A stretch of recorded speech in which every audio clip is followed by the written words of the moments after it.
Hello, this is a guy who likes fanfiction and is too lazy to read, so here is Code Prime, R1, Rebellion in audio form. Check the description for the links to the author. Chapter 21, United We Stand.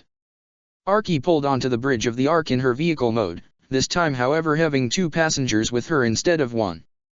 The one up front was of course, her human partner, Colin, the other was the newest addition to the Black Knights, Shirley Fennett, who was clad in her own Black Knight uniform, the standard version suit for the female members of the organization.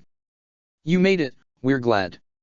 Lelich, who was clad in his Zero outfit, only without the mask, said as he, Guy, and Fix-It were waiting for them. The only other occupants on the bridge were Ratchet, who continued to work at his personal station, and CC, who just sat on the floor of the catwalk. Well, it's not like we were on an important mission or anything, Colin said as Arky transformed behind the girls. She looked towards Shirley. How's the uniform? A little tight, but more comfortable than my school uniform, Shirley said somewhat nervously. You must be Shirley, Collins told me about you, Guy said as he approached the young girl. Yeah, and you're Mr. Guy, right? Shirley asked, still feeling a bit nervous. Yep, and hey, there's no need to be so nervous around us, Guy assured her. We're not racist or anything, heck, we even got some support from Brightonian citizens. We're not so closed-minded to think all Brightonians are bad. Colin trust you, and anyone who's a friend of Colin's is a friend of mine. Guy offered his hand for her to shake. Shirley shook his hand with a relaxed smile. I'm glad, and I'm looking forward to working with you, Mr. Guy. Guy chuckled. Just Guy, please. Lelich had a bit of a smile, glad to see Shirley getting along with the group already. He glanced towards Colin and Arky with something of a concerning expression as he thought back to their conversation about Shirley joining. Flashback, yesterday. You want to be a Black Knight? Lelich exclaimed in shock as he and Rai looked towards Shirley in surprise, who stood along with Colin and Arky, the conversation taking place in the Ark's ground bridge bay. Yes, I do, Shirley confirmed. Shirley, Rai stuttered.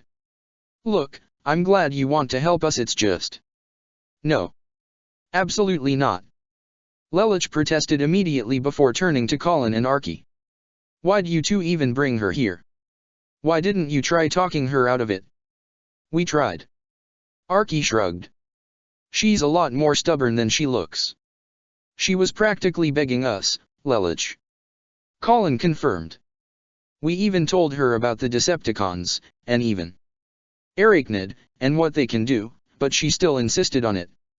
Shirley, look, this isn't like the student council at school, Rai told her. This is war. Life and death. You're not just my friend, you are one of the few people I have in my life, and, when I thought you were going to be killed by Mao, I almost lost it. I don't want to lose you, none of us want to see you get hurt. Rai. Shirley looked at him with an understanding expression. That's so sweet, you care about me so much, but you're my friend too, and I care about you just as much. If anything happened to you, I don't know what I would do either. It's not just Rai, Lelich told her in a stern yet understanding tone. Shirley, you have to understand, like Rai just said, this is war. If you do this, you'll be essentially a traitor to your own country, and if you get caught, you'll likely be executed for treason. You have no idea how low Britannia will stoop, and it's not just them. The Decepticons, I don't know what Colin and Arky have already told you, but the cons are pure evil. You have no idea what they're capable of. Shirley had listened to everything Lelich had said and took a deep breath to speak calmly before replying. Lelich, I already know what they can do. I know what happened to Cybertron, Arky's old partner, and even Bumblebee's voice. I know I haven't seen any Decepticons, and I wouldn't mind not being around them myself. I also know I'm no soldier and I can't fight, but, after hearing what you and Nunnally went through, what the Decepticons and Britannia have done and what they're capable of, I can't sit by anymore while you and our friends risk your lives fighting monsters as evil as that. If there's any way I can help, even just a tiny bit, that's enough for me. Please. Shirley bowed her head to him, surprising Lelich. Please let me join you. I'm sure there's something I can do, Even if you have to make me a janitor or a cook, that's enough. But I have to do something. Please. Lelich had no idea what to say at first. Shirley was begging to join him, and even saying she was alright if she was put in a small position. Lelich was certain that there was some way she could help, and considering some of the new recruits the Black Knights have gained were Brightonians, he knew that she wouldn't face any discrimination. He could even see that she'd get along with some of the Autobots. She's already getting along with Archie a bit, up to the point where Archie and Colin even brought Shirley here just to speak with them. But he was also quite scared. He almost lost her at Mao's hands, and he wouldn't want to think what Cornelia or his father would do to her, or even Vivi after learning about him from CC. Or worse, what would happen if she was captured by the Decepticons. He cared about her a great deal, and he didn't want to see her hurt. He glanced towards Colin and Archie as they nodded to him. They seemed to think she'd fit right into their alliance. I think she'd fit right in, Lelich. Rai said to him, causing Lelich to look in surprise. I mean, if she's not in danger, I don't see a reason why she can't help. I don't want to run the risk of losing her again either, but it would be nice to have her along. Lelich took a deep sigh as he seemed convinced. I'll have to talk with Optimus about this. Shirley looked up to Lelich with a hopeful smile. You mean? Like I said, I have to talk with Optimus about this. Lelich explained. We lead this alliance together, his input is just as valuable to me. But, let me make some things perfectly clear, Shirley. First off, if you are brought into our ranks, you'll be minimally involved, no combat operations. I'll have someone I trust help you to get acclimated. I know Colin and Rai here want to help, but they're soldiers and have their place on the battlefield. This person will help you in the field that you'll be assigned in. I might even have one of the Autobots help you. Alright, what else? Shirley asked. Secondly, you can't tell anyone about my identity. Lelich continued. Only the Autobots, Colin, Rai, CC, and few others have seen my face and know my former status as royalty, and even fewer know about my geese. I plan to tell them eventually, but not right away. So, whenever I have my mask on, you'll address me only as Zero. Is that clear? Yes, I understand. Shirley nodded. Whatever it is you have me in, I promise I'll do my best. End flashback. Despite Lelich's initial worry, he was glad to see Shirley getting along well with his allies in the Autobots and the rest of the Black Knights. He spoke with Optimus and even agreed she'd be safe with them, on the condition that she'd be placed in non-combative role, which Lelich was already set on. Maybe this would turn out just fine after all. Hello Shirley, it's good to see you again. Fix-It rolled up towards her. Shirley, in turn, smiled at him. Nice to see you too, Fix-It. She looked up towards the medic, still working. Hey Ratchet. He simply turned and gave a nod in her direction. C.C. She waved toward her, as CC gave a slight wave in response. So, where's Rai and everyone else? Optimus and Ironhide are working with Kyoto at the moment. Fix-It explained. Cliffjumper and Bumblebee are on an Energon scouting mission. And Bulkhead, Rai, and Wheeljack are working with Catace to try and find the 4 Holy Swords. Ogai also said. The 4 Holy Swords? Shirley asked. The best pilots in the entire JLF. Colin explained. We hadn't seen them since Narita.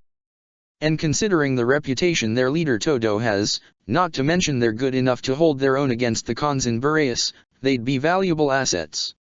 Archie added. To say Shirley was impressed would be an understatement. They sound amazing. I can't wait to meet them.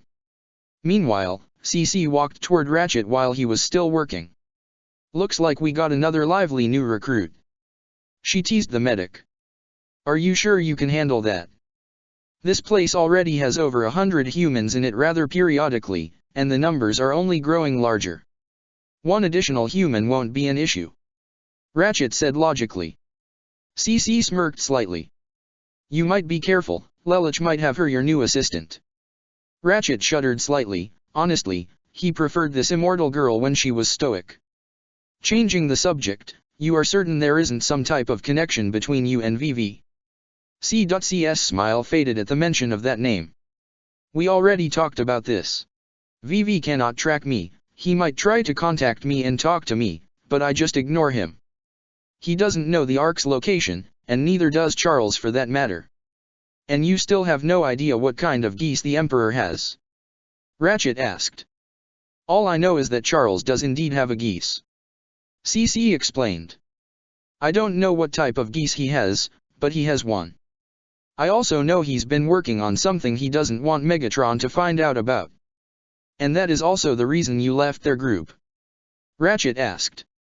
And Clovis' experimentations on you wasn't connected to the Emperor or the Decepticons? Yes, to your first question, and no, to your second. CC responded. Ratchet mused his thoughts for a moment. After she told him, Optimus, Lelich, and Fixit, they relayed this information to Arky, Colin, Cliffjumper, Bulkhead, Rye, Wheeljack, and Ironhide. They all found it to be quite disturbing and agreed to keep this quiet from the other Black Knights for the time being, though Lelich plans to tell the Black Knights leadership later. Now was not the time. The Autobot medic's thoughts were interrupted by a small beep on his station. That's odd. What's odd? CC asked. Ratchet brought up a screen from his station, allowing CC to see a three-dimensional landscape with a strange reading in the form of a vortex. This is an extremely unusual magnetic flux, for any planet. The Nemesis. Soundwave had picked up the exact same readings and showed it on his visor toward his Lord and Master. I recognize this magnetic signature, Soundwave. Megatron said. And it would be unfortunate to have a Decepticon invention such as this used against us. I will secure the weapon, Lord Megatron. Breakdown volunteered. Breakdown? Humph. Megatron scoffed. Even with our forces to aid you, you've been repeatedly bested by the Autobots and their Black Knight allies. What chance do you have alone? Allow me to redeem myself, Master. Breakdown pleaded. What I have lost is a constant reminder that I must never again fail you. And nobody wants to make the one who did this to me dead any more than I do. Megatron raised an eyebrow, mostly for mere amusement. He acknowledged Breakdown as one of the strongest of his soldiers, but given how the Autobots and their Black Knight allies virtually never go anywhere alone, perhaps Breakdown should have some assistance of his own. Very well. Megatron nodded. However, you will have a partner for this mission. I'll call Knockout End. Breakdown said, but was interrupted by his leader. No. I'll have you joined by our newest recruit. He needs to get his feet wet, and to have someone ruthless by his side in order to help flush out his naivety. Camelot Division. Bad news, Suzaku. Lloyd said enthusiastically toward the honorary Brighton Neon as he worked on his homework. You're lined up for a new mission. A new mission? What is it? The Black Knights and the Autobots. Suzaku stood up immediately. Nope. Apparently the Decepticons have found some strange magnetic flux going around near the base of MT Fuji. Lloyd said. You're to meet Breakdown and investigate it. Just Breakdown? Suzaku asked. Yes, though we don't expect the BKS and the bots to make an appearance, it's not totally unexpected. Lloyd said. And since it's an order from your Lord Megatron, you can't really say no, can you? Suzaku was hesitant for a moment. The thoughts and doubts he experienced since his time with Euphemia a few days ago hadn't faded. However, he had a mission and he would see it through. I'll do it. The Ark. Bulkhead pulled onto the bridge, heavy metal music blaring through his speakers. Tamaki jumped out of Bulkhead's driver's seat, imitating a guitarist. Bam. B.A. B.A. Bam. Did you have to turn it up so loud? Rai complained as he felt his sore ears, along with Kagaya. What, you got a problem with my taste in music, kid? Tamaki questioned. You like heavy metal, that's fine. But don't blast our ears out. Rai complained as he looked towards Bulkhead, who transformed and turned off the music, causing Tamaki to pout. Sorry, Rai. Bulkhead apologized to the amnesiac youth. Thanks, and my apologies to you, Lady Kagaya. Rai told the youngest member of Kyoto. Tamaki just has some self-control issues. Rai's commented caused Tamaki to pout even further while looking away. My ears accept your apology. Kaguya smiled before the group turned, having finally noticed Lelouch, Colin, Shirley, Ogai, and Arky. Remember when the Black Knights weren't a high school club? Tamaki muttered, only to get elbowed in the side by Rai. Hey Shirley, how you doing? You know, that uniform looks great on you. Rai complimented on her new status as a Black Knight. Oh, thank you. Shirley smiled with a small blush on her cheeks. So, you must be Shirley. Rai and Lelouch told me much about you. Kaguya approached. I'm sorry, but who are you? Shirley, this is Kaguya Sumeragi. Lelouch introduced for her. She's one of the heads in Kyoto, a personal friend of mine, and Suzaku's cousin. His cousin? Shirley voiced in surprise. Yes, Lelouch told me about how you and Suzaku are classmates. Thanks for keeping an eye on him. Kaguya smiled. Oh, you're welcome. Shirley smiled back. Very nice to meet you, Lady Kaguya. Bulkhead. Ratchet called to the largest Autobot. I need you back in the field. What's going on? Lelouch asked as everyone directed their attention toward Ratchet. An unusual magnetic disturbance at the base of Mt. Fuji. Ratchet answered. Britannia? Decepticons? Arky asked. I'm not entirely sure. Ratchet replied. But this could become a serious problem if left unchecked. All right, but take Arky, Colin, and Rai too. Lelouch said to Bulkhead, much to the surprise of the others. If the Decepticons or Britannia become involved in this, it wouldn't hurt to have backup. Makes sense. Colin shrugged. We'll just grab our Nightmare rays real quick. Is there anything I can do to help? Shirley asked. Sorry Shirley, not for a field mission. Rai said. Don't worry, it shouldn't take too long. Let's get going, kids.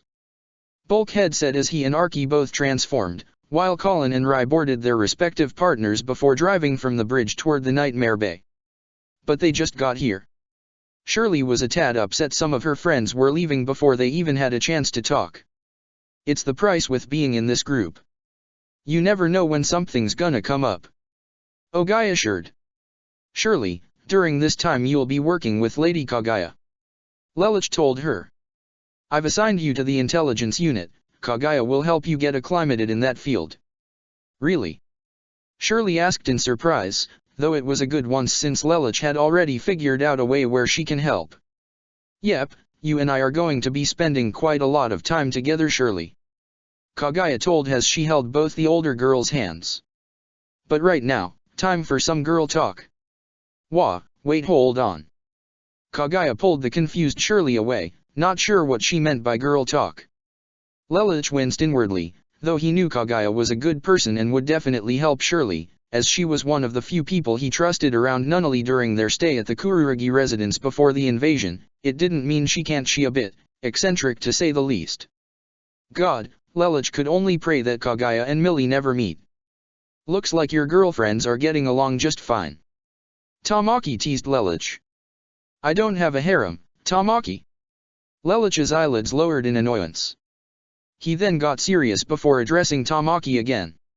So, where's Wheeljack? I thought he was with you and Bulkhead. Met up with OP and the big guns in Kyoto looking for the holy swords. Tamaki answered. You still haven't found them? Lelouch asked. I'm pretty sure we're not going to find the legendary Kyoshiro Todo unless he wants us to find him. Ogai replied. Lelouch looked downward slightly. He had nothing but respect for the miracle worker of Itsukushima, and he would be invaluable in their growing conflict with Britannia and the Decepticons. Todo is proven strong enough to take care of himself, in addition he has the holy swords with him. Lelouch said. In the meantime, we have another guest we need to look after. Lelouch, still clad in his Zero outfit, along with Tamaki and Ogai met with Fixit and CC just outside the medical center. Well? Lelouch asked the pair. Her injuries have fully healed, save for the scars on her back.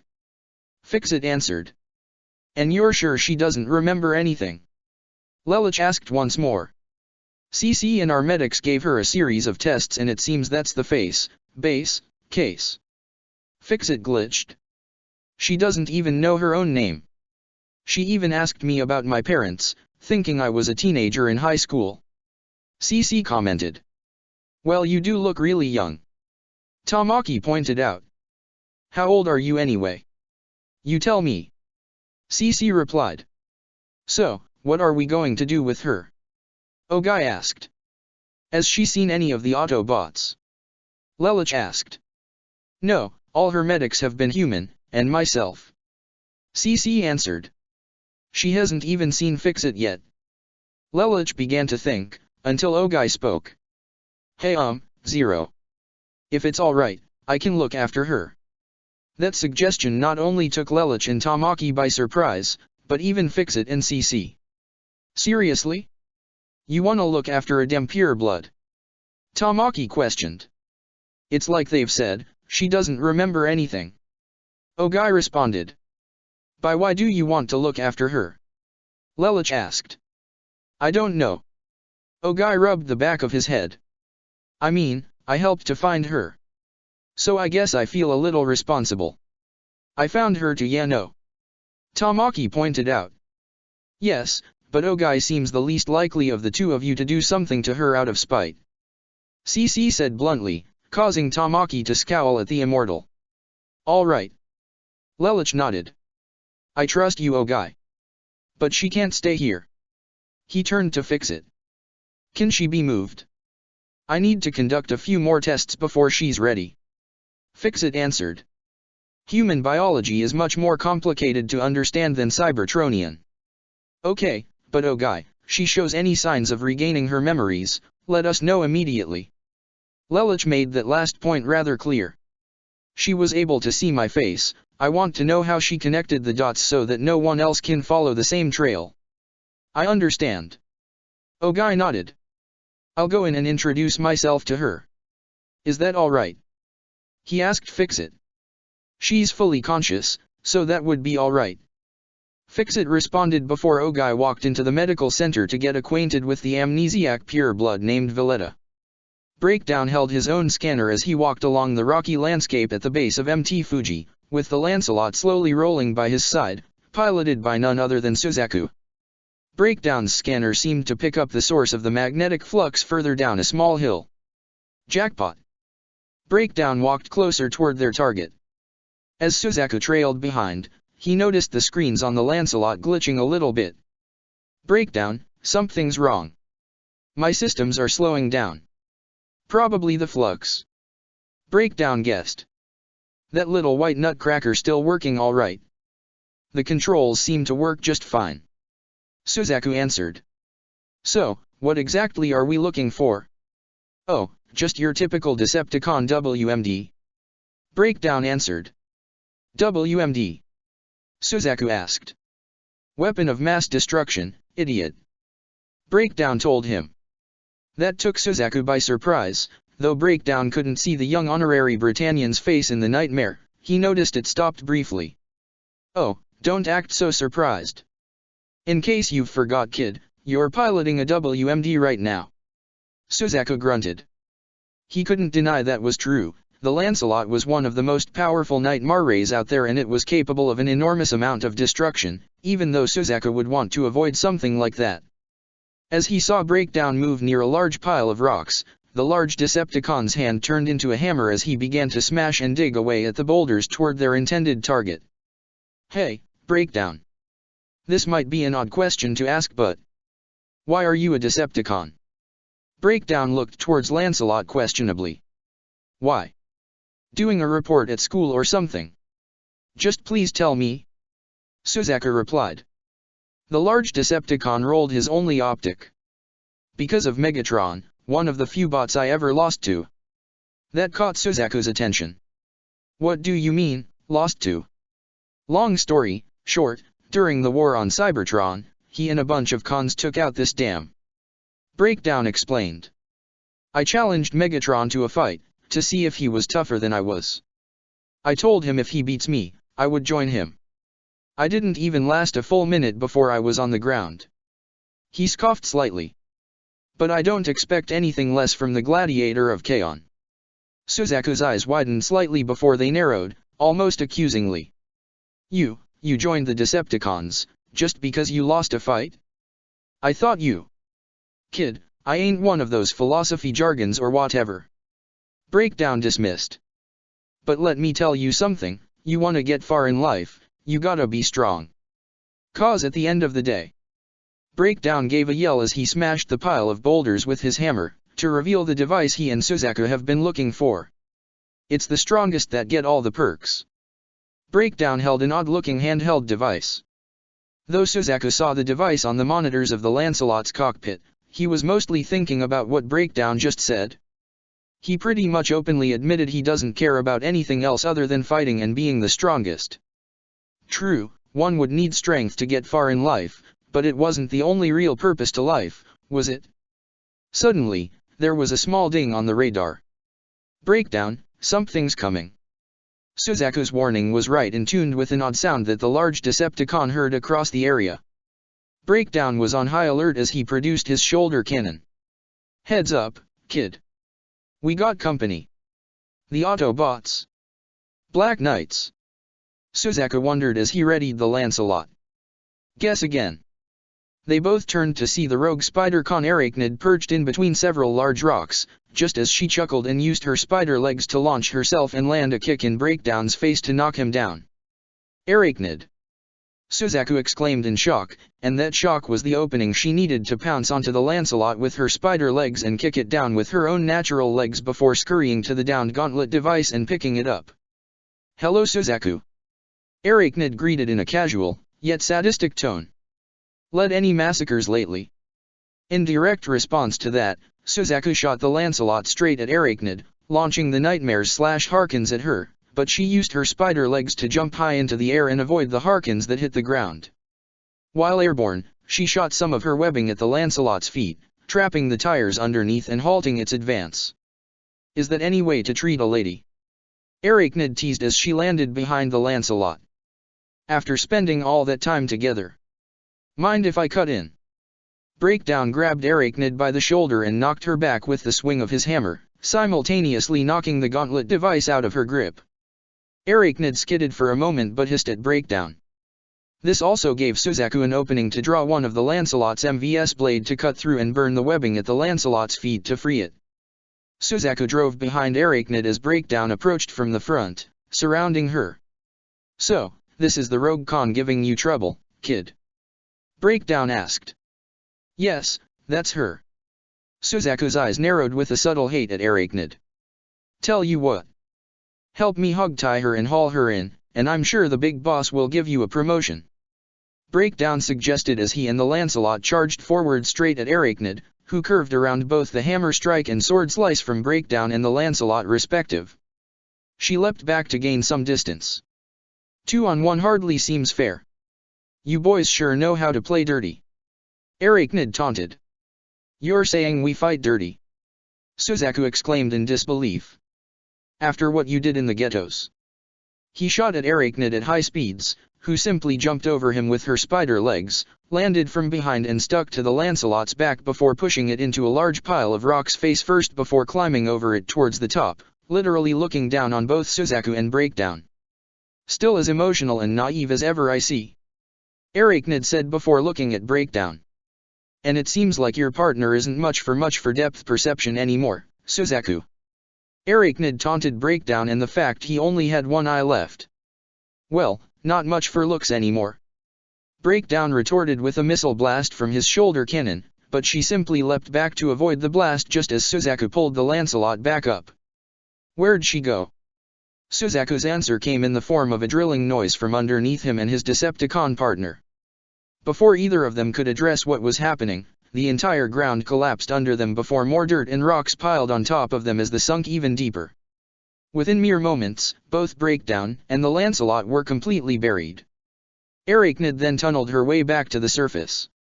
This was one area in MT Fuji that had been already stripped of its energon, or sakuradite as Britannia liked to call it, so not only was it virtually abandoned, but all the mining in the area made it easier for her to tunnel underground and trap anyone who would venture out to find her here.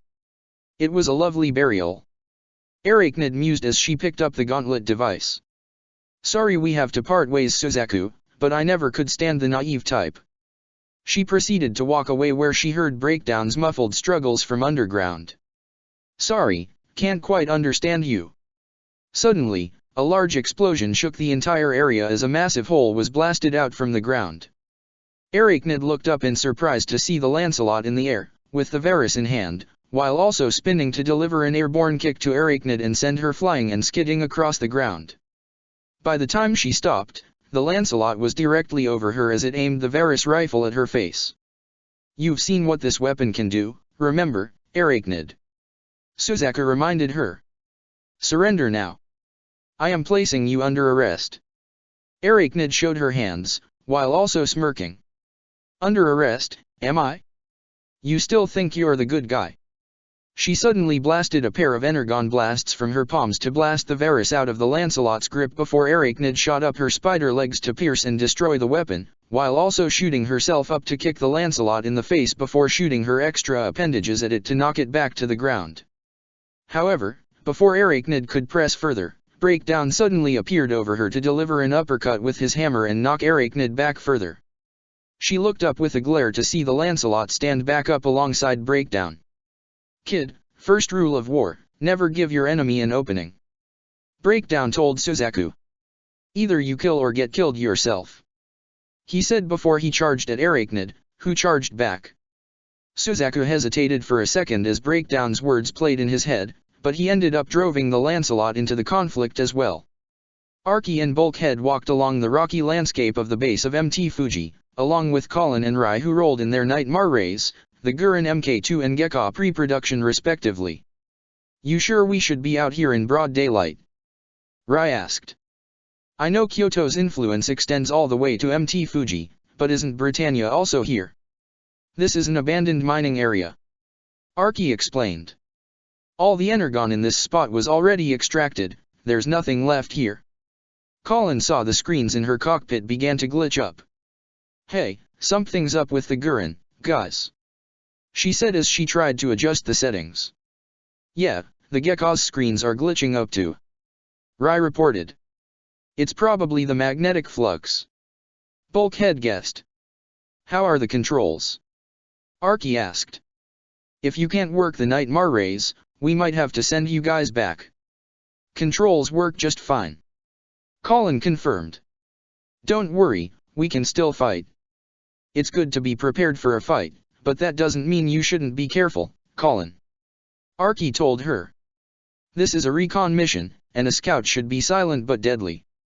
That particular comment earned a snicker from Bulkhead. Archie even heard a slight giggle from Colin and Rai from their Nightmares speakers, with Colin holding a hand over mouth as she chuckled. "What?" Archie questioned in confusion. "Archie. Silent but deadly means something completely different here on Earth." Rai chuckled before everyone else got to the mission. The group continued to proceed as Bulkhead carried the scanner. Looks like Ratchet's magnetic flux is coming from." The group looked in surprise as they quickly lowered themselves behind some cover to look down a cliffside to see Arachnid duking it out with both Breakdown and the Lancelot. Arachnid knocked the Lancelot down with a kick and tried to make her way toward the gauntlet device they were fighting over, only for Breakdown to grab her and pull her up by her spider legs, but she was still able to deliver a kick to his face to knock him down as well. "Arachnid!" Archie growled upon seeing her hated nemesis. "Haven't seen her in a while." Colin's eyes narrowed as well. "Breakdown's here too, and Suzaku," Rai noted. "And they're mashing it up over that." Bulkhead and everyone else saw the gauntlet device they were all fighting over. The source of the magnetic disturbance, Archie deduced. "So, what's the plan?" Rai asked. "I know we're going to be fighting those two cons, but what about Suzaku?" Though he was on the enemy's side, Rai held some great reluctance in fighting his friend. Even Colin felt the same way. "We'll just break the Lancelot, not blow it up," Bulkhead guessed. "We also can't run the risk of Suzaku recognizing you too," Archie said to Colin and Rai. "We'll just address each other by our nightmare names," Colin replied. "As far as Suzaku knows, we're not soldiers, so I don't think he'll recognize us unless we step out of our Nightmare Rays. Arachnid might." Archie wasn't comfortable with Colin facing Arachnid again. but she doesn't know me from school like how Suzaku does. Besides, Colin readied the Radiant Wave Surger Claw. I've been wanting a rematch with the Spider Bitch for a long time. Alright, let's do this. Bulkhead said as he formed his mace weapon in his right hand. Arky armed her Energon blasters, while Rai readied his own Radiant Wave Surger Claw as well, the geese sigil forming in Rai's left eye. The scuffle between Arachnid, Breakdown, and the Lancelot continued as the gauntlet device slid towards Arachnid, but before she could reach for it, an Energon blast was able to knock it away from her. She looked in the direction of where the blast came from. Arky. She greeted as Suzaku and Breakdown even stopped fighting to see who joined in on the battle. And look, you brought me even more partners to snuff. She mocked, referring to Bulkhead and the two Black Knight Marrays. That would be Bulkhead and two of their Black Knight buddies.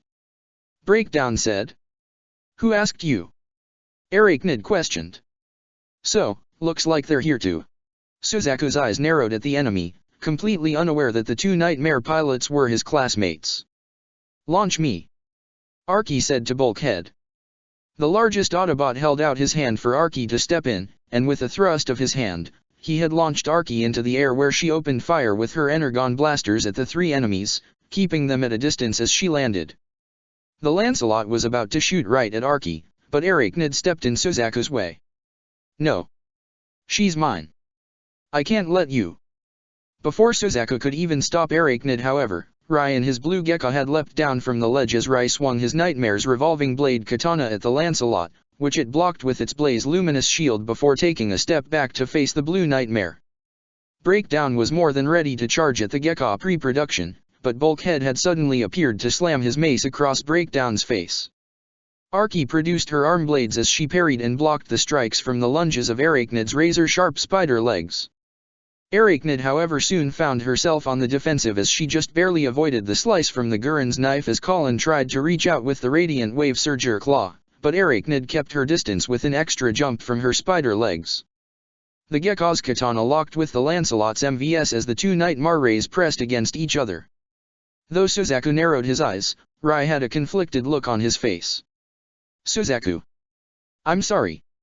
I know you're a good person but I have to bring you down. He saw the Decepticon emblem etched onto the Lancelot's shoulder.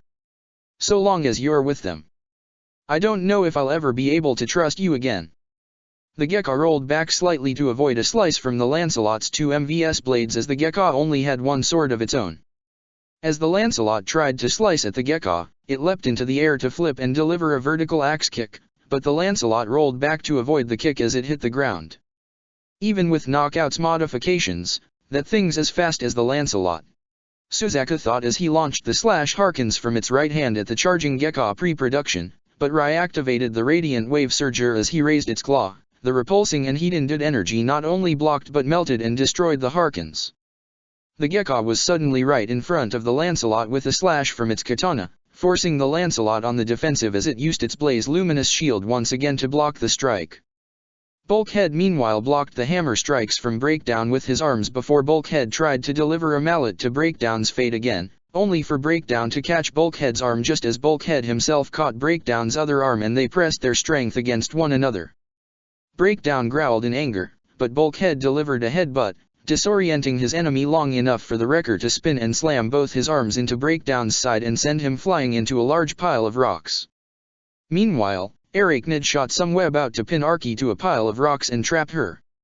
However, this left Arachnid open for the Gurren Mk2 to zoom in and lash out its knife, forcing Arachnid to leap back where she tried to ensnare it as well with her webbing, but Colin raised the Gurren's claw and activated the Surger, using the energy as shield to completely burn away at the web before zooming forward and delivering a roundhouse kick, using the momentum, to land a solid kick on Arachnid's face and knock her back.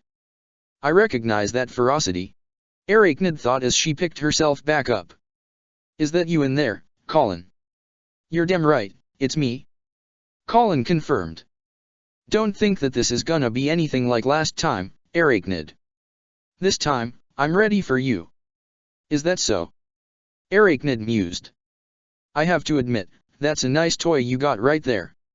Let's see if it cracks as easily as the last one. She propelled herself up onto a higher perch and shot a series of Energon blasts from her palms. Colin however was able to steer and maneuver the Gurren so it wouldn't get hit. She was able to jump with the Gurren and flip in the air to try and bring an axe kick down on from where Arachnid was once perched, but the Spider-Con leapt down back to the ground to avoid it, but the Gurren leapt after her. Arachnid tried to lash out her upper two spider legs on her, but the Gurren produced its Surger Claw again and activated it, creating a makeshift shield that not only blocked Arachnid's strike but even forced her to pull back her spider legs or else risk them getting blown up. But this left Arachnid open for Colin to lash out with the Gurren's knife and slash Arachnid in the face, creating a long cut underneath her eyes. "Look who's cracked now, spider bitch," Colin taunted. This really seemed to irritate Arachnid as she hissed at Colin and was ready to attack again, but this left her open for Archie, who was free from the webbing to drive straight at her in her motorcycle form before transforming and delivering an uppercut that actually launched Arachnid into the air. "Toss me," Archie said to Colin as she leapt into the Gurren's Surger Claw where she, similar to Bulkhead's previous move, was able to toss Archie into the air where she met Arachnid and delivered a powerful airborne kick, gaining momentum from Colin's throw, and sending Arachnid crashing down into the Lancelot, which was still locked in a duel against the Gekka and sending them both crashing into Breakdown who was just barely recovering. Archie landed on the ground where she stood alongside Bulkhead, the Gurren Mk2 and Gekka pre-production. All four warriors looked ready for more, as opposed to the two Decepticons and the White Nightmare that seemed almost beaten. Even though Suzaku's eyes narrowed even further with a glare, refusing to give up. However, this also happened to knock Breakdown particularly close to the gauntlet device he and Suzaku were sent to retrieve. He picked it up in his hand. "Thank you." Breakdown pressed a button on the side as the device activated, where a gauntlet of orange lines and energy formed around Breakdown's arm, much to Suzaku's surprise. "Do you even know that does? It isn't a toy," Arachnid exclaimed as she saw a powerful surge of energy forming at the fist of the gauntlet. Seeing how bad this could be, she decided to make a run for it, using her spider legs for an extra boost. "Oh no you don't," Suzaku pursued after Arachnid, not letting her get away. This also prompted Archie and Colin to chase after them as Archie shot at Arachnid with her Energon blasts, and for the Gurren to intercept the Lancelot and launch its Surger at the White Nightmare, forcing Suzaku to leap back. Arachnid however tunneled herself underground as Archie tried to shoot down the hole in a vain attempt to stop Arachnid. Bulkhead and Rai meanwhile were about to charge Breakdown when he aimed the gauntlet at the two of them, and an unknown force suddenly began to drag both the Wrecker and the Gekka slowly toward their enemy. "Wah, what the?" Rai struggled with the controls as despite his best efforts, he almost lost complete control of the Gekka. Archie also felt herself being pulled in by the same force, and even the Gurren was pulled in as well. "What the hell?" Colin questioned as she too struggled against the gauntlet's magnetic pull. Suzaku himself is in the similar boat, however, since he was further away, he maintained some control with the Lancelot as he put it in reverse at full speed, but that only seemed to keep the White Nightmare exactly where it was, even though it felt like it was being pulled in two separate directions. Despite his current situation, Suzaku could only look in awe as he saw the two Autobots and the red and blue Nightmare rays get lifted into the air, almost telekinetically by the device Breakdown was using. Breakdown chuckled amusingly. "What's this switch do?" He was practically playing with the gauntlet as he pressed a certain button, that sent all four enemies flying and crashing into a pile of rocks. Now that the magnetic pull was gone, Suzaku was almost reeled back as he still had his Nightmare in reverse, but he quickly brought it to a halt as he could only look in surprise at the display of power he just witnessed and was almost rendered speechless. "Megatron's gonna love this." Breakdown smirked. "Time to go, kid," he told Suzaku. "But, what about the Autobots and the Black Knights? Or Arachnid?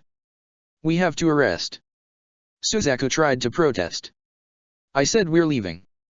We got what we came for," Breakdown told him. "That's an order."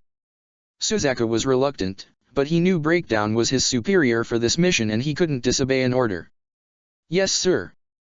Breakdown then transformed into his vehicle mode and drove away with the Lancelot following him. The cockpit in the downed Gekka opened as Rai rubbed his head, while Bulkhead groaned next to him. "Bulk, you okay buddy?" "I'll live." Bulkhead grunted. Rai turned to see the Gurren right next to the Gekka. "What about you, Colin? Still in one piece?" Though the cockpit didn't open, Colin shook the cobwebs from her head. Yeah.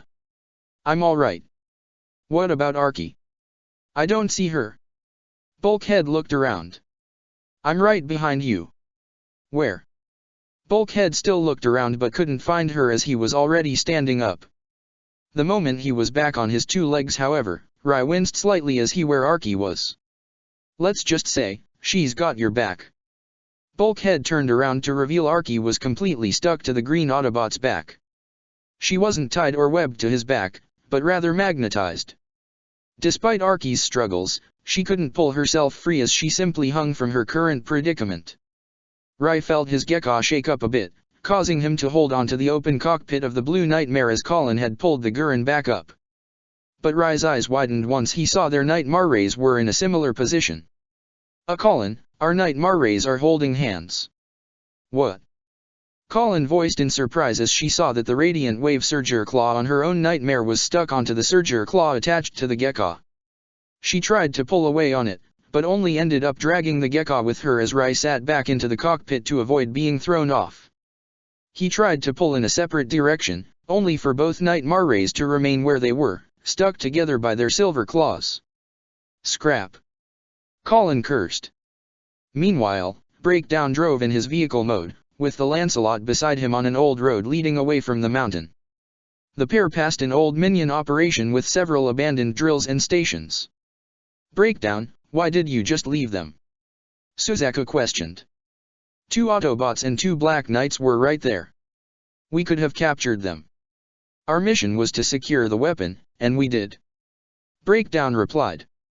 Don't worry, with this baby, pretty much all the bots and their little Black Knight pets are as good as dead. So just shut up and... Breakdown, look out. Suzaku warned as a small rock slide rolled down the hillside toward them.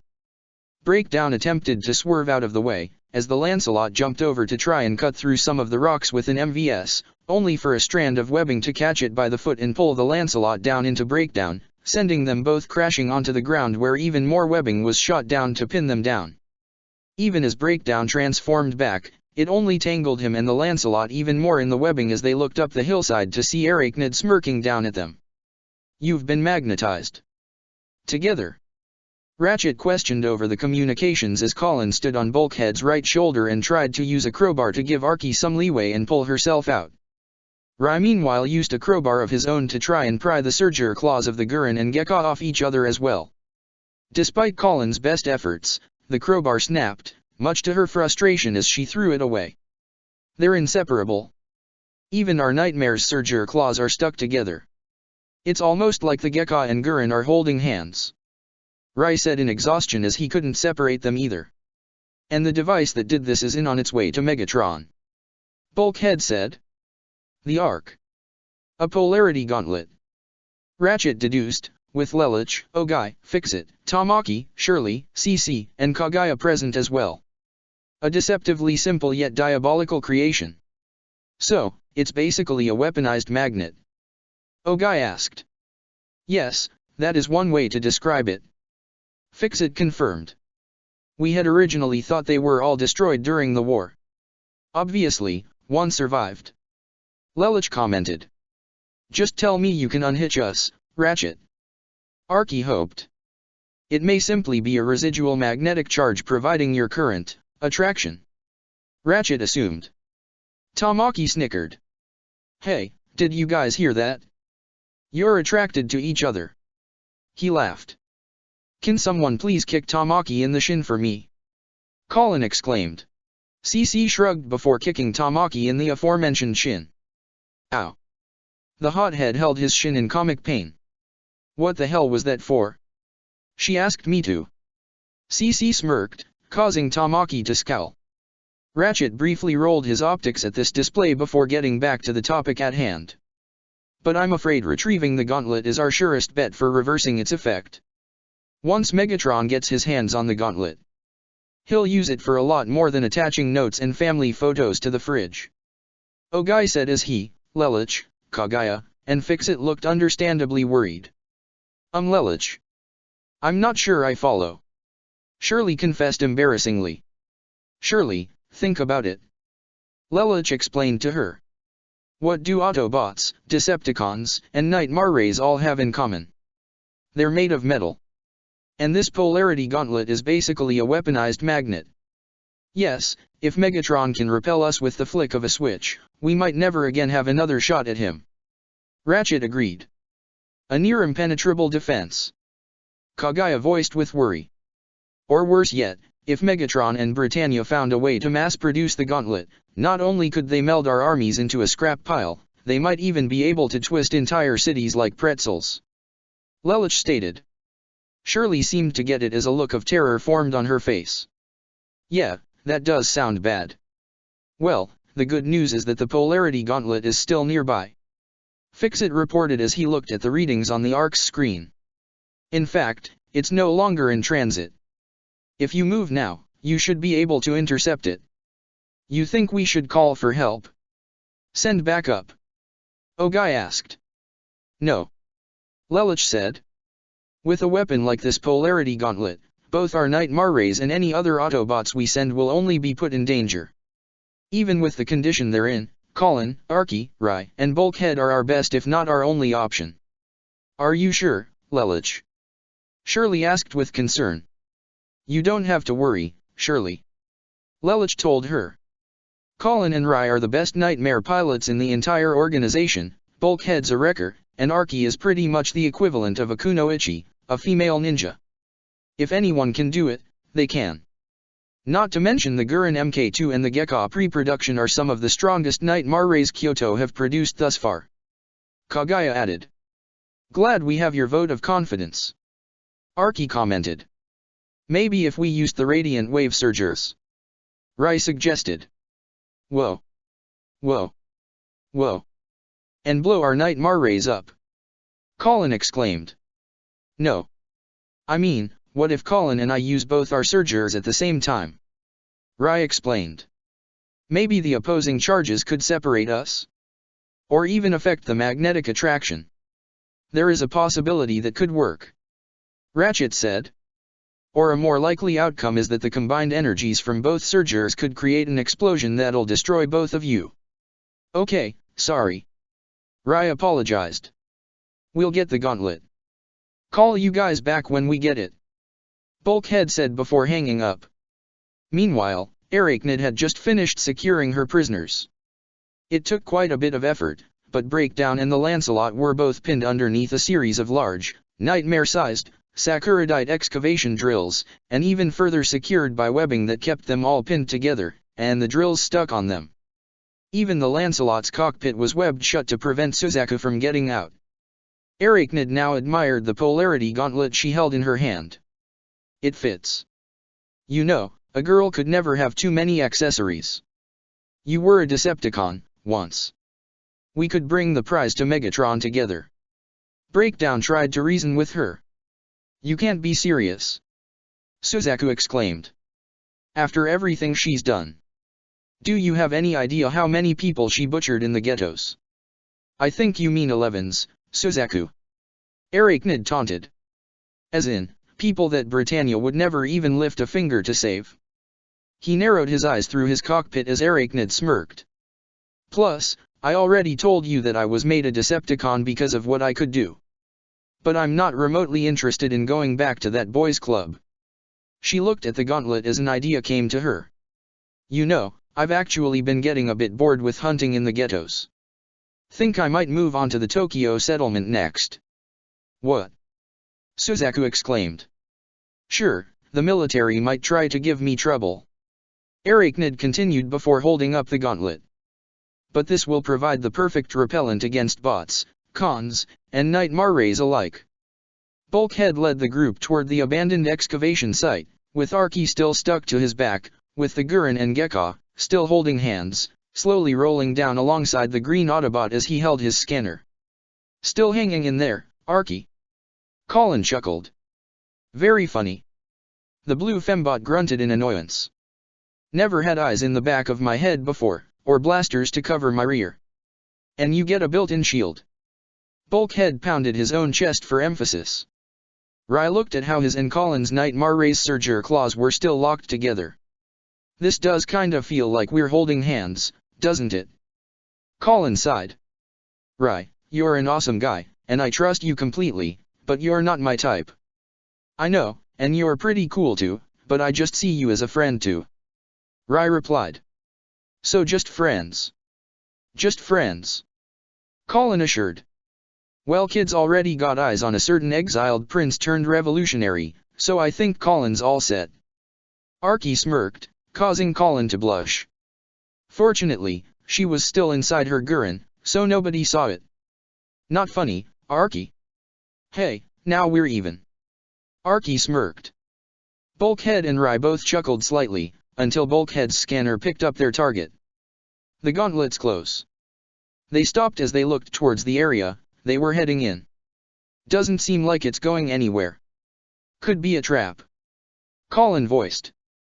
Suzaku isn't the type to set up traps, and I doubt Breakdown is smart enough either. Rai pointed out. But it does sound like Arachnid. Archie's optics narrowed. And if she has the gauntlet, then we're in serious trouble. Colin said. Bulkhead began to think slightly. I think I have an idea. After a brief explanation, Bulkhead, seemingly alone, approached the abandoned mining area, blasters in both hands at the ready. It was quiet, too quiet, as Bulkhead moved past many of the excavation drills. He happened to spot a rather large stack of them and slowly, but surely, moved towards them, with his energon blasters ready. However, he looked in minor surprise to see Breakdown and the Lancelot at the bottom of the pile. The Decepticon had web over his face to keep him silenced as he continued to struggle. Arachnid revealed herself, crawling down from the top of the pile with the polarity gauntlet in her hand. I assume Archie and both your partners aren't far behind. You might say that. Bulkhead replied. Blaster hands in the air and turn around. Arachnid demanded. Whatever you say. Bulkhead's blasters turned back into normal hands as he raised them. However, he quickly smirked as he suddenly turned around to reveal Archie, still stuck to his back, as she opened fire with her own energon blasters, forcing Arachnid back. Now! Archie shouted. This was the signal for the Gekka, with the Gurren right behind to suddenly appear. With a yell, Rai steered his Gekka so that as he swung his Surger Claw, he swung the Gurren as well as Colin yelled in addition, using the momentum from the swing to land an extremely powerful roundhouse kick that sent Arachnid flying into an abandoned excavation rill, but it also sent the polarity gauntlet out of her hands. The second the device hit the ground, it accidentally activated, generating a perpetual attractive force that slowly began to pull all metals in the area towards it, either function, non-functional, or living alike. Arachnid struggled against the pull herself, as did the Gurren and Gekka, with Colin and Rai putting their respective Nightmare Rays in full reverse to try and move against the pull. Bulkhead clung to the ground as Archie tried to pull herself toward the gauntlet in an effort to pull themselves apart. This, however, worked in favor for Breakdown and Suzaku, as the drills that had been piled on top of the Decepticon and the Lancelot began to fall off and loosen. This gave Suzaku an opening to launch all his remaining Harkins, 2 from the Lancelot's left hand and 2 from its hips in a spiral fashion to tear off all the webbing and break apart all the debris piled on top of him and his comrade, also freeing Breakdown from the same predicament as he let himself get pulled toward the gauntlet, which he grabbed and immediately deactivated. The remaining momentum from the pull brought both Bulkhead and Archie, still stuck together, in between Breakdown and Arachnid. While the Gurren and Gekka almost sailed backwards, but both pilots put the brakes on their Nightmare Rays and tried to zoom in to help, only to find their path barred by the Lancelot. Still up for a truce, boys? Arachnid offered Breakdown and Suzaku. Only because I hate Bulkhead more than I hate you. The large Decepticon agreed. You still have to answer for your crimes, Arachnid. Suzaku told her. But for now, the Autobots and Black Knights take top priority. Is he seriously willing to work with that bitch? Colin thought in disbelief, as any respect she had for Suzaku had just dropped immensely. However, both she and Rai were quickly put on the defensive as the Lancelot attacked. Breakdown swung his hammer at Bulkhead, who retaliated with a couple of punches to his enemy's face. Archie tried to block Arachnid's own attacks and retaliated with what limited room she had with punches and kicks. However, with Bulkhead reeling back and forth, duking it out with his nemesis, it was almost impossible for Archie to land a solid hit on hers, allowing Arachnid to slug her across the face. "Bulkhead, would you stay still?" Archie exclaimed as she used an arm blade to block a blade spider leg strike from Arachnid. "My bad." Bulkhead replied before delivering a powerful enough punch to break Down's face and knock him onto the ground. He then turned around to face Arachnid himself. "Need a hand?" "No, she's mine," Archie protested. At the same time, the Gurren and Gekka had to roll backwards as the Lancelot gave pursuit. Suzaku launched the slash Harkins from his Nightmare's left arm, but when Colin tried to block it with her Gurren's knife, Rai tried to do the same with his Gekka's katana. Though it did block the Harkins, it also caused both the red and blue Nightmare rays to slam into each other, allowing the white one to deliver a roundhouse to knock both of them down. Colin grunted as they both hit the ground. "We can't fight like this," she suddenly yelped as the Gekka shot back up and pulled away the Gurren before Colin got a chance to stand it up, right on time to avoid an Executioner's type strike from the Lancelot's dual MVS blades. Rai knew Colin was right and tried to think of a solution, the geese sigil in his left eye still burning. However, he looked in shock as he saw in the relative distance Breakdown had gotten back up. 2 bots, 1 stone. He reactivated the polarity gauntlet in his hand and used it to magnetically lift an old, yet large, drill from the ground toward the stuck Autobot pair as Bulkhead punched Arachnid back. "Guys! Look out!" Rai called to them. Unfortunately, the warning came too late as Breakdown had used the gauntlet to slam the drill into Bulkhead's face, sending Bulkhead toward the ground, while also trapping Archie under him. She struggled to pull herself up, but Bulkhead was too heavy. "Bulkhead, get up!" Archie struggled, only for one of her hands to be stepped onto by Arachnid, who was back on her feet. "Pinned like a bug. Of course, I can think of one permanent way out of your predicament." She readied her razor-sharp spider legs with deadly intent. "I'll take top side." Breakdown was ready to execute Bulkhead as well. As the Gurren and Gekka continued to back away from the Lancelot, not even giving Suzaku a chance to go onto the attack, a crazy idea came into Rai's head. Call it desperation, or something from his combative instincts drawn out by his geese, but it might be their only option. "Gurren, we need to use our surgers on the gauntlet." "Both at the same time?" Rai exclaimed, careful not to reveal Colin's name or identity to Suzaku. "We just talked about that." Colin shouted back as she used her knife to block one MVS blade from the Lancelot, but before Suzaku would strike with the other, the Gekka came in with its katana to block the second blade as both Nightmare rays locked weapons with the enemy unit. "It's the only way," Rai shouted. "Our friends and partners need us." That last statement actually took Suzaku by surprise. Friends. This however left him open for Rai to spin his Gekka a full 360 degrees, spinning the Gurren around and allowing Colin to body slam her Red Nightmare into the Lancelot and knock it back. Colin saw Arachnid ready to execute Archie, and Breakdown with Bulkhead. It was an extremely risky move, but it was their only option. "On 3. She smirked. Though Rai couldn't see hers from his Nightmare, he returned with a smirk of his own. "Let's do it." Both the conjoined Gurren and Gekka shot straight at the two Decepticons, specifically Breakdown, who still had the polarity gauntlet. "Breakdown! Incoming!" Suzaku warned as the Lancelot stood back up and rolled after them to try and stop the two Black Knights. Arachnid looked in surprise to see the two incoming Nightmare rays at high speeds at first, but Breakdown wasn't the least bit intimidated as he readied the gauntlet once more. 1. Colin said. 2. Rai continued. 3. They both shouted as they simultaneously pressed the buttons to activate their respective radiant wave surgers. A red light shined from both their claws as they each shot an opposing charge of superheated energy. Ordinarily each one would fry a Nightmare or even a Cybertronian in an instant, but since both surgers were giving off an equal amount of energy, neither the Gurren nor the Gekka were overloading. All the while, the magnetic attraction kept the surgers together as the opposing surges began to grow to where the energy output was already more than double for the average surger. The intense energy surge shot bolts of energy all around the conjoined claws, surprising Breakdown and leaving him open for both Colin and Gekka to yell as they shot their improvised attack right at the gauntlet. Boom! The result was a massive explosion that shot out a large circular wave mixed with red and orange energy that sent Breakdown, Arachnid, and even the Lancelot from behind, flying at least 100 yards away, also sending the polarity gauntlet out of Breakdown's grip. Both the Gurren and Gekka were finally separated from each other as they too were sent flying, though their landing was much more stable, and while their respective Surger claws were intact, a great deal of smoke coming from both of them. The shockwave had also managed to knock Bulkhead off Archie, waking him up and allowing her to stand.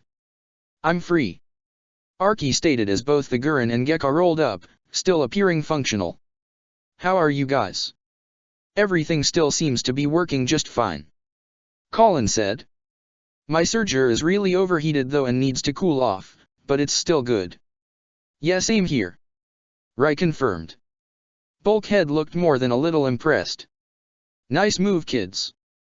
Real wrecker material right there." "Thanks, partner. Now we're all free," Rai commented. "Good, now it's a fair fight." Colin smirked as they saw Breakdown, Arachnid, and even the Lancelot standing back up. "What do you say we mix things up a little?" Bulkhead offered. "I'm in." Colin was on board. "Same here." Rai smirked too. Even Archie liked the idea. "You got me, but I get the final blow on Arachnid." "Deal." All three of them said at the same time as they re-engaged the enemy. Archie and the Gurren shot straight for Breakdown, who was running toward the downed gauntlet. Archie had leapt into the Gurren's claw as Colin launched her right at Breakdown. Archie stuck her foot out to land a solid kick hard into Breakdown's face to knock him back onto the ground, while Colin used the Gurren to kick the polarity gauntlet away before engaging Breakdown as well. Archie backflipped to avoid a crushing strike from Breakdown's hammer, but Colin zoomed in with the Gurren faster than Breakdown could have seen and slashed at him with her Nightmare's knife. He tried to retaliate with a swing of his fist, but the Gurren ducked underneath, allowing Archie to leap off the Red Nightmare's shoulder and deliver a roundhouse to Breakdown's face again. The Lancelot leapt into the air to avoid an energon blast from Bulkhead as the wrecker ran towards the descending White Nightmare. Suzaku drew an MVS as he fell and slashed at Bulkhead's chest and landed before trying to spin and land a kick onto Bulkhead, only for the Autobot to grab the Nightmare by the foot. "Good luck cutting through this with that butter knife," Bulkhead teased as he banged his own chest for emphasis, as the only thing the MVS did was deliver a minor flesh wound on Bulkhead's mighty hide. He then spun his body, and the Lancelot before letting it go and sending it crashing into an old drill. Arachnid looked for the polarity gauntlet, only to find her path blocked by Rai and the Gekka. "May I have this dance, milady?" Rai teased as even the Gekka did a mocking bow. "You're not my type," Arachnid replied before the Gekka shot at her. She leapt back and opened fire with her energon palms, though the Gekka swerved around as Rai tried to slash his Nightmare's katana at her, but Arachnid caught it with her upper spider legs before using her lower ones to snap and knock the blue Nightmare back, allowing her to go for the gauntlet. "Scrap," Rai cursed. "She's got the gauntlet." He warned his friends, but it was too late. Arachnid activated the polarity gauntlet and aimed it at the Gurren. "Let's leave the boys to themselves," Colin grunted as she felt her Nightmare, specifically the Surger claw, that was still cooling down, being pulled toward Arachnid. The claw was then stuck to the gauntlet, leaving Colin alone to face Arachnid. "Watch closely, Archie.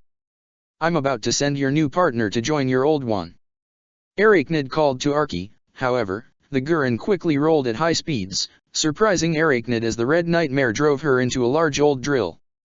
"Archie, I got this," Colin exclaimed to her partner as she broke away from Breakdown to try and help her. "Just help the others." Archie was surprised at first, before she nodded with a smile. "She's all yours." She then transformed and zoomed straight at the Lancelot, who was still against Bulkhead before she transformed again and landed a flying kick to the Lancelot's side to send it skidding back. "Tag team," Archie said to Bulkhead as the Gekka joined Archie. "Mind if I cut in?" Rai smirked. Bulkhead nodded. "Go for it." He then ran to engage Breakdown.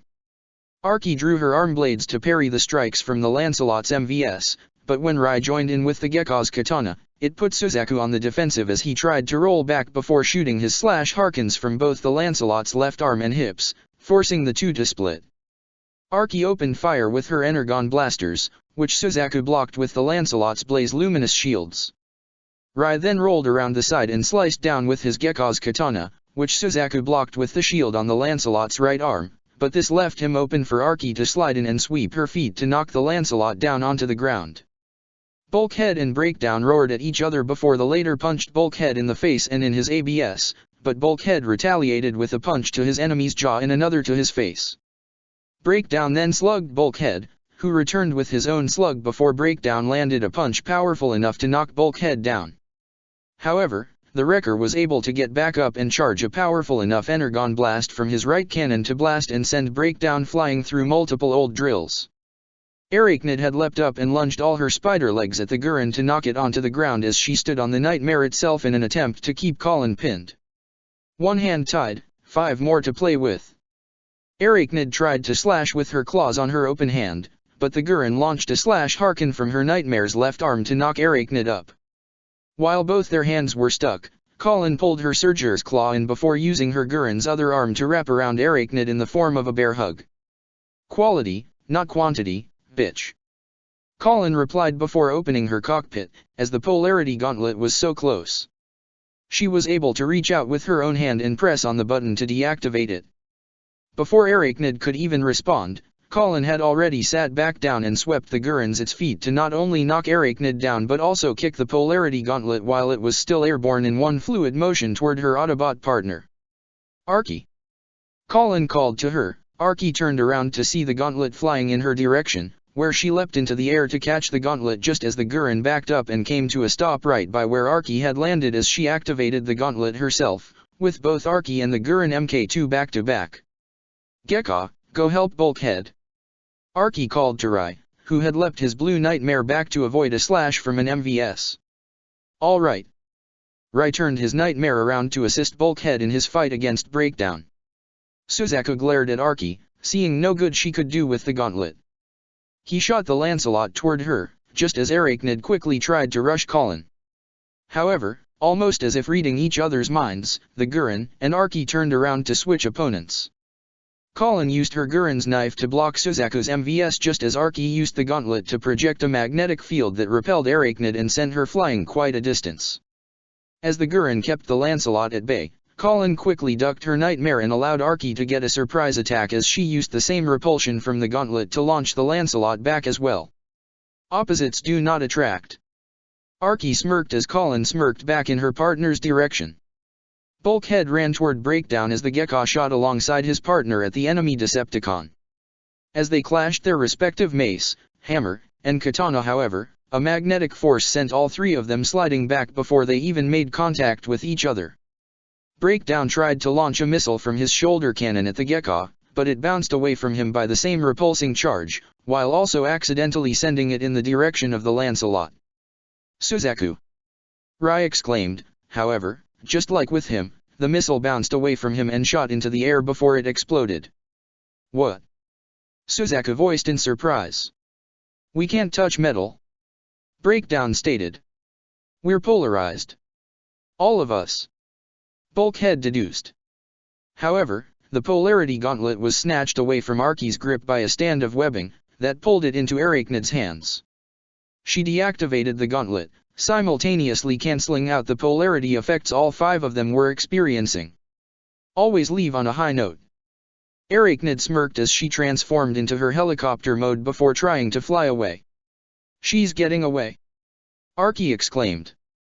Oh no, she's not. Colin glared. Gekka, how's your Surger? Cooled off, but I can't get a big enough charge to. Rai's eyes widened before he smirked, getting the message Colin was sending him. On 3 again. You need to ask. Colin replied before she and the Gekka shot in the direction of Arachnid's retreating vehicle mode. The Gurren came in from the left as the Gekka came in from the right. They both used their slash Harkens on the ground to propel them into the air in the direction Arachnid was heading, though she tried to fly over them, it was already too late. 1, 2, 3. They both activated their Surgers simultaneously as the Gurren and Gekka slammed them together in the form of an airborne high five.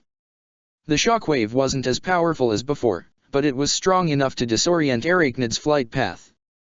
The gauntlet's mine.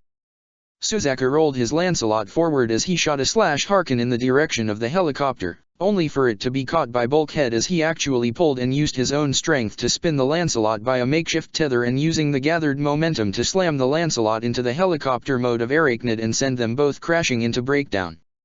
Archie picked up the downed gauntlet as she, Bulkhead, the Gurren, and Gekka all joined back up to see the pile of defeated enemies. Breakdown and Arachnid were both unconscious, but very much alive. Is Suzaku? Rai asked with worry, hoping he didn't just kill him. However, he soon got his response as the Lancelot's cockpit hissed open about halfway and Suzaku attempted to climb out. His right arm was broken, and he probably had a few broken ribs too, with some blood trickling down his face over his left eye. Nah, he's alive. Archie said, causing Rai and Colin to breathe a sigh of relief. We can finish these two cons right here and now. Bulkhead suggested, referring to Arachnid and Breakdown. And risk becoming conjoined twins again? I think I'll pass. Colin dismissed. Let's just go home. Wait. You can't take that. Suzaku was stuck in the half-open cockpit, but it wasn't big enough and he wasn't in any condition to give a pursuit. Kid, your nightmare is toast and your only allies are down. You put up a good fight, but you still lost. Just accept it. Bulkhead told him. I can't, Lue. I can't. Suzaku was sounding almost desperate but looked in surprise as Archie kneeled down close to him. Do you want to know why you keep losing? Archie began. 'Cause we're a team. She waved to herself and her present allies. Autobots and Black Knights, we stand united and fight together. We trust each other. But the side you're on is divided in more ways than one. Britannia, the Decepticons, those guys never stick together. Take this murderous freak for example. She referred to the unconscious Arachnid. And that is why we're going to win this war. With that, Archie turned around before transforming into her vehicle mode and driving off, followed by Bulkhead who also transformed. Colin followed in the Gurren, though Rai paid a concerning glance towards Suzaku from inside the Gekka before joining the others, leaving Suzaku to hang his head in defeat, realizing he had no choice but to accept his loss. The Ark. Archie handed Ratchet the Polarity Gauntlet. Souvenir, but... Bulkhead began. We don't advise indoor use. Archie finished. Well done, all of you. Lelich walked up with a smile along with Shirley. I heard you two even invented a new combo move. He asked Colin and Shirley. Yep, the Surger High Five. Rai smirked. We are not calling it that. Colin said, though she smirked as well. Pretty sure it's better than anything you can come up with. Rai joked as he and Colin exchanged a fist bump. Well, it sounds amazing. I wish I could have seen it myself. Shirley said with an excited smile. It was pretty cool, but surely the battlefield isn't as fun as you think it is. Rai told her. I know. You and Lelich already told me. Shirley assured. But Kaguya is already getting me up to speed on what I need to do. The fact that I'm helping you guys at all is enough for me. We're glad to have you with us, Shirley. Colin offered her a hand to shake. Welcome aboard. However, rather than a handshake, the schoolgirl turned Black Knight pulled both Rai and Colin into a hug, though surprised at first, they were quick to accept it. Lelich had an honest smile on his face. It felt really nice that Shirley was now part of his social circle. While he had no romantic feelings toward her, he valued her company and saw her as a good friend, along with many other good friends he had in the Black Knights and the Autobots. However, his smile faded slightly as he remembered there was still one friend that he really wanted in his social circle as well, even if he was working as his enemy. The red car that was known as Knockout pulled into the Camelot division as Suzaku stepped out to allow the Decepticon scientist to transform. We're back. Knockout announced somewhat dramatically, while Suzaku's right arm was in a sling and cast, with a bandage on his forehead. He limped a bit into the room but was quickly helped by Cecile. Suzaku, are you alright? She asked with concern. I failed in my mission, I apologize. Suzaku bowed his head. Well, normally that would be quite the bummer. Lloyd walked up. But I say that's a small price to pay considering our new clients who will be joining us as of today. New clients? Suzaku asked in surprise. Yo. So you're Suzaku. Nice to meet ya. Suzaku couldn't contain his gasp as he saw Gino, Anya, Monica, and Nonette walk toward him. Though he didn't recognize any of their faces, he recognized their uniforms and knew exactly what group these people belonged to. And you must be one of those Decepticons we're gonna be working with. Gino waved to Knockout. Hi, I'm Gino, nice to meet ya. And who might you be? Knockout questioned. Knockout, allow me to introduce to you some of the best pilots the mighty Brighton Neon Empire has to offer, the Knights of the Round. Lloyd announced with feigned dramatics. Hip, hip, hooray. Cecile then gave a proper introduction to the Red Decepticon. This is Sir Gino, the Knight of Weinberg, the Knight of 3, Lady Anya Allstream, the Knight of 6, Lady Nonette Enneagram, the Knight of 9, and Monica Krashevsky, the Knight of 12. Hello. Monica nodded her head. Greetings. Anya greeted robotically as she seemed more paid attention to her cell phone than anything else right now. A pleasure. Nonette nodded as well, though she was a bit uncomfortable about being around the Decepticons. This one seemed at least relatively friendly. The best pilots in Britannia, huh? Well, if you got the Nightmare rays for it. Knockout said. Oh, we do. Gino stated. Though they're only prototypes right now, we got our Nightmare rays all shipped here. The Emperor told us that you would be working to provide them with upgrades and modifications that will make them able to better keep up with the Autobots. Monica informed. Seeing that's what you've been doing with the Lancelot. That caught Knockout's attention. Lloyd, my friend, we're gonna be very busy. He smirked to the man-child scientist. Oh, this is gonna be so much fun. Lloyd rubbed his hands together excitedly. I can't wait to get started. Suzaku still wasn't over his own surprise. 4 Knights of the Round were joining them. Well, one can't say this wasn't expected considering his reluctant losing streak against the Autobots and the Black Knights. However, the words Archie told him have stuck with him, in regards to Britannia and the Decepticons being divided, even amongst each other, and he couldn't deny that for Britannia, after hearing how Euphemia feels toward being a Brighton Neon princess. Oh, by the way, Suzaku. Cecile pulled him out of his thoughts. Where is the Lancelot anyway? Suzaku winced before laughing nervously. Yeah, about that. The Nemesis. Breakdown walked onto the bridge, dragging the Lancelot along the ground as its back was magnetized to his right leg. Though Megatron was mildly surprised at seeing the Lancelot like this, he seemed more upset with what Breakdown had failed to retrieve. Breakdown, you dare to return empty-handed? No, master. Breakdown turned around, dragging the Lancelot further along the ground, to reveal Arachnid was magnetized to his back, much like how Archie was for Bulkhead. Arachnid. Megatron greeted in minor surprise. It has been some time. Lord Megatron. Arachnid greeted back. What can I say? It's good to be back. Chapter 22, Divided They Fall. Hey everybody. Name's Gino. Nice to meet you. These were the words of the Knight of 3, Gino Weinberg, as he and 2 of his comrades, Anya Allstream and Monica Krashevsky, all clad in their respective uniforms as Ashford students, with the excepting of Anya, who was in a uniform suited for the middle school group, as they stood in front of the class at Ashford Academy to introduce themselves. My name is Monica, it's a pleasure to meet you all.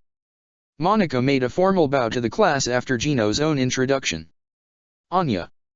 The younger girl said stoically as she seemed glued to her own personal handheld device. The teacher cleared his throat. Yes, well, as you've heard, these 3 will be joining our classes as of right now. Gino Weinberg, Anya Allstream, and Monica Krashevsky. It took a few moments for the introductions to sink in as one student quickly stood up from his seat. Wait, as in, the Knights of the Round? The Knights of 3, 6, and 12. Yep, that's us. Gino confirmed with a wide grin. In that instant, nearly every student in the classroom was in an uproar as it seemed like they were meeting a group of famous celebrities. All sorts of questions were asked and it didn't seem like Gino or Monica seemed to mind, though Anya continued to type away at her cell phone, almost as if everything around her meant nothing to her. However, not every student felt so excited. Colin, Ry, and Shirley each remained sitting at their respective seats as they exchanged somewhat nervous glances with each other and shared a concerned look towards Lelich, who could only take a deep sigh as he pressed his fingers against his forehead in minor frustration. 3 nights of the round. Can't say I didn't see this coming. Lelich thought to himself. On one side, it would seem my father is actually getting rather anxious to send 3 of his top pilots to Japan to deal with us, meaning we're having a bigger impact than I initially thought. On the other, it means we'll be having more obstacles to contend with aside from the Decepticons. Well, at least things can't get any worse. Student Council Room. And I spoke too soon. Lelich did his best to hide his frustrated expressions while Colin, Ry, and Shirley by his side couldn't contain their own surprised looks as they saw their newest classmates in the Student Council Room along with Millie, Rivalts, Suzaku, and Nina, and even Nunali. Hey guys. Welcome to the club. Gino waved his hand in a friendly fashion. Madam President. Ry looked toward the blonde hoping for an explanation. Yeah, I probably should have told you guys. Millie had an apologetic smile on her face. But Gino, Monica, and Anya are joining us on the student council today. Scrap. Lelich, Ry, and Colin all thought at the same time. Hey, you're Lelich, right? Gino got straight up to Lelich's face, much to his and his friend's surprise. Yes? What of it? You think maybe you can take me to your chess tournaments? Only the underground ones where you bet. Gino said. What? Lelich exclaimed. I kinda told him how you used to gamble. Rivalts chuckled somewhat nervously. Did you tell him that I quit a long time ago? Lelich groaned in annoyance. Why'd you quit? It sounds like it was a lot of fun. Gino stated. Because I already got enough to buy a car and I didn't need anything else. Lelich replied, his annoyance growing even higher. Oh, you mean that sweet-looking yellow car with racing stripes? Gino asked, getting even more excited. Gotta say that car looks awesome. Mind if I take it for a spin? Yes, I do mind actually. Lelich's eyes narrowed. Before Gino could even make an attempt to plead, Monica had already gotten up and pulled him away by his ear. Sorry about him. Monica smiled apologetically. He's easily excited. As Colin, Ry, and Shirley exchanged awkward looks, they proceeded to sit down at the table, all save for Lelich as he looked toward a certain blonde. Madam President, can I have a word with you for a moment, please? Millie's expression became serious and concerning as she had a good idea what he wanted to talk about.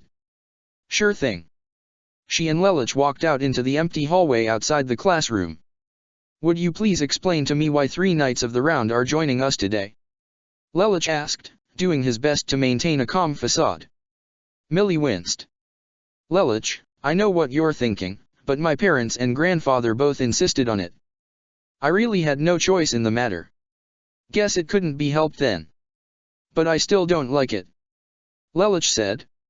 Well, did you know any of them before being sent to Japan? Personally? Millie asked. No, I didn't. Lelich answered.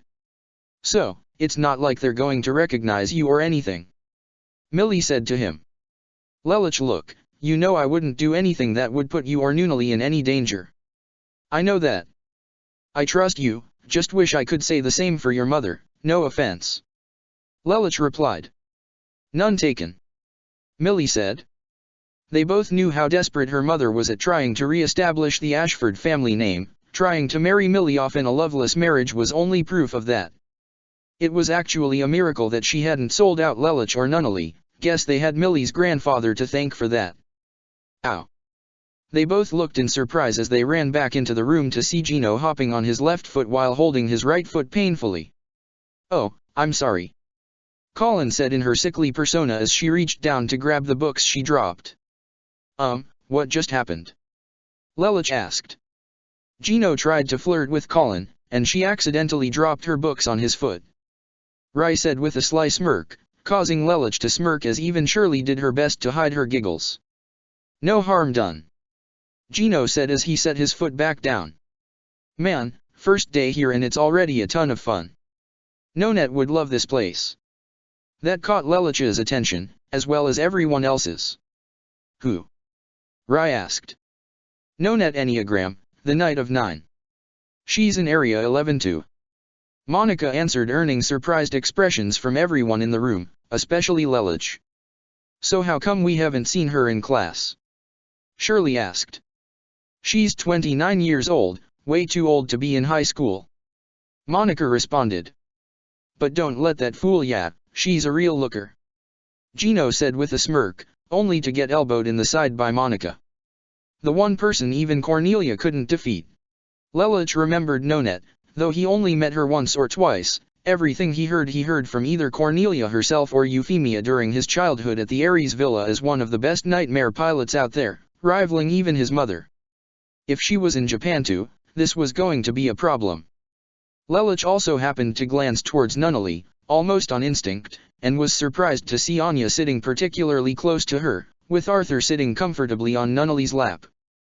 Though it seems she and Nunnally were getting along all right, despite Anya still being glued to her cell phone, there was something about Anya that just made Lelich on edge, and it wasn't just because how close she was sitting to his sister. Viceroy Palace. Hey Nellie, how have you been?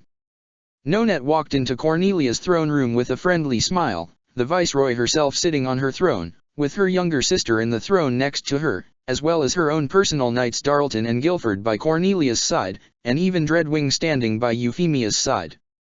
Just fine, thank you. Cornelia said with a twitching eyebrow. Out of all the knights father could send, it just had to be her. Oh, and Euphy, good to see you again. Nonet waved to her. Lady Enneagram, it is nice to see you as well. Euphemia nodded, maintain her professional persona. Yeah, enough of the formalities, come over here and give me a hug. Nonet exclaimed with open arms, which was all Euphy needed to run over with a smile and exchange a heartwarming embrace with the Knight of 9. Dreadwing looked in minor surprise, as did Darlton and Guilford. Cornelia however only sighed, not out of annoyance, however. Though there were times where she found Nonet infuriating, she knew the woman was one of the few people she trusted around Euphy, as they had become close as well during Nonet's and Cornelia's time in military school and would come over to their residences for frequent visits.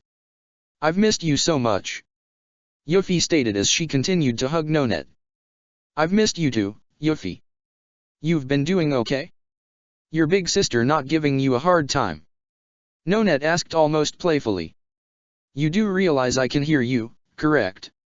Cornelia reminded in annoyance. The two broke off their hug as Nonet addressed the remainder of the occupants. Sir Guilford, Sir Darlton, a pleasure. The pleasure is ours, Lady Enneagram. Guilford said as he and Darlton both bowed to her out of respect. She then looked up to the only Decepticon present. And you must be Dreadwing. That is correct. Dreadwing nodded his head. I am pleased to meet one of Britannia's most elite pilots. And I look forward to working alongside you in the battlefield. Nonet replied. Lady Enneagram, pardon me, but how many knights besides yourself have arrived in Area 11? Guilford asked. Including me, there are 4 in total. Nonet answered. Gino, Anya, and Monica are all here. That took Darlton, Guilford, and even Cornelia and Euphemia by surprise. 4. Typically, only 1 or 2 knights of the round are sent to a military operation to quell the opposition. But if the Emperor sent over half of his current knights of the round to Area 11, it must show that he is taking the threat of the Autobots and Zero very seriously. That being said, I'd like to know everything you know about the Autobots and their Black Knight allies. Nonet said, getting serious. The more we know about them, the better we'll be able to prepare. I agree. Dreadwing acknowledged. We'll all benefit by sharing information with one another. Nonet nodded. In addition, this might be able to help me to find Prince Kaizaren. As much as I love Euphy and trust Cornelia, I can't bring them in on this. Euphy's sweet, but she's also naive, and I can't run the risk Cornelia would try to use Kaizaren for personal gain, considering he is half Japanese. But regardless, I will find him. No matter what. The Nemesis. Starscream, along with Thundercracker and Skywarp, had walked onto the bridge, apparently in the middle of a conversation between Megatron and Arachnid. Is this true? Megatron questioned in surprise. Starscream never mentioned it. Arachnid asked. If he and his minions are up to their old tricks, I shall grind them into powder. Megatron clenched his fists for emphasis. Ahem. Starscream cleared his throat to get their attention. Starscream, and company. Megatron acknowledged. Yeah, we kinda heard you, so you guys wanna talk about us like we're not even here. Skywarp commented, not very amused. Lord Megatron, I mean no disrespect, but could you please explain to me why this deserter is back among our ranks? Thundercracker questioned, referring to Arachnid. Arachnid's talents will make her a valuable asset in our growing war against the Autobots and their Black Knight companions. Megatron answered. Skywarp scoffed slightly. When we go out without permission, we get a beatdown. But when she actually deserts us, she just gets a slap on the wrist. Then maybe you should aim for getting actual results. Arachnid teased, getting close to Skywarp's face, much to his frustration. Putting that matter aside, what was it I allegedly failed to mention, Lord Megatron? Starscream asked. The Harbinger. Megatron answered. That old piece of junk? What about it? Skywarp asked. Eons ago, a Decepticon transport ship crash-landed on this planet. Arachnid responded, bringing up an image of the Harbinger itself on the Nemesis main screen. Oh please, common knowledge. Starscream dismissed. My Seekers and I used the Harbinger's tracking signal to even get to Earth in the first place. Yeah, while you guys were sitting comfortably on the Nemesis, we actually had to fly our way here all the way from Cybertron. Skywarp said, almost sounding like he was complaining. Then I assume the three of you recovered the experimental weapon prototype the Harbinger had been transporting. Arachnid mused. That caught the three Seekers off guard. A weapon? We were never told about a weapon. Thundercracker said. I just thought it was transporting Energon. Skywarp said as well. Where is the crash site? Megatron questioned. Apparently they choose not to log it into the Nemesis database. Arachnid said, causally placing the blame on the three Seekers. You failed to record the coordinates of a Decepticon transport. Megatron was not pleased. Hey, don't look at us. Starscream was supposed to have done that. Skywarp pointed to his supposed commander, who gave a brief glare before turning back to Megatron. An oversight, Master, but I noted its exact location. Starscream revealed. It's actually located in neutral territory that neither Britannia nor any of the other major Earth superpowers have laid claim to. Thundercracker. No Energon there, no settlements, no human population, so we can be in and out really quick. Very well, take Arachnid. Megatron instructed. But, I also want you to lead our newest additions, the Knights of the Round, as well. Starscream scoffed. Surely, Master, we do not need any human pilots for a simple recovery mission. Given our enemy's track record, it is highly likely you will encounter the Autobots and the Black Knights during this mission. Megatron said. And I wish to see what Charles's hand-chosen pilots are capable of myself, if they are truly worthy to stand by our side. Consider it a trial of sorts. Well then, let's go and meet our new partners. Arachnid mused as she causally walked past the Seekers, forcing them to step aside as she walked with a confident and arrogant stride, while flashing an arrogant smirk in Starscream's direction, causing him to scowl. The Ark. Knights of the Round. Arky questioned as she, along with the rest of the Autobots, met up with Lelich, Colin, Shirley, and Rye, all in their respective Black Knight uniforms on the bridge of the Ark. Yes, 4 of them in total. Lelich confirmed. 3 are at our school even. But they don't really seem like bad people. Shirley said. Could have fooled me. Colin commented, still frustrated over Gino's frequent attempts to woo her. But they could still be bad for us. Ironhide commented. From what we've heard, the Knights of the Round are pretty much the top pilots in the entire Empire. Wheeljack smirked slightly. About time these guys gave us a real challenge. Ever since we started our little war, we've only gotten a real fight from the CONS. Wheeljack, you would be wise to take this seriously. Ratchet told the wrecker. Lelich, do you know what exactly we are dealing with here? Rai asked. To be honest, I'm almost completely in the dark. Lelich confessed. The only one I have any real knowledge of is Nonet Enneagram, the Knight of Nine. She and Cornelia attended the same academy together, even surpassing her own skills as a nightmare pilot. I'd even say she rivaled my own mother, who was also a Knight of the Round at that time. May we know the names of the other knights that have arrived in Japan? Optimus asked. Gino Weinberg, Anya Alstream, and Monica Khrushchevsky. Lelich said. Fixit was able to put their names into the ARC's database as he brought up multiple public and service records, including photos of them and their nightmare rays, putting them up on the main screen of the bridge as he began to introduce each of them one by one. Gino Weinberg, also known as the Knight of Three. Age 16. His nightmare is known as the RZA-359 Tristian, a personalized 7th-generation nightmare. Like the Lancelot? Bumblebee asked. Apparently. Fixit confirmed as he brought the image of the Tristian up. It was a very colorful nightmare that was primarily white and blue, with hints of gold along the shoulders, chest, feet, and shins, with red eyes.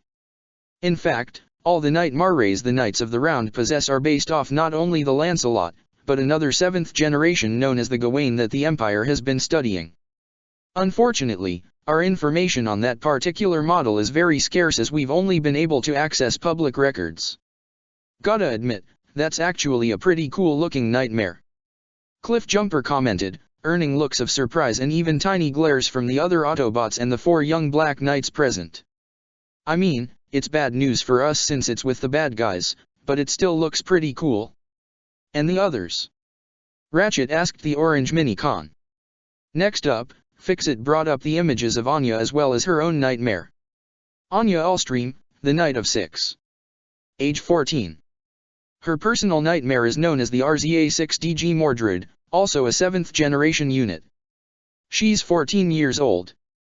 Shirley almost exclaimed out of shock. She's the same age as Nunnally. How in the name of Primus did a kid end up as a Knight of the Round? Ironhide sounded quite disgusted that Britannia would let someone so young pilot a nightmare like that.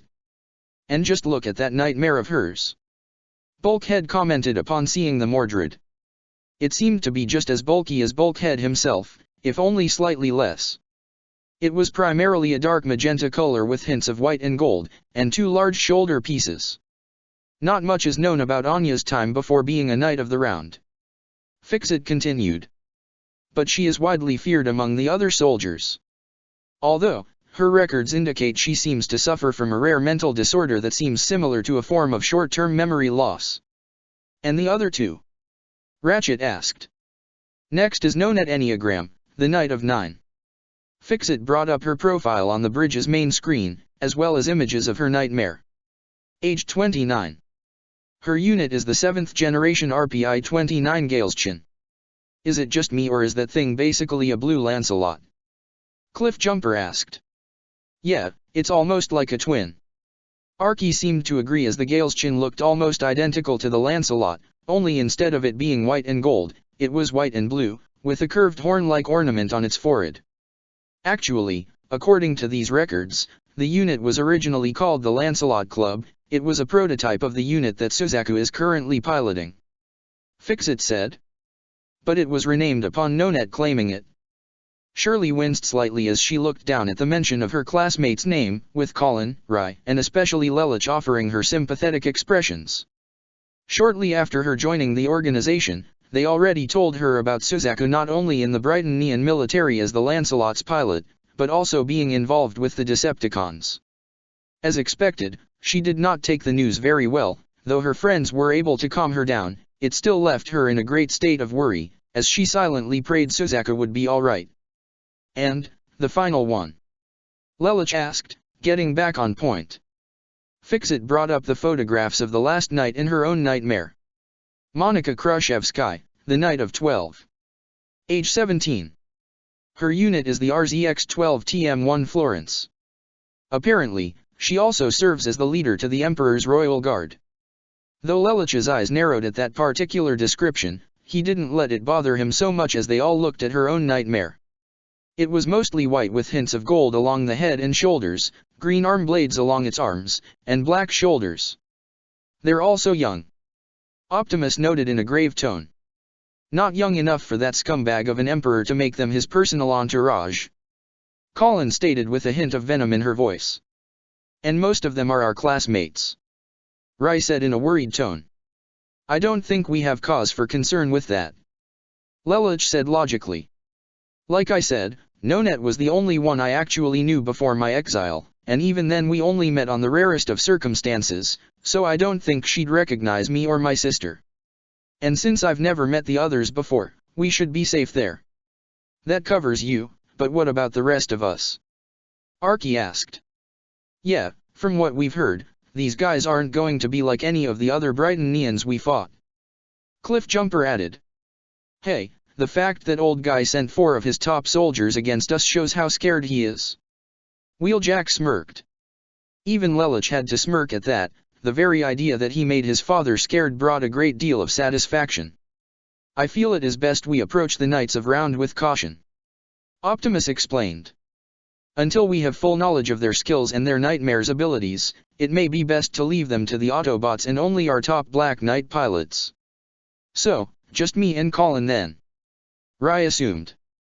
Yes, and even then, you should still watch yourselves, Optimus advised. Got it. Colin nodded. I'll contact Kyoto and let them know about this new development, Lelouch said as he stood up from his seat. I'll let the other Black Knights know so they know to be careful, Ironhide added. Very well, until then, we remain low until I say otherwise, Optimus instructed all his soldiers, including Lelouch, as they all nodded in understanding. The Knights of the Round were not to be taken lightly, especially if they would be working alongside the Decepticons. Camelot Division. The 4 Knight Marrays belonging to the Knights of the Round were all docked alongside the Lancelot. The Mordred, the Tristian, the Galeschin, and the Florence were all there, with a certain man-child scientist rubbing his hands anxiously. Oh, how I've waited for this, Lloyd said excitedly. I get a chance to work with not 1, not 2, not 3, but 4 Knight Marrays piloted by the Knights of the Round. Add the Lancelot and that's 5 total. Oh, this has gotta be the best day of my life. Is he always like this? Monica asked Cecile. You have no idea. The older woman sighed in exhaustion. Well, at least he's better company than Bradley, Monica thought. Suzaku meanwhile stood on a catwalk just above the exchange in silent thought. It felt a bit overwhelming to know he'd likely be with at least one of the 4 Knights of the Round every day, not including his time at school. At first, he was a bit nervous for Lelouch and Nunnally's sake, but he and Millie already told him that they wouldn't recognize him, so their identities were safe. At the same time, this could also serve as a good opportunity. If he could convince some of the Knights of the Round to change Britannia's ways, then maybe his goal could become a reality and all this fighting could come to an end. You must be Suzaku Kururugi. He looked to his right in surprise to see Nonet walking up to him with Anya by his side. I am Lady Enneagram. Suzaku stood up straight. Yes, I am aware of who you are. I was told you were coming by your comrades at school. A pleasure to see you again, Lady Allstream. Yes, you as well, Anya said emotionlessly. Nonet actually giggled a bit. Suzaku, there's no need to be so formal with us. I can assure you, I'm not a racist, neither are my collages, well at least not those present with us. But, seeing how we're going to be working together for the foreseeable future, I would like you to feel more relaxed around us. You don't have to act like we're better than you or anything. Promise. She handed Suzaku a hand to shake. This took the young honorary Brightonian by surprise. A Knight of the Round, a Brightonian soldier handpicked by the Emperor himself, was offering her hand to shake, as an equal. Maybe Suzaku's goal wasn't that far off after all. With a smile, he shook her hand. Thank you, and I look forward to working with you as well. So, this is where Suzaku's been hanging out, huh? Gino asked, walking up to Lloyd before looking to the certain nightmare. And that's the infamous Lancelot. I'm honored to have my prized invention gain the recognition of a Knight of the Round, Lloyd said in obvious sarcasm, bearing no respect to Gino's title, but not showing any disrespect either. Yeah, it does look really cool. Not like those lame Sutherlands and Gloucesters. There's no taste to them. Gino commented. Aha, you have good taste. Lloyd could already tell he would get along with Gino quite well. Yeah, but enough about Nightmare Rays. When are we gonna meet the Decepticons and fight those Autobot guys? That sounds really cool. Gino said in an excited childlike tone. Plus, I hear the Black Knights got some super cool Nightmare Rays of their own. Sooner than you think, Knight. This earned the attention of the 4 Knights of the Round, as well as Suzaku, Lloyd, and Cecile as they turned to see a certain quartet of Decepticons walk in.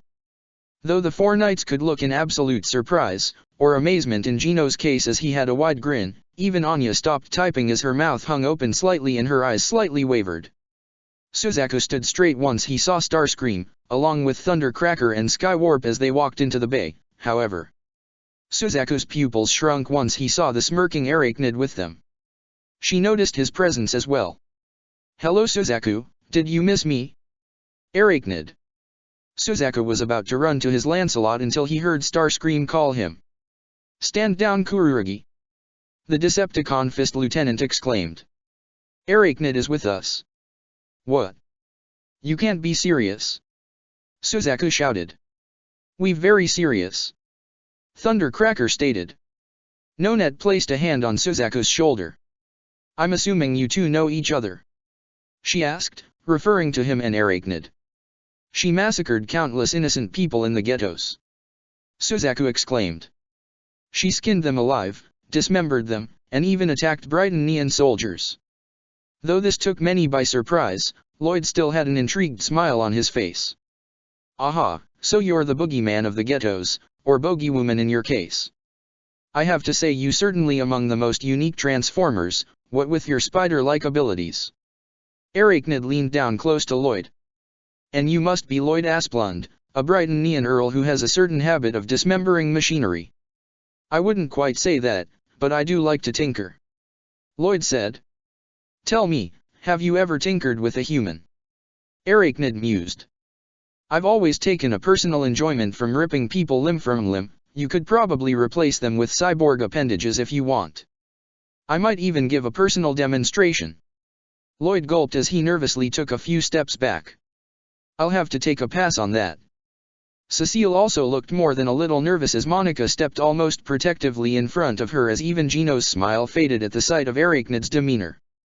She reminded them both of a certain bloodthirsty vampiric colleague of theirs whom neither of them really liked. Arachnid looked at the humans she did not recognize. So, these are the mighty Knights of the Round. She glanced at their Nightmare Rays.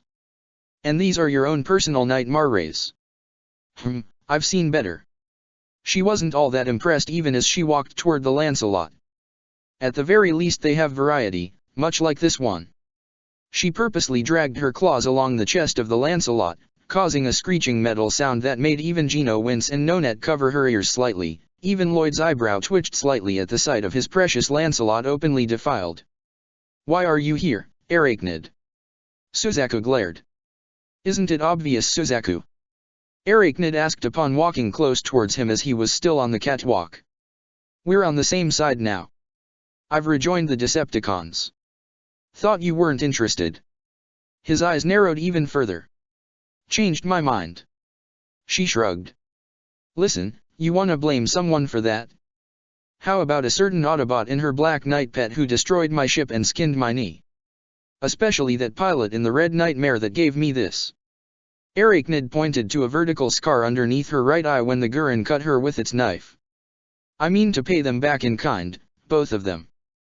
That gives us a common enemy, doesn't it? Suzaku didn't offer any response but continued to glare. The tension between these two was so thick that it would take a Nightmare MVS just to cut it. However, it was indeed broken by Gino, who coughed loudly. So, what's going on? You guys here for a reason? Yes, we have a mission for the present Knights of the Round. Starscream said, getting everyone's attention. Thundercracker, Skywarp, Arachnid, and myself are departing for the land you call Australia. The 4 of you Knights will accompany us. It is neutral territory, so there is no need to worry of any diplomacy. Viceroy Cornelia will be joining us upon her insistence. Thundercracker added. Oh, Australia. Gino seemed interested. The only nation not with any superpower. Heard it's got nice beaches. Work first Gino, play later. Monica told him. What's the mission, exactly? Nonet asked.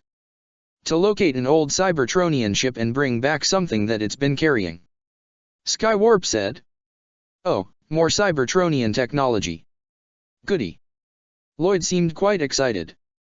I really missed out on that whole polarity gauntlet thing. What are we bringing back, exactly?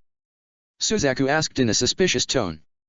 That information is need to know and right now, you don't. Arachnid replied.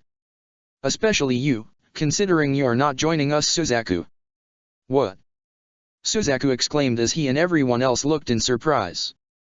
Is there a reason you don't want Suzaku to come? Cecile questioned. Given his track record against the Autobots and the Black Knights, as well as his inability to kill his enemies, he may be more of a liability than an asset. Starscream sneered, earning a glare from Suzaku. So, the Black Knights and the Autobots are gonna show up? Gino asked in an excited and hopeful tone.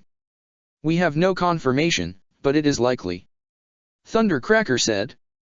And it'll give us a chance to see what the Knights of the Round can do against the Autobots. Makes sense. Anya seemed alright with it, being as emotionless as ever.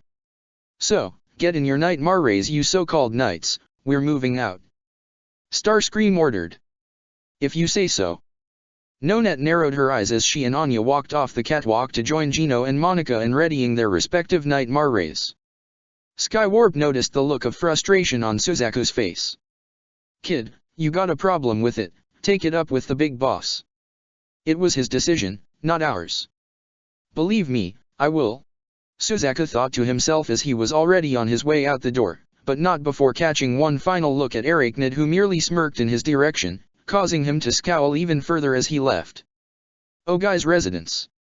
Kaname Ogai walked back into his house when he heard a familiar voice call to him. Welcome back. Thanks. Ogai stuttered a bit, still not used to having a Brighton pure blood in his house, even if she did have amnesia. After Zero and Optimus gave Ogai permission to watch over her, she was given some anesthetics so she would fall asleep as they transported her out of the Arcant to Ogai's place. It seemed that she has for the most part recovered physically, though she did still suffer from permanent scars and lacerations on her back. Good timing, the meal's almost ready. The amnesiac Valletta returned to her work at the pot. Meal? Ogai asked. You mean, did you go out shopping somewhere? He asked with concern. If someone recognized her it could be bad news. No, I just used what you had around. She replied. Some people here are afraid of Brightonians, plus I've heard all these things about giant robots everywhere so. Well I wouldn't say they're everywhere but yeah, probably best to stay indoors for now. Ogai commented. So, have you been able to remember anything yet? Sorry, nothing at all, yet. Her smile faded slightly. That's okay. Ogai said as he went into his room and looked at the recordings from the cameras he hid all over his house, via his computer. Though he wasn't the kind of person to take advantage of someone with amnesia, he wasn't naive enough to think she might try and trick him. So far, the recordings showed that she hadn't done anything suspicious. Don't push it, you're still healing. He said to her. It's alright if it takes time to remember. That of course left a bit of a question in Ogai's head, if and when she did regain her memories, what was he going to do with her? Okay, it's ready. She called to him. I sure hope you like it. Despite the odd situation he was facing, Ogai couldn't help but smile a bit. Australia. The outback of the independent nation seemed more or less a desert with only wildlife serving as its inhabitants, rather than people, with no human civilization in sight. Therefore, nobody would notice the ground bridge portal opening up as Starscream, Arachnid, Thundercracker, and Skywarp walk out, with Cornelia's Gloucester, as well as the 4 Knights of the Round in their respective Nightmare rays roll out. Ugh. I don't feel so good. Gino commented, holding his stomach. Well sucks to be a fleshy then. Skywarp smirked. Are you here to bicker or are you here to guide? Arachnid questioned to the group. I will reveal the exact location of the Harbinger when you tell me exactly what we're looking for. Starscream stated. Just like I told Suzaku, that information is need to know, and you don't right now, none of you do in fact. Arachnid said, resulting in glares from nearly everyone present. Watch your tongue, Decepticon. Cornelia glared. I am second Princess Cornelia Lee Britannia, one of the top pilots in the Empire, and I will not be treated like a lowly grunt. If you're such a mighty warrior, how come you're not a knight of the round? Arachnid taunted. There's actually a rule that says members of the royal family cannot also become a knight of the round. Anya commented from within her massive Mordred. Oh. Thundercracker mused. If I recall, wasn't one of the Emperor's consorts also a knight of the round? What is her name again? Oh right, Mary Ann Six Britannia. She was the knight of two if I recall. Yeah well, the Emperor changed it after she died. Gino pointed out. Guess that means the supposed goddess of victory isn't really good enough. Skywarp mocked, resulting in Cornelia growling. Goddess of victory? Where'd you earn that title? Arachnid taunted as well. Superiority complex much. Suddenly, Cornelia's Gloucester had pointed its lance right at Arachnid's face. Do not test me, Arachnid. I've laid waste to entire legions of enemies. I brought entire nations to their knees for the sake of the Empire. I will not be mocked by the likes of you. You snuffed out entire nations. Arachnid mused with a faint surprise and amazement. Without even a hint of mercy. Cornelia added. Oh? Even Optimus showed you mercy during your little duel in Saitama. Arachnid reminded Cornelia, causing her to grit her teeth even more. In fact, if I recall correctly, you haven't had one single victory since coming to Japan, haven't you? Though you're no winner, you have still left a great deal of destruction in your wake, including your own precious Glaston Knights. So, I think a more appropriate title for you would be the Goddess of Carcasses Rotting in the Mud. Ugh. Burn. Skywarp mocked, and even Gino chuckled a bit as Starscream smirked, while Nonette and Monica glared at the Spider-Woman. I've heard enough. Cornelia was ready to shoot Arachnid where she stood, but Nonette's Galeschin had come in between them to stop a fight from breaking out. Stop it. We are not enemies. Nonette said in a very stern tone. Cornelia, you need to take it easy, don't let your temper get out of control. And Arachnid, you would do well not to push any of our buttons or else there will be trouble. This seemed to get both of them to back down. Though Cornelia wouldn't admit it, Nonette was one of the few people she regarded as something of a senior and knew better than to question her when she was serious. Arachnid stood down as well, though she was annoyed by the Knight of Nine's tone. Ahem. Thundercracker cleared his throat. The mission. Starscream got back on track.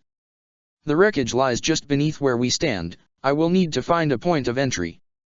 Before anyone could find said point of entry, Arachnid's lower body converted into a drill as she began to dig straight down, much to everyone's surprise. Whoa! She can dig underground. Gino voiced in clear amazement. Some spiders are known for dwelling underground. Anya pointed out. Show off. Starscream muttered before turning to everyone else. Arachnid and I will retrieve the item we seek, the rest of you will wait out here and stand guard in case the enemy arrives. Makes sense. Monica nodded. Sure thing. Skywarp seemed to agree. Before Starscream could even proceed down the hole himself, however, Cornelia's Gloucester rolled in front of him. I'm coming as well. I do not recall giving you permission to do so. Starscream glared. If I recall correctly, Megatron said you and I bear equal rank. So, I don't need your permission. Cornelia commented as she drove her nightmare into the hole, splitting its legs like a split kick as she used the wheels on her mech's feet to slow her descent.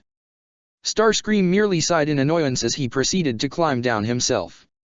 Arachnid and Cornelia proceeded down the halls of the ruined Decepticon vessel, with Starscream casually walking behind them. As Arachnid used her spider legs to crawl on the ceiling, Cornelia's own nightmare's headlights had been turned on to provide some form of illumination as she herself looked around. So, this is a Cybertronian vessel. I expected more. She thought to herself in disappointment. Suit yourselves. I conducted a thorough search of this husk years ago. Starscream said, though he looked in surprise to see Arachnid activating an old console. What are you doing? Accessing the cargo manifest. Arachnid answered. Or didn't you think to do that during your thorough search? She mocked. Idiot. Starscream glared. The ship's systems hadn't been activated for eons. The Autobots and the Black Knights could detect its energy signature. Let them come. Cornelia stated. I'm not afraid to fight, unlike you it would seem. She said to Starscream. Before they could even begin an argument, Arachnid found what they were looking for. Ah, here it is, Section 23. The Ark.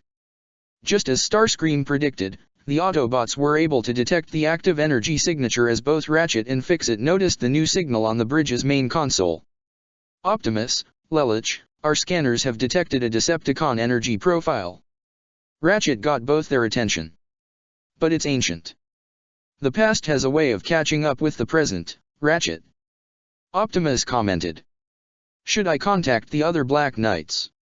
Fix-It asked. Negative. Lelich countered. All the Autobots are present, along with Rye and Colin. If this is another Decepticon weapon, we'll need to hurry, and we'll need the best for this mission. Australia. Thundercracker sat casually on a large rock, with Skywarp pacing around the area. At the same time, the Tristian, Mordred, Florence, and Gale's Chin Knight Marrays all stood straight while the pilots inside casually waited for something to happen. Gino gave a loud enough yawn that it echoed from his nightmare's speakers. Man, I am bored. That makes two of us. Skywarp commented. What did you expect? Us playing volleyball to pass the time or something? Thundercracker questioned in obvious sarcasm. I just want something to do is all. Gino said. I hate doing nothing. We have our orders to wait. Monica said. So, we'll wait. You think the Autobots and Black Knights are gonna show up? I really wanna fight them. Gino hoped. Given the record number of Autobot Black Knight interference in military operations, the odds seem rather likely. Anya said as she was again glued to her cell phone, even inside her nightmare.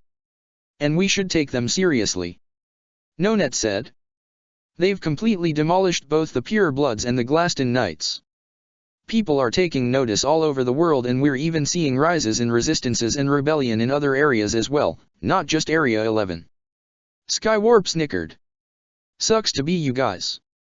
However, before that could erupt into an argument, a ground bridge portal opened up and the Autobots all ran out guns blazing, along with the Gurren Mk2, the Gekka pre-production, and even Zero's own personal beret. The surprise and rapid energon blasts forced the Knights of the Round and Seekers to scatter to avoid being hit. Autobots. And the Black Knights. Thundercracker exclaimed. About damn time. Now we're talking. Gino exclaimed with joy. Optimus, Bumblebee, and Arky with me? Zero ordered as he added to the firefight with his beret's rifle. Everyone else take care of the enemy here. Zero rolled his beret as Optimus Prime, Bumblebee, and Arky all transformed into their respective vehicle modes and followed him closer to the signal they were detecting. So that's Zero, huh? I got M.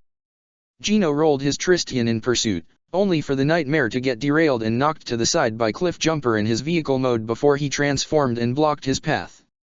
Sorry Nightboy, you gotta go through me first. Cliffjumper stated with a grin. Gino's own grin hadn't faded in the least. If you say so, Mr. Autobot. He rolled his Tristian straight at Cliffjumper as the two clashed. Thundercracker hovered in the air along with Skywarp as they opened fire with energon blasts at Ironhide and Wheeljack, but the two were quick to maneuver around their blasts as Ironhide retaliated with blasts from his own cannon, forcing the two to separate while Wheeljack jumped as Ironhide kept them distracted. The Wrecker was able to grab onto Skywarp's feet and pull him out of the air to slam him on the ground. This distracted Thundercracker long enough for Ironhide to blast him right out of the sky and crash hard on the ground. Bulkhead meanwhile charged forward with his mace straight at the Mordred. However, the bulky Nightmare was actually able to lift both its hands and quickly catch Bulkhead's weapon, much to his own surprise. and even more so as the massive shoulder armaments opened up and fired two powerful blasts that actually sent Bulkhead reeling back across the ground. Two shoulder-mounted Varus weapons, Anya observed. Powerful, yet apparently not deadly enough for an Autobot. Bulkhead was able to push himself back on his feet as he rubbed some spilled energon from his mouth. Hard to believe a kid's piloting that thing. She'd actually make a pretty decent wrecker. Bulkhead quickly brought both his energon blasters up just as the Mordred fired its Varus shoulder weapons again, right as Bulkhead blasted two powerful energon blasts. They collided and created a powerful explosion that seemed to rock the whole area. Anya's eyes widened slightly as she saw Bulkhead quickly run through the smoke to leap and tackle the Mordred to the ground. Hate to do this to ya kid, but I'm gonna have to knock you out for a while. Bulkhead lifted his mace weapon in an attempt to smash the Nightmare's head and render it immobile, while not killing Anya inside. However, she shot both the Mordred's fists up into Bulkhead's face and knocked him up slightly before the Mordred let loose a series of proximity missiles, forcing Bulkhead to cover himself as the blasts knocked him back slightly, though he remained on his feet. Meanwhile, the Gekka charged at the Gale's chin and clashed its rotating blade katana against the opposing MVS blade. They locked for a moment before Rai lashed out his Gekka's Surger Claw, only for the Gale's chin to jump into the air and flip over to land behind the blue Gekka and lash out an MVS strike, only for Rai to instinctively turn his Nightmare round and block the strike with an activated Surger Claw. The opposing energy actually melted the sword, forcing Nonet to roll her Nightmare back as it drew its own Varus rifle to open fire, which Rai blocked again using an activated Surger Claw that actually kept the blast back. Though Rai struggled to keep it back, he moved aside to let the blast past him where it obliterated a large mound of the ground. Can't believe I'm actually going toe-to-toe with the Knight of the Round. He smiled almost humbly. Guess all that experience fighting Decepticons has paid off. He shot his Gekka forward, slashing with both his katana and Surger Claw, forcing Nonet on the defensive. The Knight of Nine smirked herself. I can see it's not just the Autobots that are a threat. The Black Knights got plenty of talent of their own. Whoever this pilot is, he's good. Meanwhile, Colin roared as she shot her Gurren straight at the incoming Florence. She lashed out her Radiant Wave Surger Claw, only for Monica to block it with an X formation of her Florence's retractable MVS shoulder blades. They struggled against each other until Monica forced her Nightmare forward, forcing Colin back as she brought out her Gurren's knife, which she lashed out, but the Florence ducked and tried to sweep its feet, only for the Gurren to jump over and above and lash out with her Surger Claw again, but the Florence batted it away before trying to move her Nightmare back and fire a pair of waist-mounted slash Harkins, only for Colin to slash at one with her knife and barely dodge the second. At the same time, Cliffjumper opened fire with his Energon blasts at the incoming Tristian, but Gino proved fast enough in his Nightmare to dodge each of the blasts as the Tristian drew both its MVS blades and slashed at Cliffjumper, who ducked and dodged each swipe before sweeping his feet to knock the Tristian down. He quickly aimed his Energon blaster right to the Tristian's face, but Gino quickly sliced upward with the right MVS to knock the red Autobot back, allowing the Tristian to stand up on its feet. Gotta say, that's the first time somebody's knocked me off my feet before. Gino commented with a grin. Fighting you Autobots is an absolute blast. He fired a slash Harkin from his Nightmare's right arm, which Cliffjumper was able to dodge and avoid. Same goes for you. Cliffjumper grinned as well. Most of the Brighton Neons I've been fighting act like something crawled up their tailpipe and died. He charged directly at the Tristian, who tried to slash downward with its MVS blades, only for Cliff to catch the Nightmare by its arms. About time someone knows how to have some fun around here. He headbutted the Tristian to disorient its pilot before grabbing it by its right arm and hauling it over his shoulder for a throw. Tell me about it. Gino commented as he flipped his Nightmare to land on its feet. Hanging around with a bunch of stiffs is kinda lame. Even a few of my pals in the Knights of the Round are hard to talk to. Cliffjumper maintained his smirk as he clashed with the Tristian once more. Though it seemed like this Gino was actually a pretty decent guy, he still knew he had to take him down. But that didn't mean he couldn't have some fun with him. At the same time, Arachnid proceeded through the tunnels of the Harbinger with Starscream and Cornelius Gloucester right behind her, the trio apparently oblivious to the battle occurring outside. She turned a corner. Section 23 should be right about here. She came to a stop as the only thing in front of her was a dead end of solid rock. The ship just ends. It must have broken in half during the crash. Starscream scoffed. Or in the air. If you performed actual research, you would have learned that an Autobot battalion shot the Harbinger out of the sky. You knew this was only part of the ship? Cornelia questioned, clearly unamused by Starscream's lack of communication. How far away is the other half? Arachnid demanded. I'm afraid that information is, need to know. Starscream mocked to both of them. Both Cornelia and Arachnid growled, but not even the former could contain a surprised expression as the latter shot out some of her webbing to ensnare Starscream and knock him onto the ground. What are you? You're trying to make me look like a fool before Megatron. Arachnid accused. Have me return empty-handed while you locate the weapon yourself. How dare you accuse me? Starscream exclaimed. You're nothing but a scavenger. An opportunist. Aren't you one to talk? Arachnid commented as she leaned closer towards Starscream in a predatory fashion. Cornelia said nothing as she only observed with a smirk, finding it quite amusing to see the Decepticons bicker amongst themselves, particularly the two that drove her up the wall the most. Perhaps. But I've changed. Starscream said in a calming tone. Seen the error of my ways. I live to serve Megatron now. You won't live to serve anyone if you don't tell me where to find the rest of this ship. Now. Arachnid demanded. Starscream sighed in annoyance. 20 kilometers north of here through a stone arch. Thank you. Arachnid stood back up. Good, now we can. Before Cornelia however could make any movements, her Gloster was suddenly webbed to the walls of the ship. Arachnid wasted no time in using her spider legs to sever the hands and feet of the Nightmare and even a slice at the Gloster's neck to sever its communications. What is the meaning of this? Cornelia exclaimed, even Starscream was mildly surprised. You know Cornelia, there has been something I've been meaning to ask you. Arachnid mused. The motto of Britannia is, survival of the fittest, right? As in, the strong survive and the weak die, correct? What of it? Cornelia narrowed her eyes. So, then I really must ask, why is little Euphemia still around? Arachnid asked with an amused smirk. What? Cornelia questioned. I did a little research on the Brighton royal family, seeing how we're supposed to be working together and all. Arachnid began. Typically, anyone who isn't a warrior like yourself is usually a strategist, or a really good politician. But as it turns out, little Euphemia doesn't fall under any of those categories. So, it makes me wonder why you're even keeping her around. Or, I believe a better question is, why is dead old daddy keeping her around? It's none of your damn business. Cornelia glared at the Spider-Con that so much as mentioned her younger sister's name. If she's as weak as I've heard, why hasn't your precious emperor thrown her to the curb? Arachnid taunted.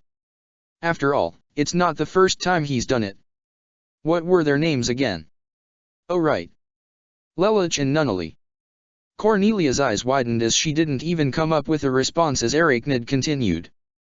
Their mommy died, so their father threw them to the hounds and killed them. Isn't that right? No. The 11s were responsible for their deaths. I don't think so. Arachnid countered. The truth is, their lives weren't in danger until Japan was invaded. And who was it that invaded Japan again? Oh right, it was you. It was Britannia. Seeing how Carol's had no qualms over killing his own son and daughter like that, it makes me wonder why he hasn't done the same to useless Yuffie. If you so much as lay a finger on her. Cornelia gritted her teeth so much, it was a wonder they didn't crack. I'm not saying I would do anything. Arachnid replied. I'm only asking what you would do if Daddy tried to kill Yuffie like how he killed Lelich and Nunnally. Would you protect her and betray the Empire? Or would you kill her yourself to further cement your position as the pride of Britannia? Shut your mouth. Cornelia tried to move her Nightmare, but without its land spinners on its feet, it was pretty much immobile. Ahem. Starscream got Arachnid's attention. As entertaining as this is, we do have a mission to accomplish. So, release me. Arachnid proceeded to walk away before turning back to the immobilized pair. when I have the weapon in hand. She smirked. That is, if I can find my way back without my guide. Oh, and Cornelia, seeing how your nightmare malfunctioned and you found yourself stranded on this foreign land, I'll be sure to take real good care of little Yuffie in your stead. Her eyes shook with a blind rage as Cornelia tried to personally kick open her cockpit, but with the back of it stuck against the wall, it was almost impossible, so she tried to cut her way out with her sword. This is not funny, Arachnid. Starscream called to her as she walked away. Come back here right now and cut me loose. Arachnid. That is an order. I am your commanding officer. She chuckled as she turned the corner, only to gasp as she spotted Optimus, Archie, Bumblebee, and Zero's beret, who in turn spotted her as well. Arachnid. Archie exclaimed. Surrender. Optimus ordered. Arachnid growled as she produced her spider legs and ran back the way she came with the Autobot trio and Zero in close pursuit. Arachnid. You traitor. Starscream exclaimed as she scurried over him and proceeded to drill herself back to the surface through the rock wall on the other side, leaving him, as well as Cornelia's Gloucester with Optimus, Bumblebee, and Zero as Archie proceeded to climb through the tunnel in pursuit of her nemesis. Archie. Wait. Optimus tried to call to her. Zero immediately contacted the others. All units. Archie is in pursuit of Arachnid. Provide assistance immediately. I'm on my way. Colin responded. Hey Zero. Bumblebee got his attention as the Autobot scout pried the webbed and immobile Gloucester from the wall and pulled open its cockpit to pull out Cornelia in his own hand. Look who's here. Lelich's eyes widened as he saw his struggling sister in Bumblebee's grip. Cornelia. Archie had made it to the surface, not far from the rest of the fighting as she heard noises and energon fire in the distance. But that wasn't her concern right now. She aimed her energon blaster but had seen her enemy had vanished.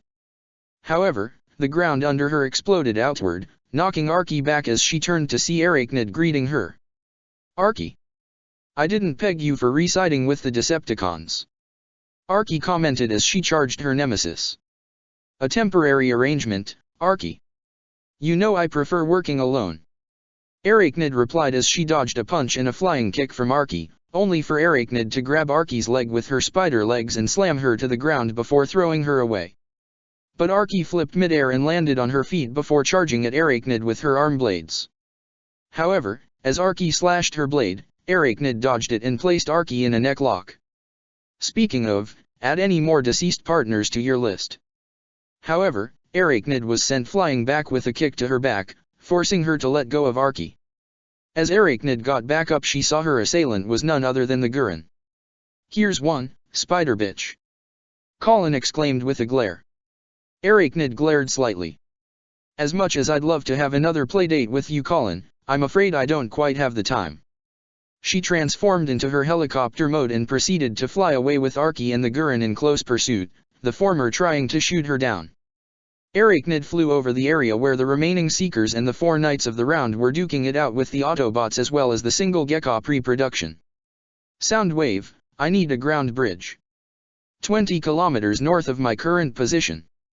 She transformed and landed on the ground right as a ground bridge portal opened up. Come on everyone. Time to go. Where's Cornelia? Nonet exclaimed. Forget her, let's just go.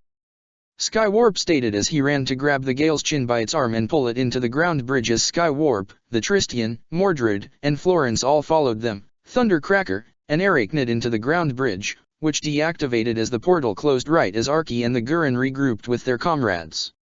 Did we just send the Knights of the Round running? Rai asked.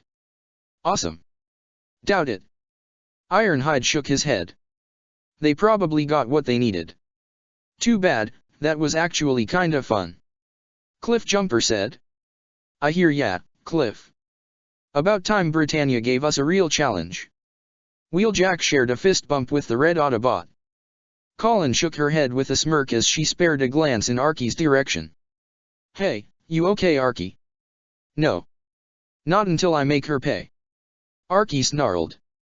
The redhead girl looked with concern. Archie, you know that I would personally love to put that bitch in her place, we can't let our emotions cloud our judgment. Right. That's kinda ironic coming from you. Cliffjumper said, resulting in a short glare from Colin, which he didn't notice as it was inside her nightmare, but he turned to Archie with his own serious expression. But she's right. Revenge is not going to bring back who we lost, you know that. Archie offered no response, but simply looked away. Move it. They all turned their attention to see Bumblebee, Optimus, and Zero in his beret personally escorting not only Starscream, but even Cornelia, who still remained in Bumblebee's grip. No need to use force. Starscream stated, still ensnared in Arachnid's webbing, as he was forced to his knees. Starscream and Bulkhead looked in surprise to see the Britannian princess in Bumblebee's hand. Is that Cornelia? No way. We actually captured Cornelia. Rai exclaimed as even Colin was stunned. Cornelia growled at the enemy. If you think I've accepted this, you really don't have a choice, considering your current predicament. Zero reminded, as Lelouch himself couldn't contain his own smirk from within his nightmare. He finally did it. He finally captured Cornelia. Now he can get answers from her. I'll tell you anything you want to know. Starscream said to the Autobots and Black Knights around him. Is that right? And what do you want in return, Starscream? Ironhide glared, knowing just how deceptive their prisoner was. I want to be on your side. Starscream revealed. This caught Rai and Colin by surprise as most of the other Autobots narrowed their eyes untrustingly towards Starscream, though Optimus maintained a serious expression as did Lelouch. On our side. Bulkhead laughed. Yeah right. And I've been lobbying with the Fallen. You wouldn't betray the Decepticons. Zero told him. Wouldn't I? Starscream questioned. What have they done for me lately besides humiliate me, spy on me, demote me? Do you know how many times Megatron tried to extinguish my spark in cold blood? Only to have him now replace me with that traitorous wretch Arachnid. She abandoned me. Even my own Seekers. They left me for scrap. So why not rat them out? While the others eyed the Seeker with suspicion, Wheeljack looked towards Cornelia. What about you, Princess? Your little Knights of the Round abandoned you too? I think that's cause for some payback, right? If you think for one moment, I would betray Britannia, you are sorely mistaken, Autobot. Cornelia exclaimed. Unlike this backstabbing snake, my loyalty will never shake. Lelouch narrowed his eyes but offered no response. Zero? What do you think? Colin asked from her Gurren. He was silent for a minute before looking at Optimus, though the Autobot leader couldn't see his face, he knew Lelouch was looking at him. He gave him a nod, saying they would talk about this. Bumblebee, Gurren, Gekka, watch our prisoners. Everyone else, we'll discuss this. Zero slowly rolled his beret away to meet up with Optimus and the others while Bumblebee kept his grim firm on Cornelia as the Gurren and Gekka both rolled toward Starscream, with the Gekka bringing its katana underneath Starscream's chin and the Gurren keeping its radiant wave surger claw only a few inches away from the back of Starscream's head. Lelouch put his mask back on as he opened his nightmare's cockpit to speak with the Autobots around him. Well? What the rest of you suggest? Absolutely not. Ironhide stated. I can't tell you how many times Starscream's tried that same thing to us and Megatron. But he was also telling the truth about the number of times Megatron tried to scrap him. Archie added. You're not saying you actually trust Starscream? Bulkhead asked.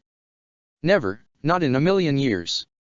But this may be the one time our objectives align. Archie said. The Decepticon First Lieutenant has to know all sorts of juicy information. Cliffjumper added.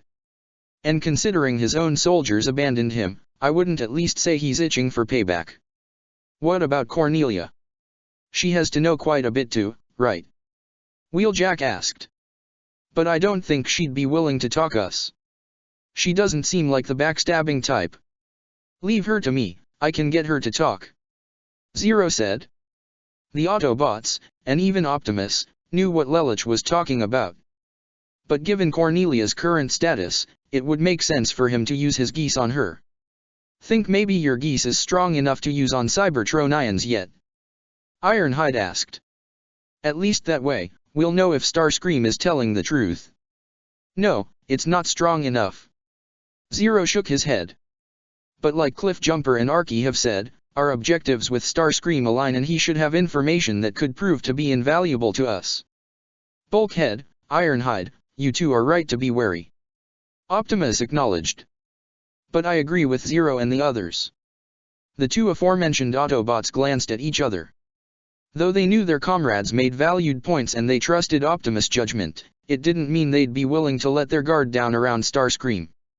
20 kilometers north of the Autobots and Black Knight's position, a single ground bridge portal opened up, allowing Arachnid, Thundercracker, and Skywarp, along with the 4 Knights of the Round, in their respective Knight Marrays to arrive at their destination, the remains of the Harbinger.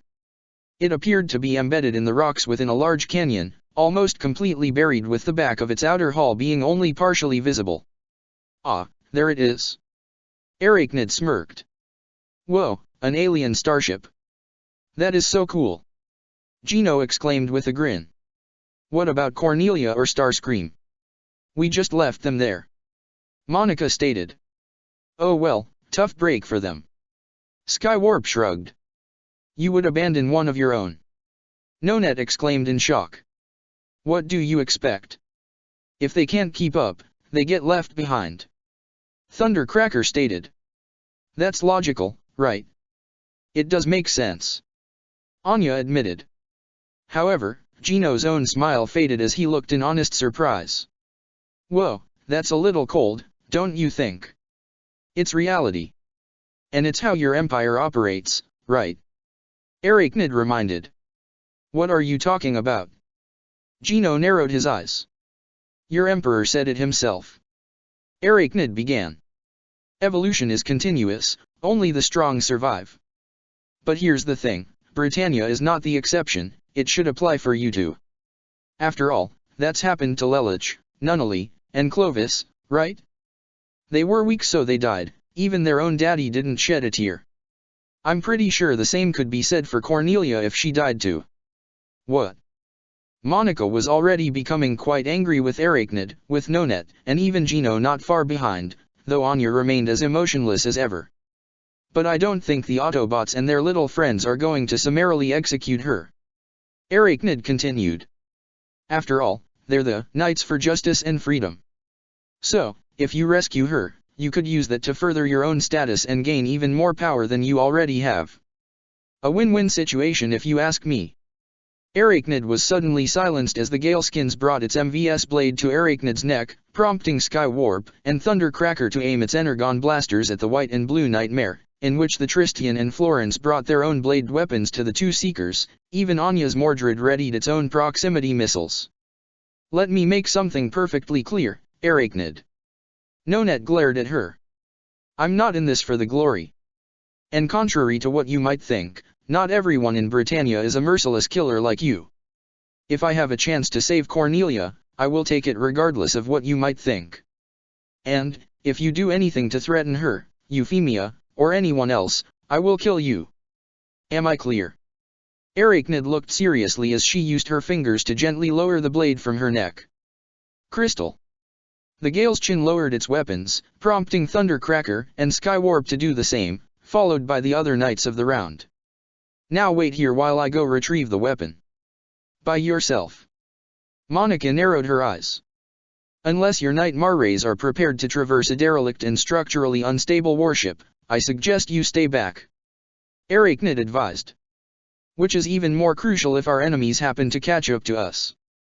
Nobody offered her a reply as they simply watched Arachnid use her spider legs to traverse up the vertical incline of the ruins of the Harbinger, though the Knights of the Round couldn't help but glare.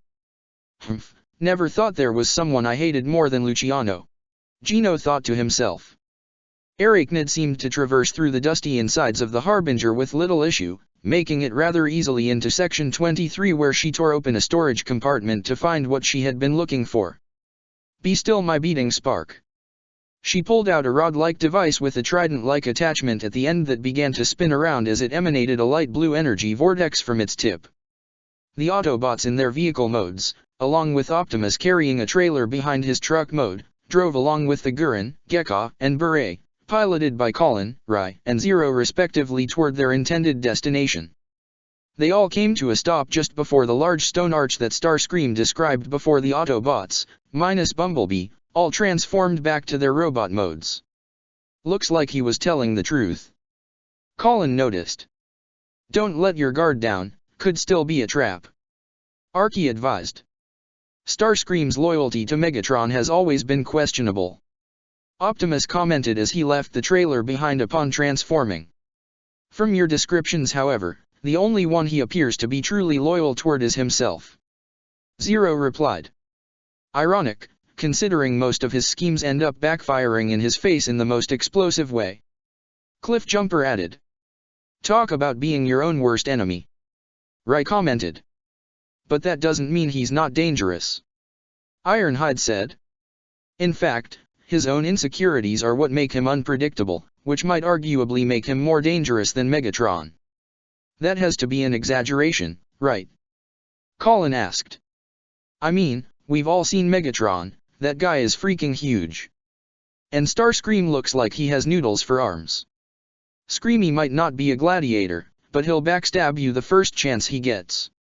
Bulkhead said. If Starscream's tried to backstab Megatron multiple times, why does he even keep him around? Rai asked. I have to agree. Zero said. If Starscream was in our ranks, I'd have him removed the first attempted coup. Wheeljack shrugged. Don't know, maybe a stress reliever? I mean, beating him up is kinda fun. What's the old saying? Keep your friends close but your enemies closer. Bulkhead mused. What do you think, Optimus? Zero asked. As you all have stated, the only one Starscream truly serves is himself. Optimus began. If he has truly split from the Decepticons, his knowledge of their agendas could make him a valuable ally. You're not suggesting that he'd actually join us? Right. Right question. A sleazebag like him. I gotta agree with the kid, Optimus. Ironhide agreed. If we keep Starscream around, it's only gonna do more harm than good. I understand how many of you all feel. Optimus replied. And I agree that it is highly unlikely that Starscream, or any other Decepticon would choose the path of good, even they possess the potential for change. Even bot killers? Even Arachnid? Archie exclaimed. Or Cornelia? Or that goddamn Emperor? Colin exclaimed as well. Without that hope, we may never achieve lasting peace. Optimus said. Though he knew that there were indeed those that are incapable of change, there were also those that were. That had Lelich think for a bit. There was a time when he and Cornelia were close, but after all she's done, the odds of them reforming any sort of bond were unlikely. Hey, speaking of which, can someone get her out of my trunk? She's really putting up a fight. Bumblebee pointed out as his trunk began to shake slightly. The Gurren and Gekka, both deactivated as their pilots, both wearing visors to hide their identities, lowered themselves from their nightmare rays. Colin and Rai walked to Bumblebee and opened his truck to reveal Cornelia. She was completely wrapped in duct tape, her wrists were tapped behind her back, her ankles tapped together, with more duct tape wrapping around her to bind her arms to her side, with a single strip of duct tape to cover her mouth. Not so fun now that you're helpless, is it? Colin smirked as Cornelia glared and muffled a curse under her gag, even as she and Rai dragged her out of Bumblebee's trunk, allowing him to transform back to normal. About time we get our other guest out. Ironhide said as Bulkhead walked to the trailer and opened it. Rise and shine, Screamy. Bulkhead dragged Starscream out by his feet, his hands were cuffed in front of him with his wings clamped back to prevent him from transforming. He grunted a bit as he was dragged out. We're here. Where's the ship? Archie questioned. Starscream looked at his surroundings for a second before answering. It's through the arch, among the stones. Optimus looked back towards the arch a brief moment before relaying instructions. Ironhide, Bumblebee, Bulkhead, Cliffjumper, and Wheeljack, you're with me. Gekka pilot, you as well. Got it. Rai nodded as he walked away from the bound Cornelia to climb back into his nightmare. Zero, Archie, Gurren pilot, remain with our prisoners. Understood. Zero said from inside his nightmare as he reached down with his beret's hand to grab the bound Cornelia. I'm going to have a chat with Her Majesty. See that we're not disturbed. Colin nodded as she went back to the Gurren. As the other Autobots, and the Gekka, began to leave, Arky tried to plead with her leader. Optimus, please.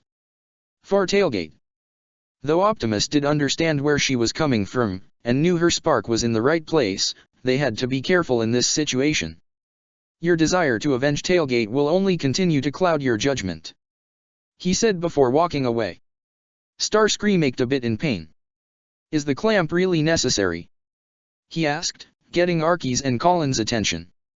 I promise not to fly away, it's really giving me a crick. We can shove you back in the trailer if you want, Colin told him, causing Starscream to grumble.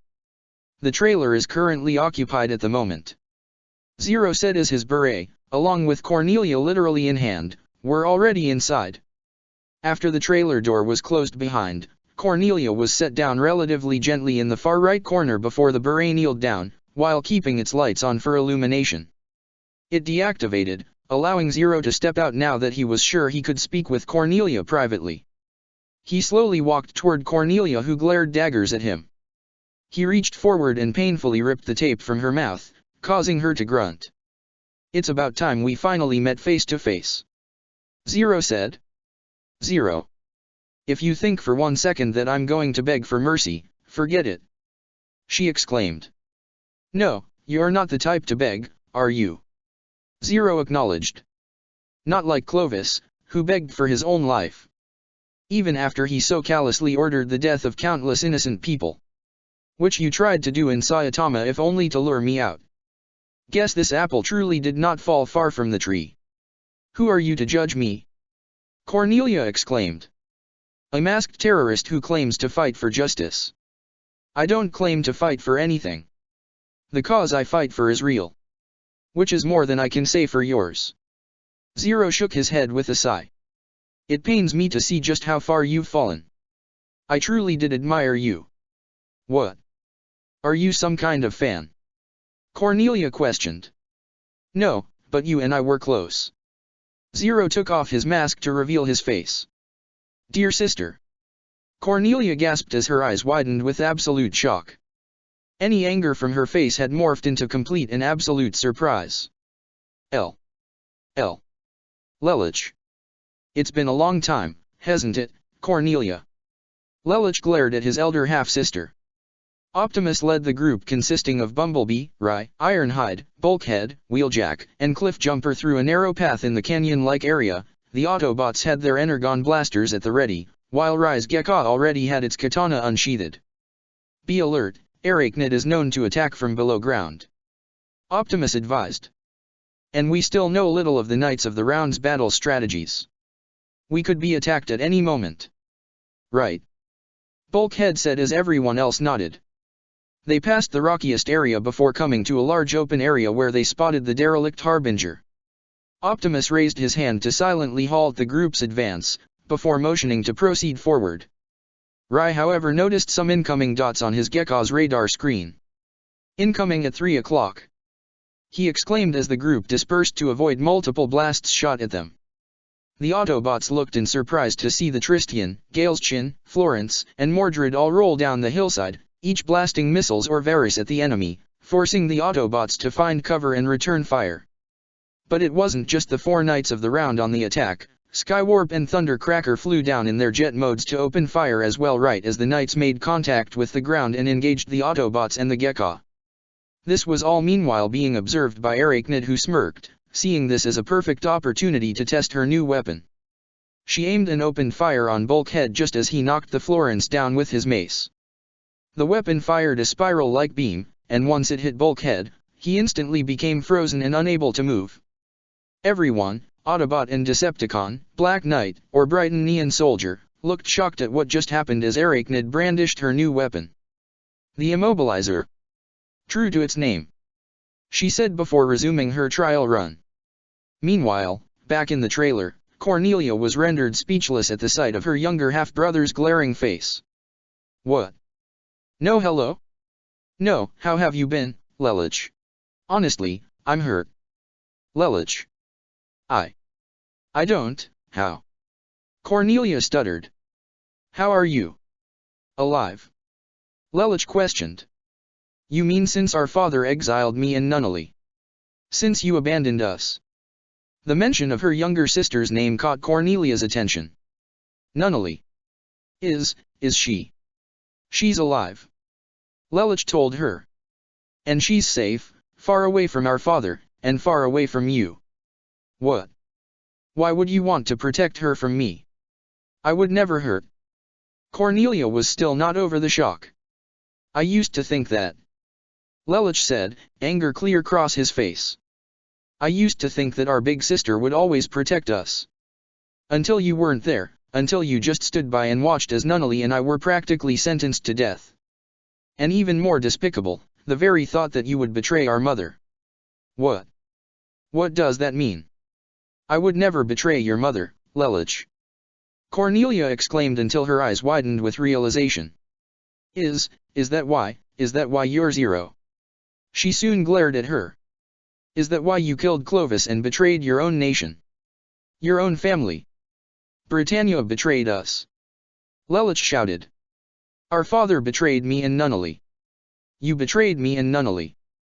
Clovis ordered hundreds of people to be executed to cover up his own conspiracies. He deserved what he got. And it's not just him.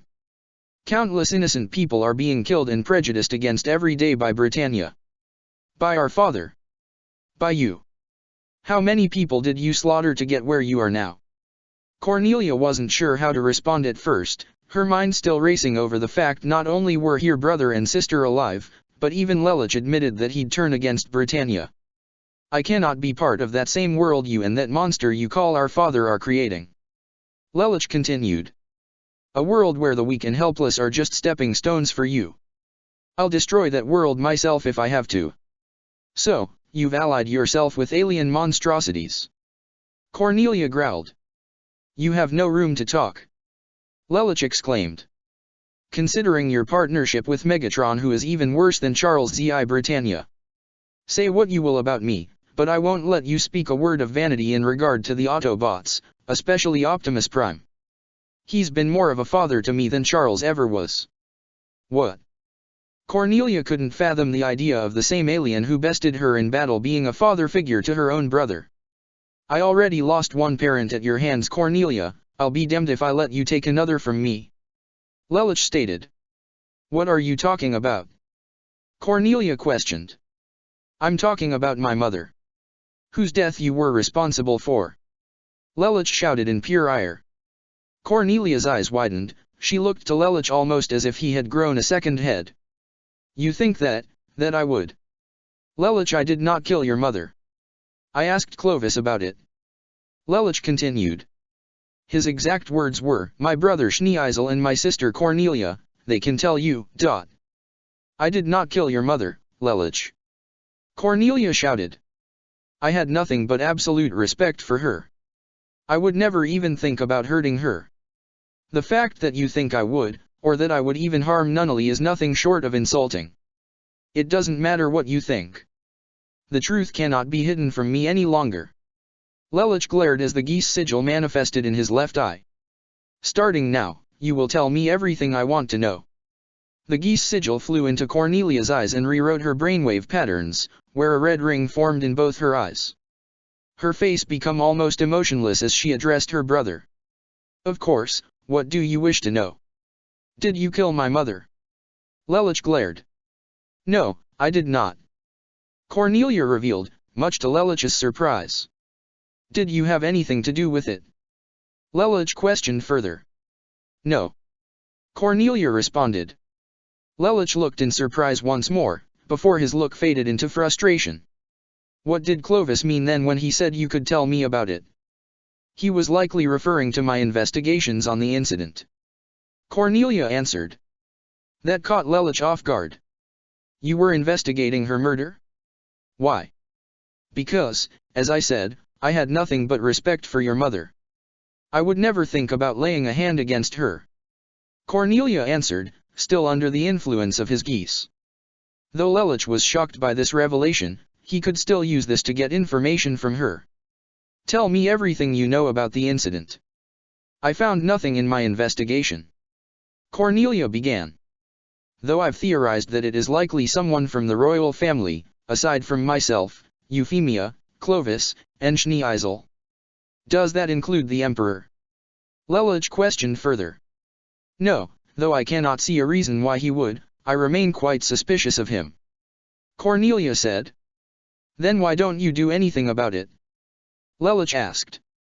Because I have no evidence, and even if I did, I worry he would do something to Euphemia if I went against him. Cornelia answered. Lelich honestly wasn't surprised. She always did dawdle over Euphemia, and he wouldn't put it past Charles to use her as leverage against Cornelia. Is there anything else I should know? Yes, there is. Cornelia continued. The day before the murder, Lady Marianne asked me personally to shut down security and relieve the guards of their duty for the night. That took Lelich by surprise. What? Why would she do that? I do not know, she didn't say anything other than she was expecting a guest. Cornelia answered. That was the last I heard from her before her death. The prince turned revolutionary side in disappointment. He was honestly no closer to avenging his mother's death, as all he did was rule out one single suspect. You would never betray my mother? He asked, his geese still active. Never. Cornelia confirmed. You would never betray Nunnally or myself? Lelich asked, his voice softening a bit. Never. Cornelia confirmed once more. Lelich's own anger soon faded, as once she said that, he remembered his past with Cornelia. He remembered how she and Euphemia would come over to the Ares villa all the time to play with him and Nunnally. She even used to read bedtime stories to him, Nunnally and Euphemia, as they even slept in the same bed in their toddler years. How did you handle the news of Nunnally and my supposed deaths after Japan fell? Any time I wasn't spent comforting Euphemia, I cried my own eyes out. I even cried myself to sleep for a week. Cornelia revealed, causing Lelich to look in emotional shock as he felt his own emotions shake. If you learned we were alive, what would you do? He asked. I would protect you too, with everything that I have. Cornelia answered. Even from our father, even from Megatron. Yes. Cornelia answered. Why? Because I love you. Lelich was not prepared for those words. His own eyes began to shake despite his geese still being active as Cornelia continued. Lelich, I love you and Nunnally as much as I love Yuffie. She answered honestly, still under the influence of Lelich's geese. If you need me to protect you from even Britannia itself, I would do so without hesitation. I also have no doubt that Euphemia, and even the remainder of the Glaston Knights would as well. Why them? Lelich asked, emotion filling his voice. Because they've sworn loyalty to me, not to the Emperor. Cornelia answered. I know them. If they would choose between me or our father, they would choose me. Even after I rebelled? Lelich questioned, tears already forming in his eyes. Yes. Your actions for rebelling are understandable. Even after. Clovis. Lelich stuttered. Yes. Though he still kept his geese active, Lelich turned away from his sister as he pressed his hand against the walls of the trailer. Tears were ready to fall down from his eyes. In his childhood, he truly did love Cornelia and admired her as his big sister. And now, she had honestly said, albeit under the influence of a geese, that she would walk away from Britannia and even fight the Decepticons for his and Nunnally's sake. There was a part of him that considered using his geese to order her to do so, but that would make him no different from their father or even Megatron. Besides, would the Black Knights be so acceptant of Cornelia after what she done? Probably not, but if he revealed his own status, it might help them to become more open-minded. Even Optimus said that there were those with the potential to change. However, all this could wait. He still had Cornelia under his geese influence and he had a job to do. So, he squashed down his emotions as he faced her once again. I want you to tell me everything about Britannia's military operations here in Japan. Lelich said. Of course. Whatever you need. Cornelia replied. At the same time, Colin still remained in her Gurren as Archie continued to pace in front of Starscream. The redhead glanced in the direction of the trailer, deeply concerned for Lelich. Though she knew he could handle himself and his geese would keep Cornelia from hurting him, She could only imagine how difficult this must be for him. Despite everything, Cornelia was still his sister, though Lelich didn't go into the specifics of their relationship. It must still be hard to feel betrayed by someone you once trusted and loved. "I'm not really so bad, you know," Starscream said, more so to Archie, while also getting Colin's attention. "Megatron, he's the evil one. Tell it to someone who cares," Archie replied. "Like whom? Arachnid? Or Thundercracker and Skywarp?" Starscream scoffed. "What I wouldn't do to get my hands around their wretched throats." Guess we agree on something after all," Colin commented. "Oh, you have no idea." Starscream began his rant. "I've worked with those two for eons. Long before I joined Megatron, I was air commander of an entire Seeker armada. I worked hard to bring those two up in the ranks. Thundercracker was my top scientist, though Skywarp was no genius. He had exceptional combat skills. And after all I've done for them, they still see fit to, as you humans say, throw me under the transport bus.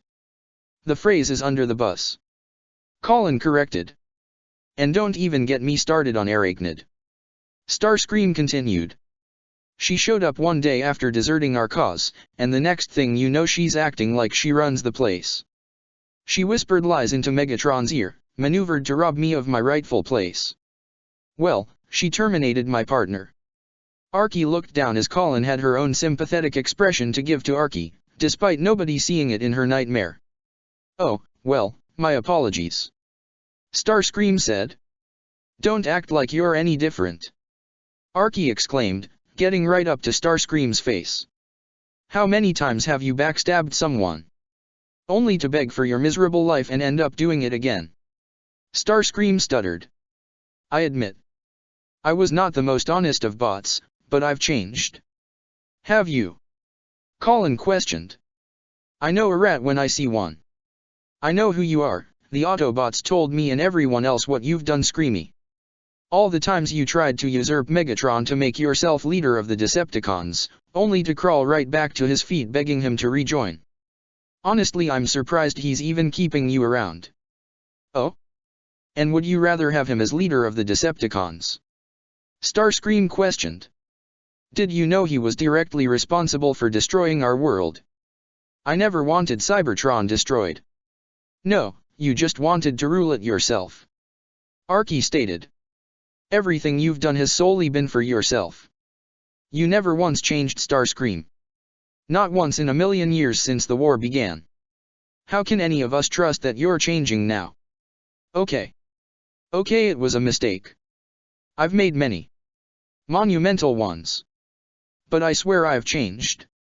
Starscream looked like he was begging, in fact he was, even as he bent down on his cuffed hands and knees. Please reconsider my termination." Colin looked at Starscream with a befuddled expression. Are you serious right now?" "Archie, is he actually serious?" Archie rolled her eyes in annoyance. "I have no idea." "Wow, you are just pathetic," Colin commented to the Seeker. "How you could end up as the Khan's second-in-command is beyond me. Come on, get up, we're not gonna kill you." Archie bent over to bring him up. "What even made you?" Slash. Archie's optics widened as she felt a gash across her abdomen, stuttering back right into the Gurren's grip. "Archie? What happened?" she exclaimed upon seeing the bleeding energon leaking from Archie's wound. Only to look in even further shock as she heard a similar slash across her own nightmare's lower ABS. She saw her systems begin to flicker on and off as she saw on the screen briefly a smirking Starscream holding important pieces of the Gurren's insides in his claws before the Gurren fell over on its back. Starscream snickered as he reached down for the key to his cuffs that Archie had dropped upon being slashed before he freed himself. "What's the matter, Archie? After all, you really shouldn't be surprised." At the same time, the Autobots and Rai were currently on the defensive, doing what they can to avoid the blasts from Arachnid's newly acquired immobilizer, while also defending themselves from the relentless attacks from Skywarp, Thundercracker, and the Knights of the Round. Wheeljack rolled back to avoid the continuous missile blasts from the Mordred as he drew his dual swords and rushed the Mordred, avoiding the Varus blasts shot from its shoulder units. Once he was close enough, he leapt at the Mordred, spinning his blades in front of him like a drill, which Anya tried to block by crossing the Mordred's arms, only for the arms to be torn up. However, as Wheeljack landed on his feet, Anya sped the Mordred forward into Wheeljack, crashing both the Nightmare and the Autobot into a large rock. Wheeljack however dug his feet into the ground and tried to press back against the Mordred as Anya tried to press it forward, spinning the tiers hard until smoke began to shoot out from them. "That all you got, kid?" Wheeljack grunted. However, both the Mordred and Wheeljack were hit with a large beam shot by the immobilizer, striking them both. Wheeljack completely froze, as did the Mordred, much to the surprise of remaining 3 knights. "Anya!" Gino exclaimed, unfortunately leaving him open to be decked across the face by Ironhide. Anya herself was unharmed, but it seems as though her Nightmare's systems have completely shut down. "Controls unresponsive," she said in a monotone voice. "Communications unresponsive. Manual ejection and override, all unresponsive. I am stuck." Nonet kept firing her Varys at Bumblebee, who dodged each of the blasts, while also turning to Arachnid, who was at the top of a large rock. "You hit one of our own. She was in the way." Arachnid shrugged. "And I see no reason why she wouldn't be hurt. This weapon only seems to work on Cybertronians.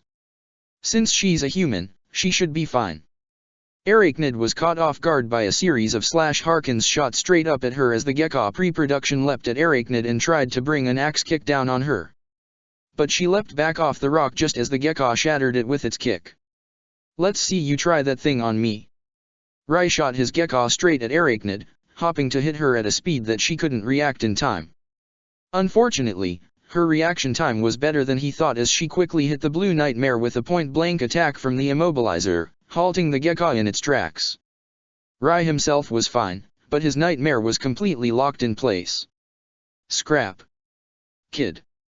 Cliffjumper exclaimed, while also backflipping to avoid 2 waist-mounted Harkins shot by Monica and the Florence as she drove in pursuit of him. At the same time, Optimus was busy duking it out with both Thundercracker and Skywarp. The largest of the Seekers drew his own blade to fly down and clash with Optimus' own blades, but Optimus was able to counter and deliver a kick to send Thundercracker flying back. He was however pelted in the back by Energon blasts from Skywarp, but Optimus was unharmed enough to return fire with his own Energon blasters, which Skywarp attempted to avoid as he transformed and flew into the air. Ironhide meanwhile opened fire with his Energon cannons at Geno's Tristian, which it rolled away to avoid on its land spinner wheels before driving itself straight towards the veteran Autobot with both its MVS blades. Geno slashed with the right blade, which Ironhide bluntly blocked with his right cannon, and ended up stepping his left foot over the Tristian's feet, causing it to trip up and flip and skid across the ground. "You're a good kid," Ironhide granted. "But talent or not, you still got a lot to learn," he said, clearly having more experience over the Knight of 3. However, this also left him vulnerable to get immobilized by Arachnid's new weapon, causing her to smirk. "And here I thought experience comes with age." Arachnid taunted the frozen veteran Autobot. "Thanks, Arachnid," Geno said as he stood his Tristan up. "But I could have." Geno however did not expect Arachnid to turn the immobilizer on him and freeze his own Nightmare, much to his shock. "Arachnid." Nonet stopped fighting with Bumblebee completely as she turned her Varys on the Spider-Con, shooting at her, and forcing her to avoid the destructive blasts. "I knew you couldn't be trusted." She shot her Varys again and tried to obliterate Arachnid's cover, only to find she had completely vanished.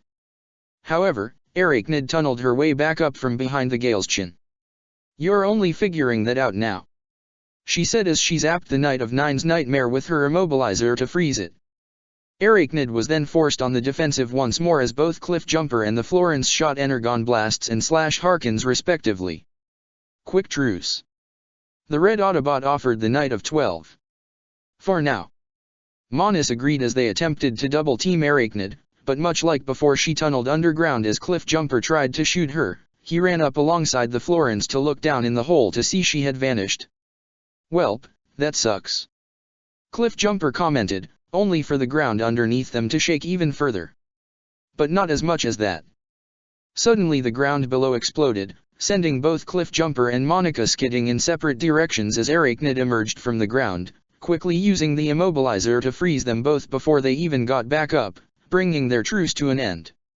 At the same time, Bumblebee had come in to provide Optimus some backup as he drove up and transformed to deliver a flying punch to Skywarp's face and send him crashing into Thundercracker, whom Optimus just slammed down into the ground along with the flying Skywarp. However, Arachnid had also used this as a perfect opportunity to once again emerge from under the ground beneath the only remaining mobile Autobots. Freeze.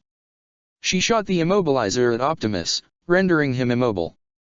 Bumblebee tried to shoot at her, only for Arachnid to leap up onto a series of rocks. Before however she shot Bumblebee, she used this opportunity to hit Thundercracker and Skywarp with her weapon, freezing them in a pile before they even had a chance to recover. She then resumed her attack on the only enemy left, Bumblebee. Lelich felt the trailer rock as he tried to steady himself, with his beret almost toppling over as well. What's going on out there? It would seem something is impacting the trailer. Cornelia observed, still tied up in duct tape, and under the influence of Lelich's geese. He grunted in frustration as he knew they needed his help right now, but what about Cornelia? He already learned everything he needed to know from her, both personal and military-wise. He wasn't going to force her to join him, even though he wanted her by his side. And now was not the time. If Megatron or Charles ever found out, it would put both Cornelia and Euphemia in danger. Not to mention there was how the rest of the Black Knights would feel. So, for the moment, it'd probably be best she remained his enemy, if only as protection. Irony at its finest. Lelich tore off another piece of duct tape and placed it over Cornelia's mouth as he relayed his final instructions. Listen, when I put my mask back on, you are going to forget about this conversation. Everything from the moment I first took it off in front of you. So far as you are concerned, you still do not know Zero's identity. Am I clear? She nodded as Lelich sighed, placing the mask over his face and finally turning off his geese. The red rings vanished from her eyes as she resumed her venomous glare, muffling all sorts of curses and death threats at Zero under her gag. Lelich looked at her with sympathy before turning around.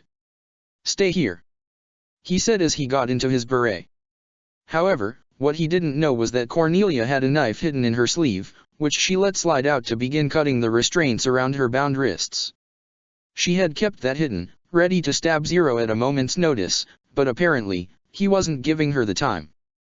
Outside, Archie did her best to block Starscream's relentless claw strikes with a single arm blade as she used her other hand to keep holding the wound he inflicted on her. After a few more blocks, she delivered a kick to Starscream's face to knock him back. You're definitely a tough Autobot, I'll grant you that. Starscream mused. But how long can you last? You've already lost quite a bit of Energon, haven't you? Suddenly, Starscream was punched across the face by Zero's beret, knocking him down. Then why don't you pick on someone your own size, you filthy coward? He exclaimed as he opened fire with his beret's rifle. The magnesium bullets grazed Starscream as he tried to run away to avoid any serious damage before kneeling his nightmare down to help up Archie. Archie, are you alright? What happened? Where's Colin? The blue fembot grunted. Let my guard down. The Guren's down, but Colin is fine. They faced the recovering Starscream as he growled. We'll take him together, Zero said as he glared at the Seeker. Sounds like a plan. Archie agreed as they charged at Starscream. Meanwhile, Colin was able to forcibly open her Guren's cockpit to try and pull herself out. Damn it. Can't believe I let him get the drop on me. However, Colin was pulled out of her thoughts as someone yanked her from her cockpit and forced her to the ground, keeping her hands pinned behind her back. Though Colin still had her visor on, she glared at Cornelia who had just freed herself as she kept Colin pinned and the knife close to her neck. Don't move, Black Knight. Cornelia practically growled. Colin however was far from helpless as she bent her legs and kicked Cornelia in the back, forcing the older woman to loosen her grip and allowing Colin to free her arms and punch Cornelia off her, allowing the young Black Knight to stand back up and point a pistol at her. Same to you. Colin glared under her visor. Cornelia practically snarled. Filthy 11, taking the coward's route. Really? And you're not a coward. Colin scoffed. But, if you're really that prideful. She threw her gun away and cracked her knuckles. Cornelia did the same with her knife before rushing Colin with her bare hands to try and punch her, but Colin caught the punch, spun her body around to grab Cornelia's arm, while also spreading her left leg over Cornelia's and hauling the Brighton Neon princess over her shoulder and flipping her on the ground. What's wrong?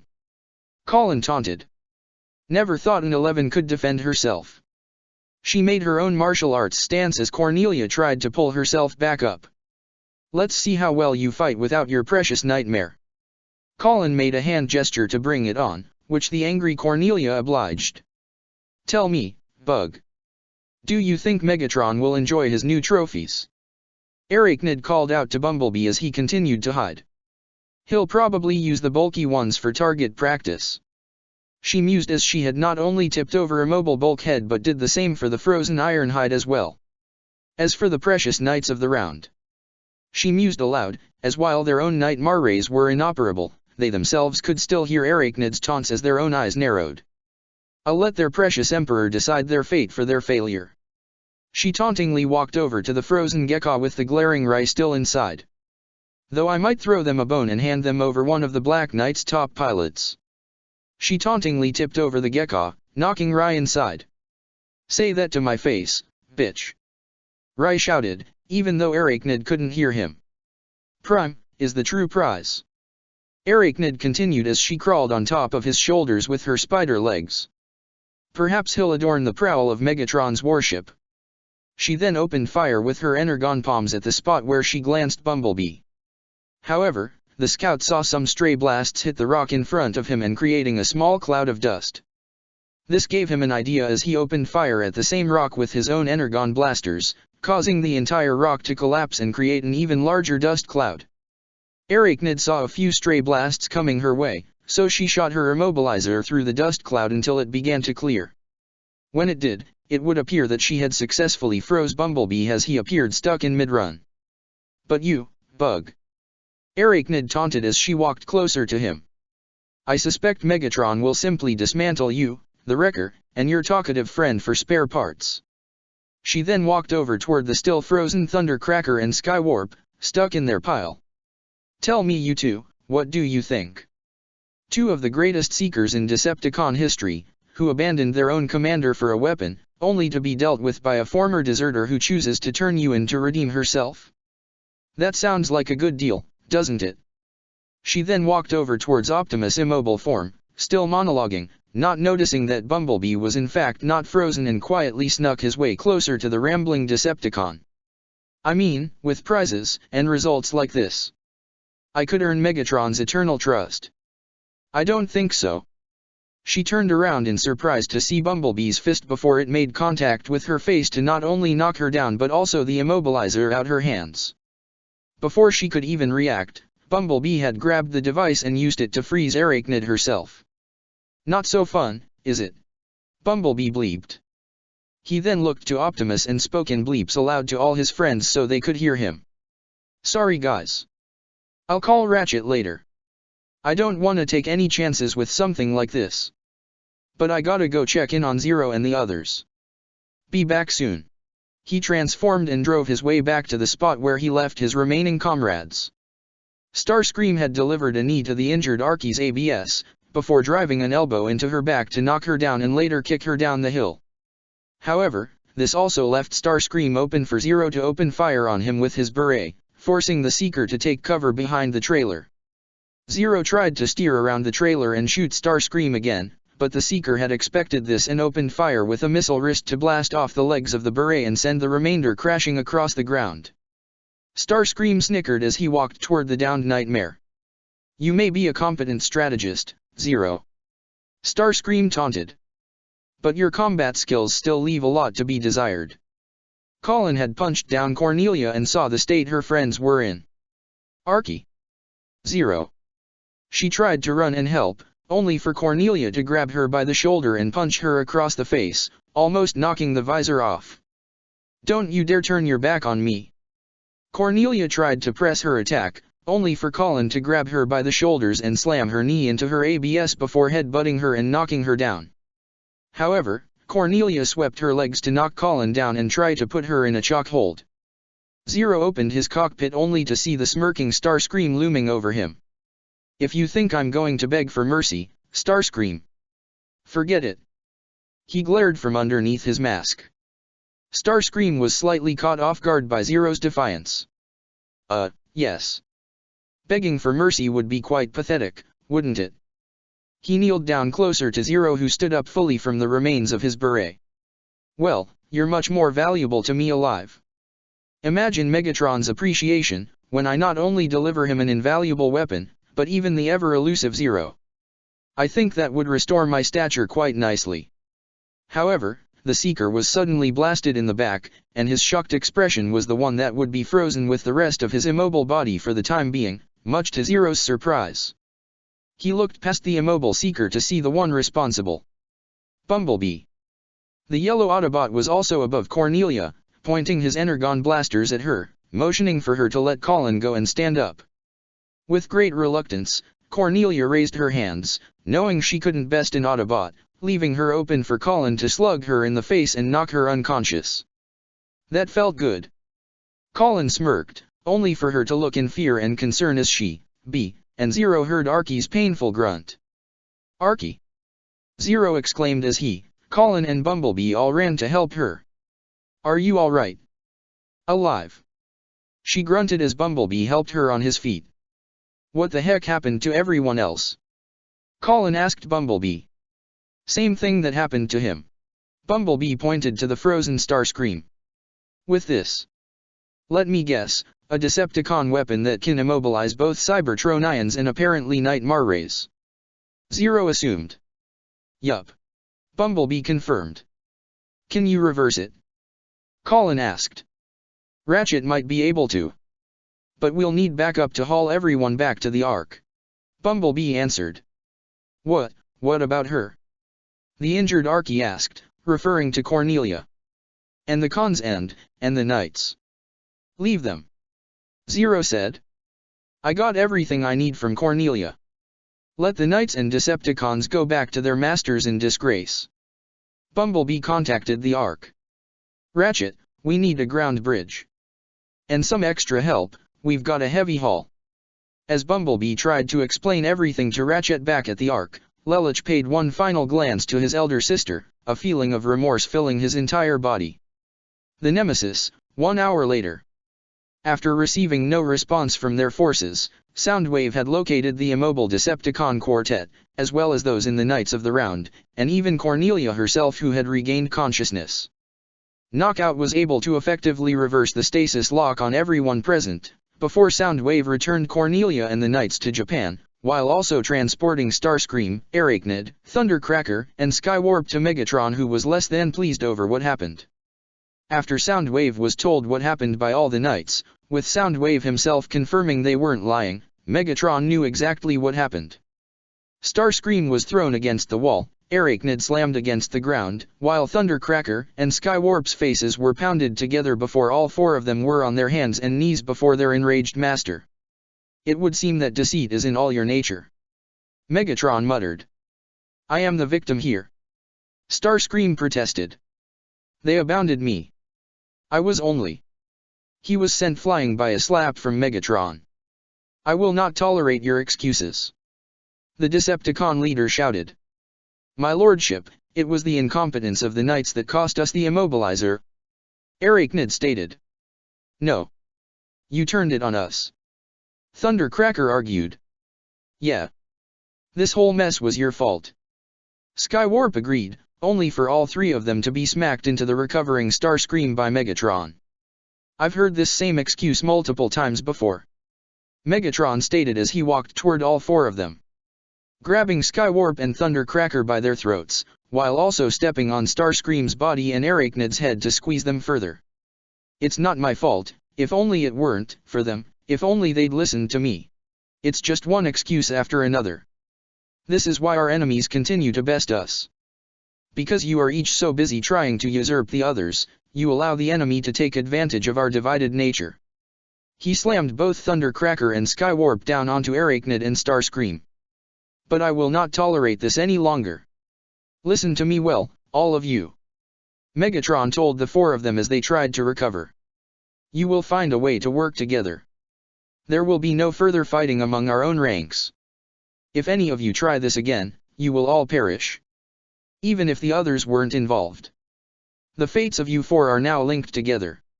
If even one of you sabotages myself, each other, or anyone else in our own ranks, I will terminate all of you. Am I understood? All four of them, even Arachnid, looked in fear at the glowing red eyes of the leader of the Decepticons, prompting them all to bow their heads, on their hands and knees. Yes, Lord Megatron. I understand perfectly. Starscream bowed fearfully. We live to serve you. Thundercracker bowed as well. Yes, your wish is our command. Skywarp also submitted. Megatron then paid one last glare at Arachnid, who had yet to say anything, though she bowed as well. I will serve you as well. I submit to your will, Lord Megatron. The Ark, the bridge. Ratchet had finished his work on reversing the effects of the immobilizer on all the Autobots as well as the Gekka. There, you are all now fully functional. It was especially helpful that you brought the device back in one piece. Yeah, figured it was best to let you handle it. Bumblebee nodded as the rest of the Autobots stretched their limbs. How's Arky?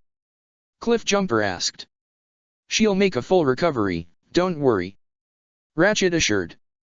That's good. Colin sighed in relief. What about the Gurren? The damage was extensive. Fix-It reported. But it should be repaired and fully functional again relatively soon. Well, now we got both the Polarity Gauntlet and the Immobilizer, Rai stated. Another win for us. Not to mention we took on Britannia's best pilots and sent them running. Wheeljack smirked. I think that was mostly because Arachnid stabbed them in the back. Bulkhead commented. True, but that's only going to cost the cons and Brits more trouble. Wheeljack continued. If they keep fighting each other, it just gives us the advantage. Though while the division between Britannia and the Decepticons is indeed beneficial, we cannot rely solely on it. Optimus advised. The Knights of the Round have proven to be formidable opponents and are not to be underestimated. We also can't count on the cons and Britannia being divided forever. Ironhide added. We have to be ready for if they truly unite. As everyone began to discuss this, Lelich himself stood on the catwalk of the bridge, something still on his mind that he needed to talk with his mentor and father figure. Optimus. He got the Autobot leader's attention. I'd like to speak with you, please. Of course. Optimus nodded. Lelich had later met with Optimus in an empty cargo bay where he had told him everything about his encounter with Cornelia, all the military information he gained from her, as well as knowledge in regard to his mother's death, and even what Cornelia would do for his and Nunnally's sake. When it was done, Lelich sat down on some large cargo containers, being on equal level with Optimus' abdomen as he hung his head, placing his hands on his forehead as Optimus listened to every word. I see. Optimus finally spoke. This information will prove most beneficial to our cause. Do you think I did the right thing? Lelich asked. Erasing her memories of our discussion? Keeping my identity a secret? Given our current circumstances, I would say that was a wise move. Optimus granted, though Lelich still felt conflicted over quite a few things. But something else is on your mind. Lelich, forgive me if this is too personal, but what was your relationship with Cornelia before your exile? I loved her. Lelich said honestly as his own eyes began to water. She was my big sister. She always coddled over me, Nunnally, and Yuffie. I admired her skills as a warrior, I even wanted to be like her one day. I looked up to her, in the same way I admired my mother. But, after our exile, and after Japan was attacked, I just felt so angry. Like she and everyone else just abandoned us. Abandoned me. You have no idea how much that hurt. Which was one of the reasons you chose to rebel and become Zero. Optimus said. I still firmly believe that we can change this world. Lelich said honestly. I became Zero to destroy Britannia because it would one day destroy everything else. I wanted to make a world where Nunnally could find happiness. But, you're right. I wanted revenge. I wanted revenge on my father and everyone else for abandoning us. For following Charles's ways, following Megatron's ways on destroying the weak. After seeing what Cornelia did in Saitama, I lost all respect for her. I felt she was just our father, cruel and evil, but I was wrong. She still loves me, and Nunnally. He was already crying. Now I can't bring myself to hate her. I want her. I want her by my side, working with us. Optimus looked toward Lelich with nothing but sympathy as he continued to cry. I'm not naive enough to think the Black Knights would accept her so easily, not after everything she's done. Lelich continued. But I remember how you said, even Decepticons possess potential for change. Optimus, please. Is it possible for her to change? He looked up toward Optimus with a pleading expression. Can my sister change for the better? The Autobot leader didn't hesitate to give an honest answer. Yes. Lelich looked toward Optimus with a hopeful expression as the Prime continued. From what you've told me, it would seem that she truly does care for you and your sister. And despite her flaws and shortcomings, I can see she does indeed have a code of honor. As you've said, the Black Knights won't be so easily acceptant of her. But, if she does choose to come to our side of her own accord, and if she truly desires to aid us. Optimus smiled. She'll have my support. This caused Lelich to smile, a true genuine smile that he never thought he'd give to anyone with the exception of Nunnally and even Suzaku. Optimus I never did have a chance to thank you. Lelich began. You accepted me into your cause and supported me, despite knowing how far from perfect I was. You believed in me, and without you, or Bumblebee, or the others, I don't know where I'd be today. He stood up as he bowed his head humbly to the Autobot leader. Optimus Prime, thank you. I owe you a debt I'll never be able to repay, but I will try. I promise. Optimus kneeled down to be on equal level with the young revolutionary. Lelich, when we first met, I did recognize someone who was driven by revenge, with anger boiling deep inside. But, at the same time, I also saw someone who was suffering, with a longing desire to protect those he cares for. Someone who was capable of empathy, compassion, and even love. You have many flaws, but I have been impressed by how much you've matured since we've first met. You've even opened up your identity to others and expanded your circle of trust, allowing them to trust you as well. Lelich 6 Britannia, I am honored to be your mentor, your ally, as well as your friend. Lelich had felt a weight lift off his heart. The one being he admired more than anything just said he was honored to work alongside him. Before he knew it, a single tear of joy fell down from Lelich's own face. I truly believe that you are destined for greatness. Optimus continued. And no matter what happens, I will always be by your side. A warm smile formed on Lelich's face as he smiled at the Prime. And I'll be by your side too. No matter what, I'll do my best. I know you will.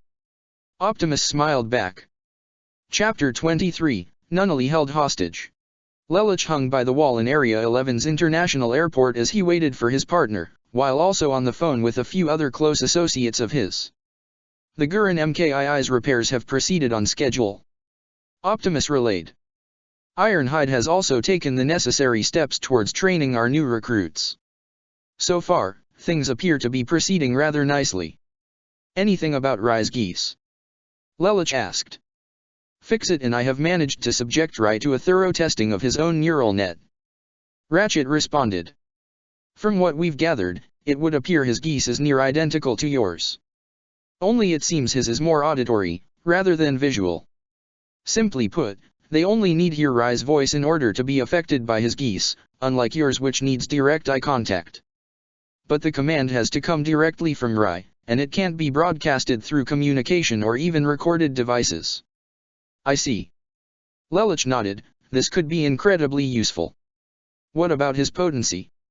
It would seem that the energy manifesting his geese appears to have stabilized somewhat, it's not as erratic as before. Optimus answered. But the power itself still remains strong, and we are advising him to use his power only when absolutely necessary. Yeah, that's a good idea. Lelich agreed. Now, in regard to our organization, it would seem Kyoto and the military district of India have come to terms with each other. Ratchet began. They will be sending their top scientist to us momentarily. And the Black Knight's changeover to a cell-based structure is now 92.4% complete.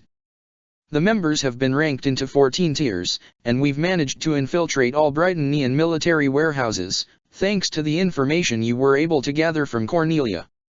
Good, but tell them not to do anything rash. Lelich insisted. If we show our hand too early, Britannia and the Decepticons may suspect a traitor. I'd rather not have a potential ally executed. Though he spoke in a professional tone, Optimus and Ratchet both understood what Lelich was saying. He didn't want to put his elder sister, and indirectly Euphemia, in danger. Now, what about Todo? Still nothing. It would seem he and the 4 Holy Swords have gone underground, even Kyoto has lost contact with them. Optimus informed. That doesn't mean they're dead though. Lelich said.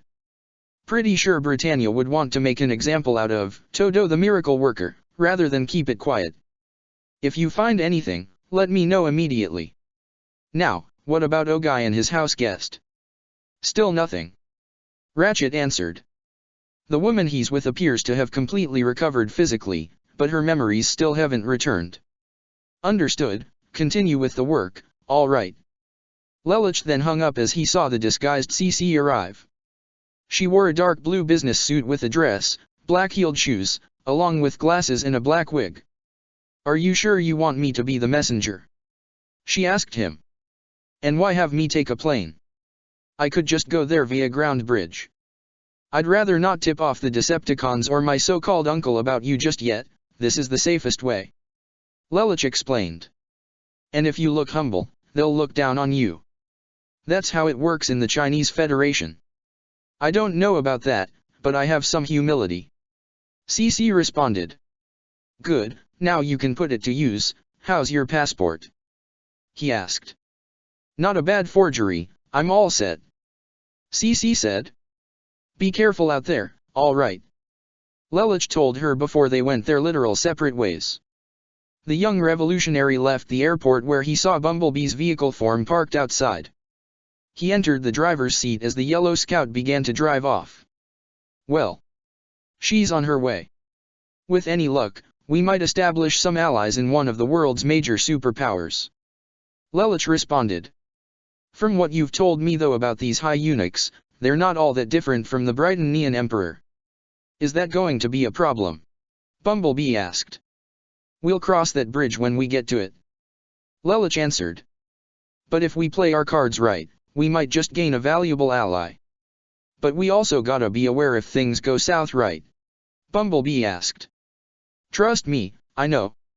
I've learned that the hard way. Lelich replied. Well, what do you know? Looks like you are capable of learning. Bumblebee teased.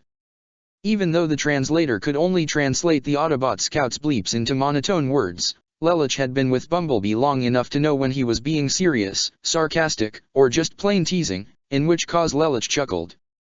Yeah, guess you're kinda rubbing off on me. The Nemesis. Meanwhile, Suzaku walked towards the bridge of the Decepticon warship with Dreadwing close behind him, having brought him here after the young soldier requested, or rather demanded, to see their leader. The door to the bridge opened where they both could see the Decepticon leader with his back turned to them and his hands placed behind his back. How could you do it? Suzaku exclaimed. Suzaku. Megatron acknowledged as he turned around. And Dreadwing. I don't recall summoning you. Young Kurugi had requested for me to bring him aboard to speak with you, Lord Megatron. Dreadwing answered as he bowed.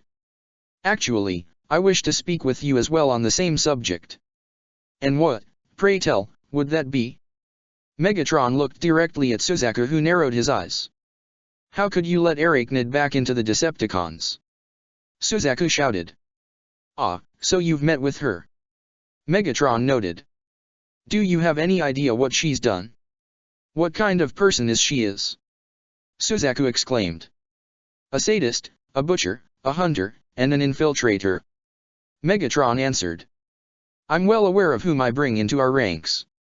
And I'm also aware of her recent activities since coming to Earth. So, you know about what she did in the ghettos? Suzaku questioned, to which Megatron nodded. Then why did you bring her back? I must agree with Suzaku, Lord Megatron. Dreadwing also spoke, but unlike Suzaku, he spoke in a more calm and rational tone. Arachnid deserted us, and even attacked our own soldiers. Yet she has not even received a proper punishment. I assure you that she has been thoroughly punished. Megatron assured. And I have ensured that she truly gives her all to our cause. I can understand that her return to our ranks may be difficult for you, especially to you Suzaku, given how she was once your enemy and her recent actions against your people. But your cooperation is essential. Lord Megatron Suzaku stuttered for a moment before speaking firmly. I will follow you and carry out your orders, that won't change. But I don't know if I can work with someone like her. Dreadwing was silent but quite sympathetic in Suzaku's opinion. Personally, he'd likely put down Arachnid just to ensure she won't harm an innocent again or try to backstab them. Megatron's expression became quite serious. Suzaku, do you wish to know why our enemies continue to succeed? It is because they stand united. That got Suzaku's attention as Megatron continued to speak. As much as it pains me to admit, Optimus has acknowledged Zero as his equal, and following that, it seems the Autobots and the Black Knights view each other under the same light. Of course, this contrasts heavily with Britannia's own current nature as the Empire itself is quite divided, even among those in the royal family. You've been made aware of that, haven't you Suzaku? Before Japan's fall, you and your family looked after the late Lelich VI Britannia and his younger sister Nunnally upon their exile as their father deemed them to be nothing more than political hostages. Suzaku looked up in surprise. How could Megatron have known about all that? Megatron read Suzaku's expression and gave his answer. I do well to learn the history of those within my cause, to see what they can contribute. That includes you. You would do well to remember that. Getting back to matter at hand, despite the rather unpleasant situation surrounding those children, your family at least made their stay relatively comfortable. That is until the Empire invaded Japan, knowing their prince and princess would likely die, which of course, they tragically did. And yet, Britannia refused to take responsibility, instead choosing to place the blame on your nation, which is why they are so heavily discriminated against. Suzaku, you must admit that any family that sacrifices their own and chooses not to take responsibility, is not what one would call ideal. I admit that it's not perfect, at least right now. Suzaku admitted. But there are those in the royal family that do want to change their ways. Princess Euphemia herself admitted as such. I can agree, during my time acting as her bodyguard, Princess Euphemia does seek the same reforms. Dreadwing acknowledged. The Sub-Viceroy. Megatron stated. And what of Cornelia, the current Viceroy who holds the most power? Suzaku didn't expect that, but while he didn't have an answer to give, Dreadwing however did. She holds the Empire's discriminatory views as first priority. And thus, you can see the divided nature of the royal family. Megatron said. Suzaku, if you truly do seek to change this world for the better, you must be willing to deliver better results. If the Decepticons are the ones to bring stability to this war-torn planet, more people, including civilians of Britannia, will be more willing to side with us. And if Britannia's own people want change, then the Empire will have no choice but to abide by their wishes. You sound like we're working against the royal family. Suzaku pointed out with narrowed eyes. They are not our enemies. Megatron replied. Though you could say we are, competing with them of sorts. We may not have the power to change Britannia's ways right now, but that can change if we deliver the necessary results. In order to do that however, your cooperation is essential. We Decepticons will be best equipped to be this planet's protectors only if we are united. That means each and every one of us. Including Arachnid. Suzaku questioned. Yes. Megatron told him.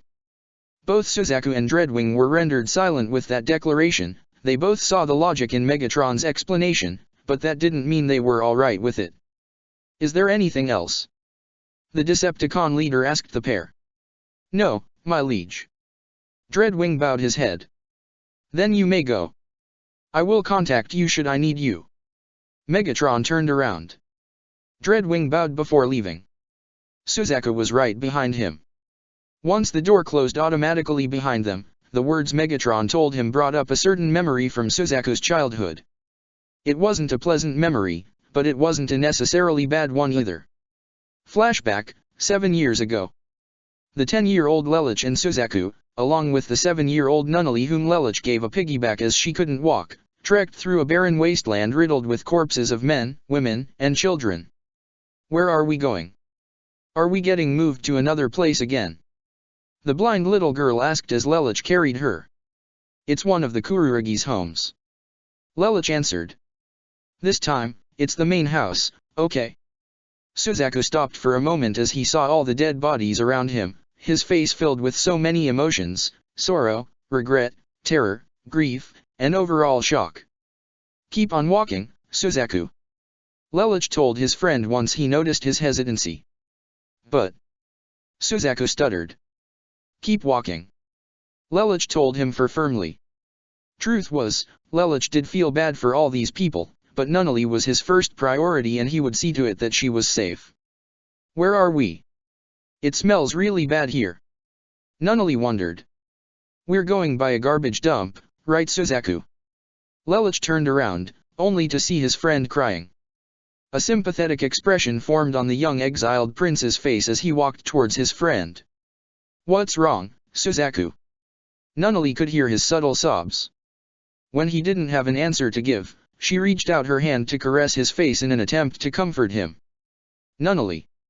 My mother taught me that a warm touch is good for tears, do you think it's true? She asked with a warm smile. Suzaku. He was brought out of his memory with a slight startle as he looked up to see Dreadwing looking toward him with concern. Are you all right? You stopped for a moment. I'm fine. Suzaku replied. Just thinking about an old memory. You were rather close with them, weren't you? Dreadwing asked, getting Suzaku's attention. Lelouch and Nunnally. They were your friends. Yes. Suzaku confirmed with a nod. There was a part of him that wanted to tell Dreadwing, whom he trusted, about Lelouch and Nunnally.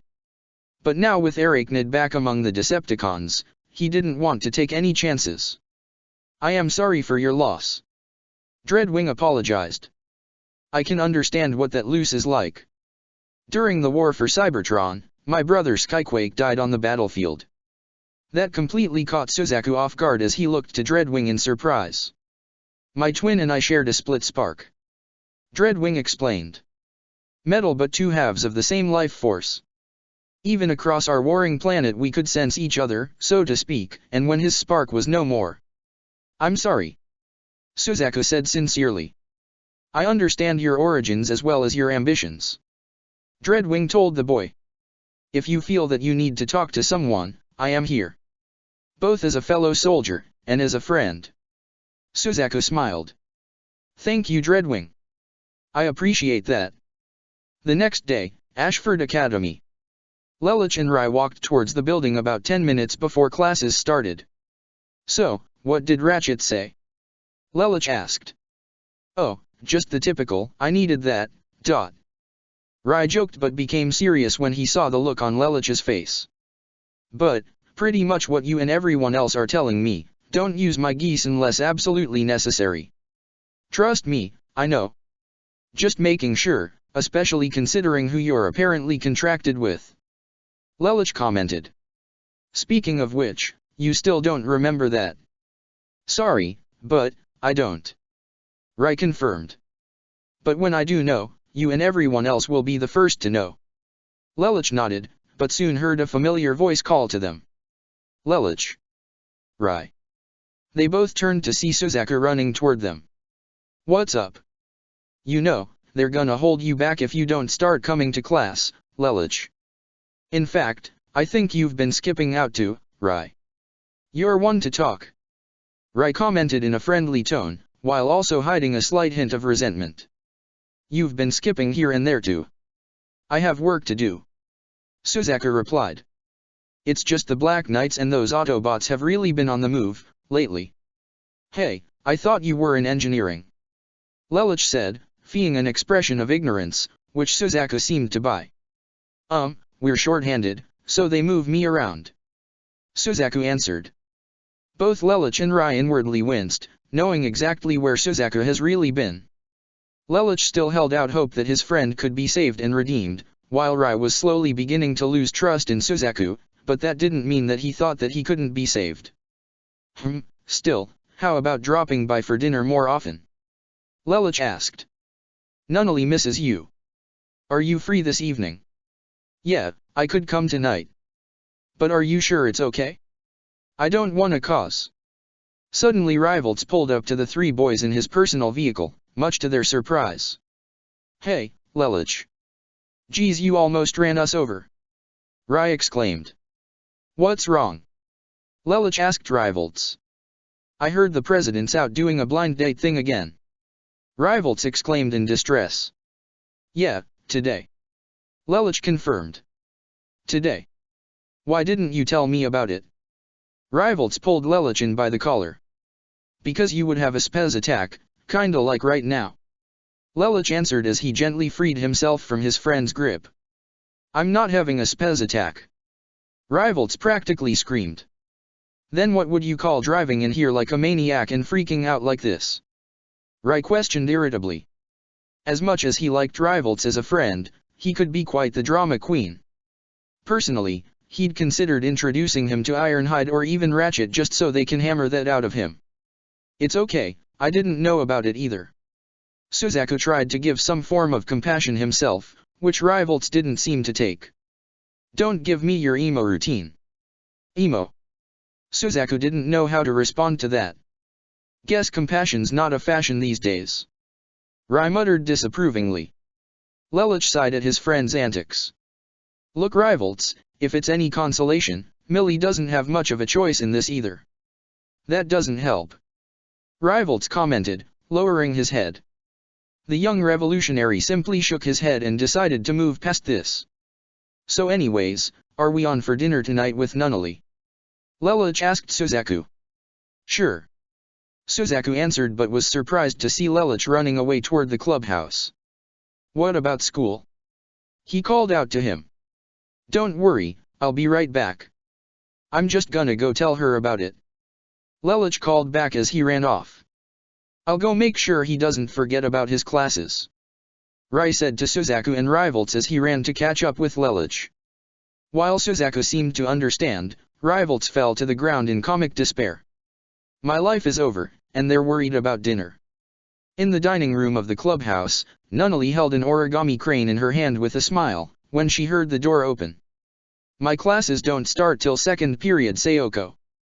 She said, thinking it was her loyal and loving maid. However, that was not the case. Nunnally could only look in confusion as she heard a pair of claps. The man who had just entered the room was none other than Mao. His arms and legs were completely wrapped in bandages, with his right arm as a cast, and the visor over his eyes. He smiled sadistically once he laid eyes on the young and helpless girl. Are you surprised?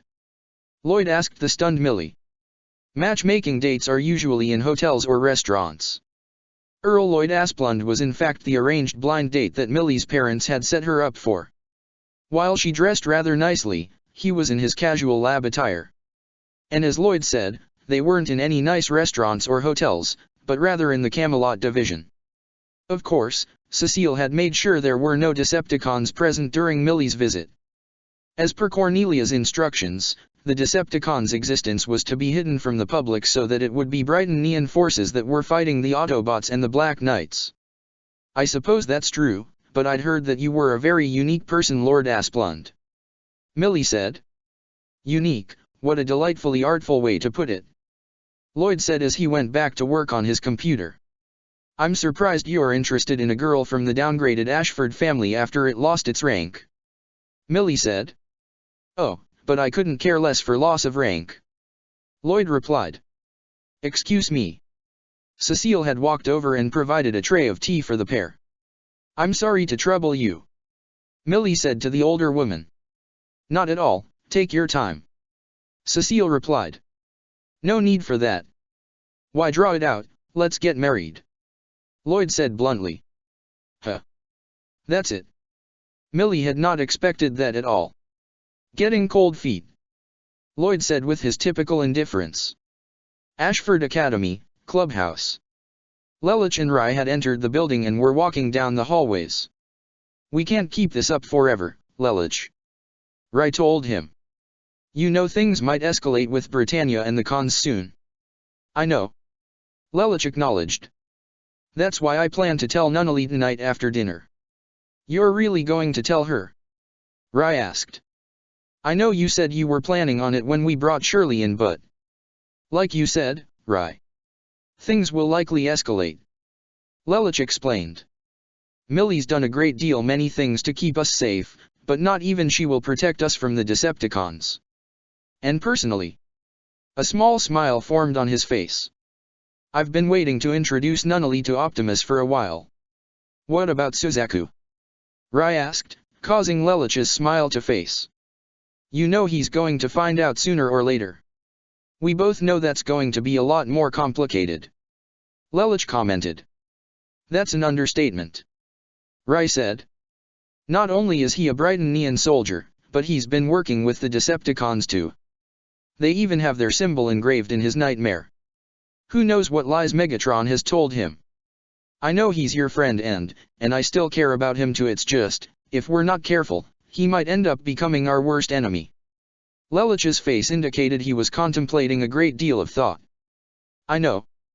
But, first things first. Rai nodded as telling Nunnally first was probably the best idea. They can work things out with Suzaku later, and preferably when they talked about it with the Autobots and the other Black Knights as well. They both entered the dining room. Nunnally. Lelich called his sister. Suzaku's gonna. However, both he and Rai were surprised to see Nunnally wasn't there. However, at the edge of the table, they both found a circle of origami cranes surrounding a photograph of Nunnally.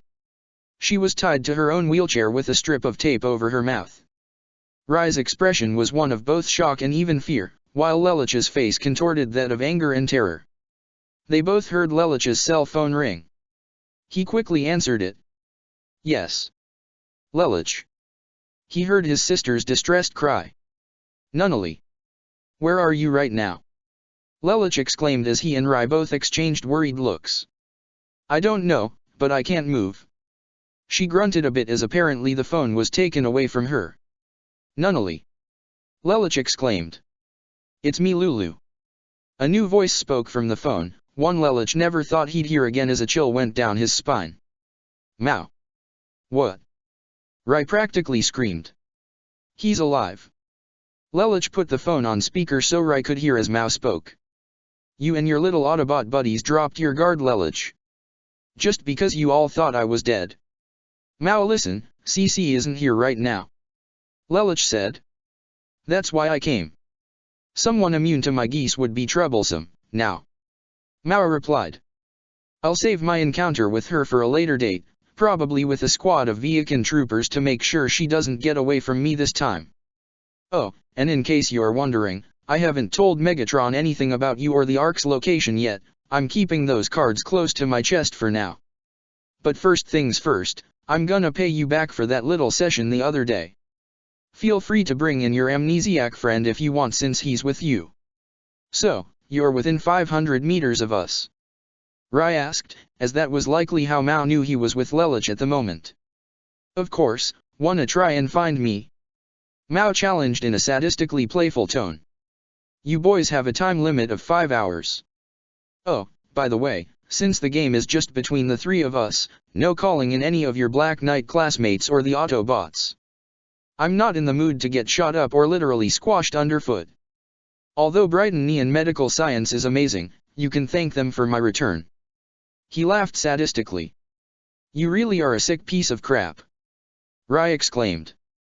You might want to watch your language, Mr. Amnesia. Mao warned. Considering I hold the cards. You guys really should have made sure I was dead, maybe even have my body dumped in a river or something. You left off the finishing touch, and now dear sweet little Nunnally's in a bind. What a quandary, what a quagmire, what a crunch. Nunnally has nothing to do with this. Lelouch exclaimed just as Mao hung up, leaving the two young black knights alone as they silently looked towards each other with worry. It's not a very nice way to play a game, you know. Nunnally said, still tied to her wheelchair, as Mao began to walk away. If you do something to make my brother or my friend sad, I'll never forgive you. Mao laughed once more. Oh, well, aren't you a sweet little angel? He turned around to walk away, leaving her there. Once she was out of earshot, he took out a separate communications device. But, before Lelouch finds you, I've got my own call to make. The Nemesis, the bridge. Megatron turned around once the main door opened to see Soundwave and Shockwave enter the bridge of the warship. Lord Megatron. Shockwave bowed. Shockwave, what did you find in regard to our guests? Megatron asked. Anything further on your study of this mysterious geese? Ever since his arrival on Earth, Megatron had delegated Shockwave to learning more about geese from the group known as Code R that they've captured after the battle for Narita, and now it would seem Shockwave had some information to give. From what I've learned, it would seem that the information of the human identified as Mao is indeed correct. Shockwave began. The one known as CC has the ability to grant geese to others, as well as the power of immortality. Code R was a project spearheaded by the deceased Prince Clovis and was to be kept secret from remainder of the Brightonian royal family. I am uncertain of what Clovis was trying to achieve, but our captives have said that he has tried to learn the secrets behind C.C's immortality, perhaps to provide it for himself, but I cannot say for certain. And with Clovis deceased as you said, is there anyone else who can provide us with more information? Megatron asked. There is. Shockwave nodded as he turned to Soundwave, whose visor showed the image of a certain man who worked directly for Clovis. General Bartley Aspirus. He was head of the research team and served directly under Clovis. Currently incarcerated in Temple Tower in Pendragon under suspicion of conspiracy. Anyone else in the royal family? Megatron asked. Negative. Shockwave replied. Megatron began to think. Just because Clovis intended to keep it secret, doesn't mean such a concept was lost to others. Perhaps, others are at least aware of the existence of geese, and not just Code R. Suddenly, Soundwave's visor shifted to a communication line which bounced up and down, indicating he was receiving a transmission, something that caught both Megatron and Shockwave's attention. A transmission on the Decepticon communication channel. Megatron questioned. Patch it through. Soundwave immediately walked up toward a console on the side and pressed a few key commands to answer the call. Who is this? Ah, have you forgotten about me, Megatron? A familiar voice teased. And after all I've done for you. Mao. Megatron acknowledged, though this was a surprise, it wasn't something to be overly excited about. You're alive. Surprising. Guess it seems you've underestimated me. Mao replied. And I hope this means that our deal is still on the table. You mean how you said you could deliver the immortal known as CC to me? Megatron questioned irritably. I seem to recall Zero outwitting you rather easily. He caught me off guard. It won't happen again. Mao stated in an annoyed tone of voice. And how can you be so certain? Zero has proven to be someone who is not easily disposed of. Megatron said. I can get rid of him for you, right here, right now. Mao said, which got Megatron's attention. Is that so? Unlike you, I know Zero's weakness. Mao began, acting as though he had all the cards. I've got someone he loves so dearly, and because of that, he's practically putting my hands. I promise that after I play with him for a little bit, I'll deliver his severed head on a platter, along with some information about the Autobots you might find invaluable. And after that, maybe you can help me get CC? I promise to give you a sample of her, so long as I keep the rest. Does that sound like a deal? I will allow it, Mao. Megatron told him. But keep in mind, I don't often give second chances. If you want my help, you must prove yourself able to contribute to the Decepticon cause. Trust me, when I'm done, you'll be begging for me to have a place at the table. Mao said before hanging up. Megatron gave an annoyed scoff. Honestly, Mao was far too arrogant, even more so than Starscream. So that was Mao. Shockwave observed. Indeed. Megatron confirmed. He is far too childish. The Decepticon scientist said. Lord Megatron, why do you entertain this? You already know of Zero's identity. What can Mao possibly contribute? Very little, as it would seem. Megatron answered. However, I did not expect him to survive, and it is quite rare to catch me by surprise. Soundwave, I trust you've traced the signal. Soundwave nodded as he had the coordinates. He displayed them on his visor. Ashford Academy. Good, deploy Laserbeak. Megatron ordered. I want to observe what it is he has planned. One way or another, his geese will serve our cause. The silent Decepticon opened a small ground bridge portal in front of him before deploying Laserbeak from his chest, who flew into the portal before closing. However, this also left Megatron a moment to think. Clovis Project showed that he was aware of the existence of geese, or at least of one individual who could grant it. But Mao was proof that Kodar didn't know everything about geese. Clearly there was more to this mysterious element than meets the eye. Megatron also learned from Mao that others possessed the ability, one including Lelich. And if that were the case, are there other geese users out there that Mao isn't aware of? Or, perhaps there are others like CC out there that have the ability to grant a geese? Though Megatron never knew Clovis, he read from his files that he was a rather crude politician, but he was neither a warrior nor a strategist. He wasn't among the most intelligent of Charles' children, and Charles himself was more than a little intelligent. Megatron would know, he trained Charles and knew him as a young boy. In fact, the only other person who really knew Charles personally was. Megatron's optics widened slightly in realization, before they narrowed. Soundwave. After this little episode with Mao is concluded, I want you to investigate everything regarding Victor Z.I. Britannia's death, and his life up until that point while you are at it. The deceased twin brother of Charles Z.I. Britannia. Shockwave asked, his interest piqued. He was the only one Charles ever truly trusted. Megatron explained. However, it only occurred to me till now, that I never really gave much thought in regard to young Victor's apparent death, or that I really questioned how he died, if he is truly deceased. You believe that he lives, and possible he and the Emperor are working together in the shadows? Shockwave asked. Charles may be a coward, but he's no fool. Megatron answered as a hint of anger of a possible betrayal became laced in his voice. He is definitely hiding something from me.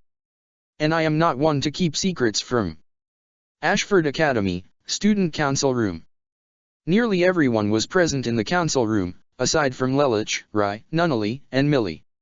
While everyone else worked, Colin and Suzaku appeared to be feeding Arthur as they also engaged in some small talk. So, the Prez is out for a date, eh? Gino asked. Well, whoever the lucky guy is, good for him. I mean, she's practically a bombshell from heaven. Don't remind me. Rivalts slammed his face onto the table in a depressed state. I'm guessing you have a crush on Millie, right?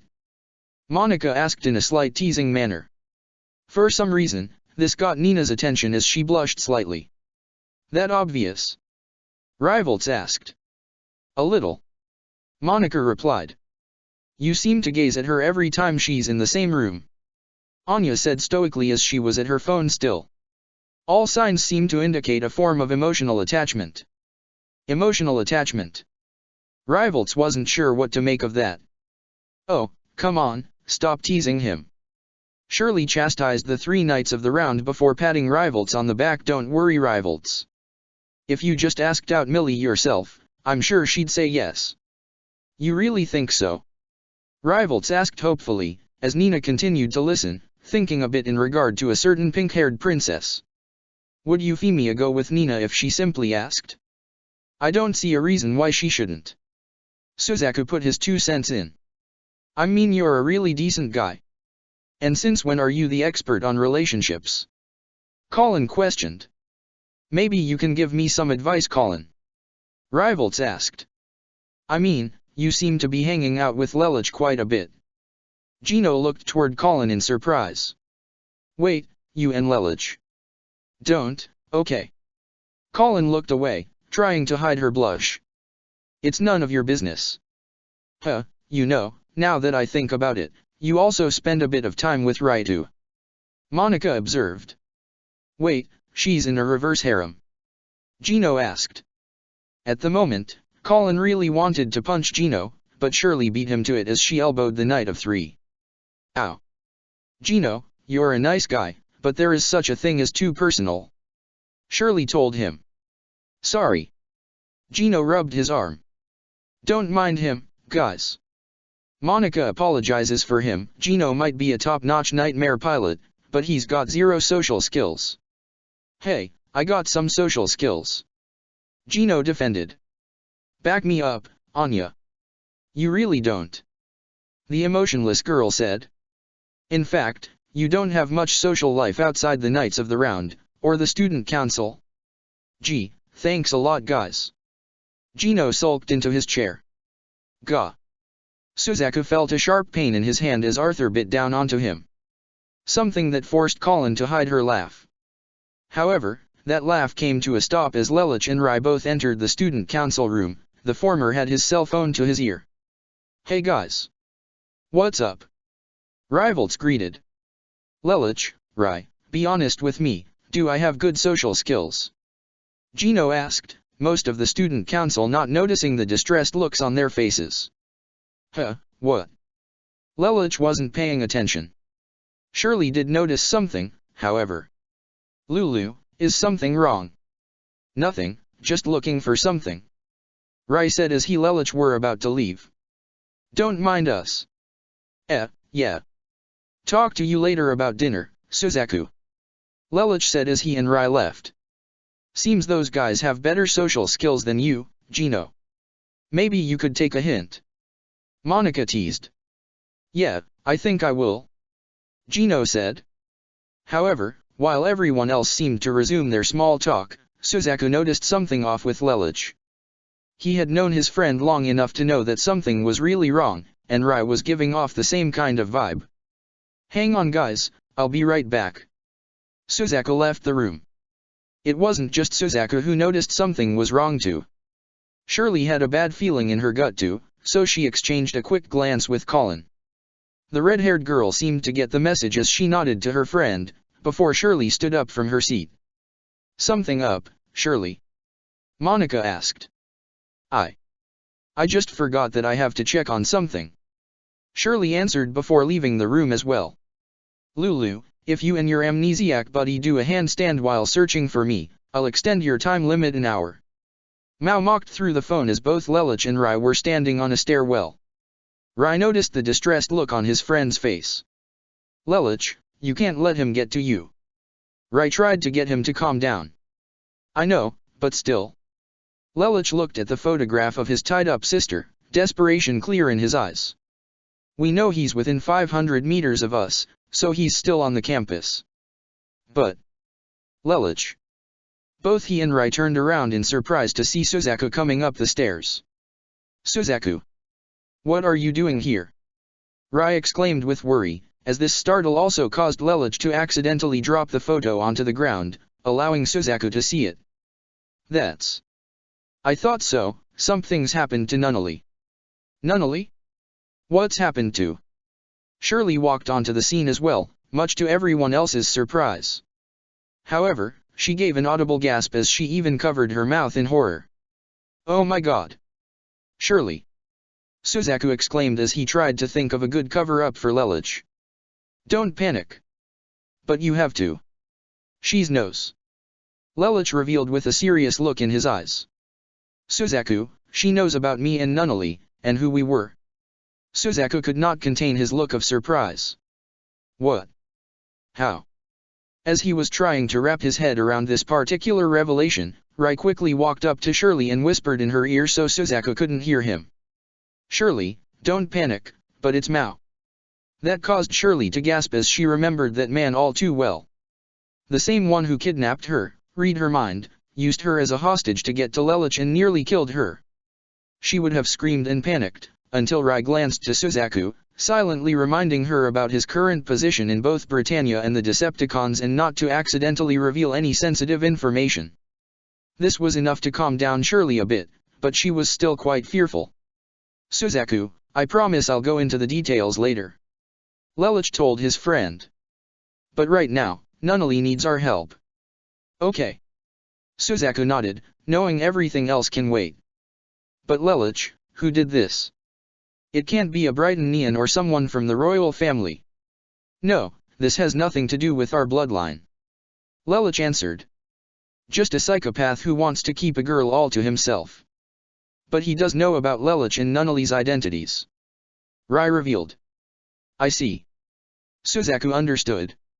"So, we can't go to the police or the military?" "No, we can't go to any outside help here," Lelich responded, casting a glance towards Shirley, silently telling her that they can't call the Autobots or the Black Knights for this, something she understood. "So, we'll have to do it ourselves then," Shirley said, becoming serious. This took all three boys by surprise. The last thing Lelich or Rai wanted was for her to be anywhere near Mao again. "Shirley, no you can't. This is too dangerous," Suzaku stated immediately. "I know," Shirley argued. But I want to help. I know about Nunnally, and I know what she's been through, it's all just so heartbreaking. And now she's in the hands of a monster who's ready to do who knows what to her. I can't let that happen. Nunnally's my friend and I want to help. Lulu, Rai, please. You know I can help." This caused a great deal of conflict to stir in Lelich. He could likely find a way she could help, but at the same time, he was terrified of what Mao would do if he got a hold of her again. Rai put a hand on his friend's shoulder however, calming him down and giving him a nod. Lelich, in turn, nodded back. "Shirley, you stay with us at all times, okay?" Rai told her. "Don't go off on your own and listen to everything we tell you. Can you do that?" he asked as he gently put a hand on her shoulder. The brunette, in turn, nodded with a serious expression. "If there's anything I can do to help Nunnally, I'll do it." "Lelich, are you sure?" Suzaku asked, still not completely on board with this. "I'm sure," Lelich replied seriously. Suzaku sighed with reluctance. "Okay. But we are going to have a talk about this once we're done." Lelich nodded in understanding. "So, do we have any leads?" "Just this photo," Lelich replied. "And I know that he's somewhere very close by, watching me."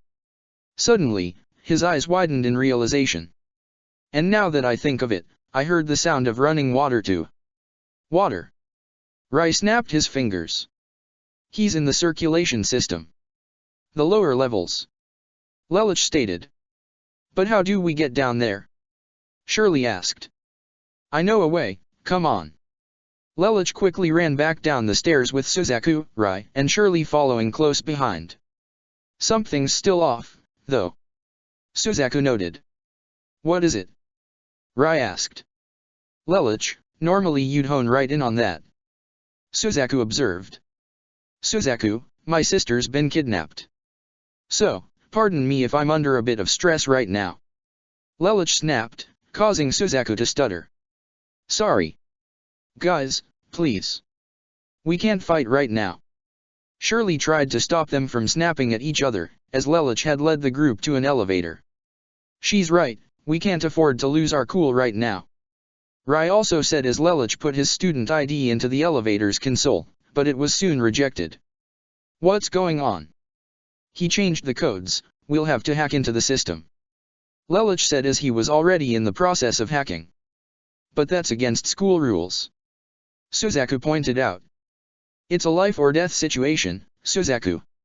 I think we can afford to bend the rules a little," Rai told him somewhat irritably. "He does have a point." Shirley also agreed. Though Suzaku wouldn't admit it, he knew they were right and Nunnally's life was at stake, but that didn't mean he necessarily liked it. "Don't worry, I'll change it back later," Lelich answered as he finished and the elevator door opened, allowing the four of them to step inside. As the elevator began to descend, Suzaku's eyes narrowed slightly. "Lelich, I see. This is how you've been getting off campus, isn't it? Your little escape route." "It's what I used to use when I gambled," Lelich answered. I haven't used this thing since. Well, good thing you do know how to use it, otherwise we wouldn't have gotten to Nunnally. Rai said. Speaking of which, do you have a plan, Lulu? Shirley asked. Without knowing what our enemy has in store, there's not much I can plan ahead for. Lelich reluctantly admitted. So, I guess we'll have to improvise. That's a first for you. Suzaku noted. I've never seen you improvise before. You gotta open yourself to learning new things. Lelich said. Otherwise, you'll never change. Shirley and Rai both exchanged silent glances as they likely knew what he was talking about. This was something he learned from his time with the Autobots, probably from Optimus. However, the elevator soon came to a stop. Everyone, hide. Lelich stated as he and Shirley went to the left side of the car, with Rai and Suzaku on the right side just as the door to the lower levels opened. How's it look? He asked as Suzaku pulled out a mirror to get a look into the hallway without revealing himself. There's a machine gun linked to the security camera. Suzaku answered. The lag on these systems is tight. 0.05 seconds. How do you know that? Rai asked. I've seen this kind of equipment before at work. Suzaku answered. So, it's military tech. Rai said disapprovingly. How the hell did this guy even get it? I think a better question would be, how do we get past it? Shirley asked. We'll have to head back up and disable. Before Lelich could even finish, however, Suzaku had already ran out into the hallway. Wait. Suzaku. Shirley yelled with worry as she, Lelich, and Rai saw him get to work. The turret opened fire, but Suzaku was fast enough to avoid all the bullets, albeit just barely, before quickly running up the wall to jump and deliver a spinning airborne kick to completely obliterate the gun and the camera. Shirley was rendered speechless while Rai was simply surprised before a serious look formed on his face. Probably learned that trick from the CONS. Of all the reckless moves. Lelich wasn't exactly fond of Suzaku pulling a stunt like that, but time was still of the essence. Come on, let's go. Nunnally's waiting for us. Suzaku said as he ran deeper into the hallway, with Lelich, Shirley, and Rai right behind him. They came to the end of the hall, toward a large door that opened almost automatically for the group, revealing the circulation system inside. It was a massive chamber with a waterfall of sewer water at the end. However, at the very end of the chamber was the person they were looking for. Nunnally. All of them exclaimed as they ran into the chamber. The bound girl was surprised to hear those voices. Lelich, Suzaku, Rai, is that you? Yeah, it's us. Rai told her. Nunnally, it's gonna be okay. Shirley also said, surprising the younger girl. Shirley? You're here too? Nunnally asked in worry. We're all here.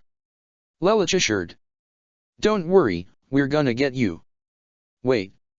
Suzaku stopped their advance. Up there. He pointed to a hanging device that slowly swung back and forth above Nunnally's head. Lelich instantly knew what it was. A bomb. What? Shirley almost screamed. How in the hell did he get a bomb? Oh, you brought Shirley with you. Mao's voice rang through Lelich's headset. I'd be happy to see her again.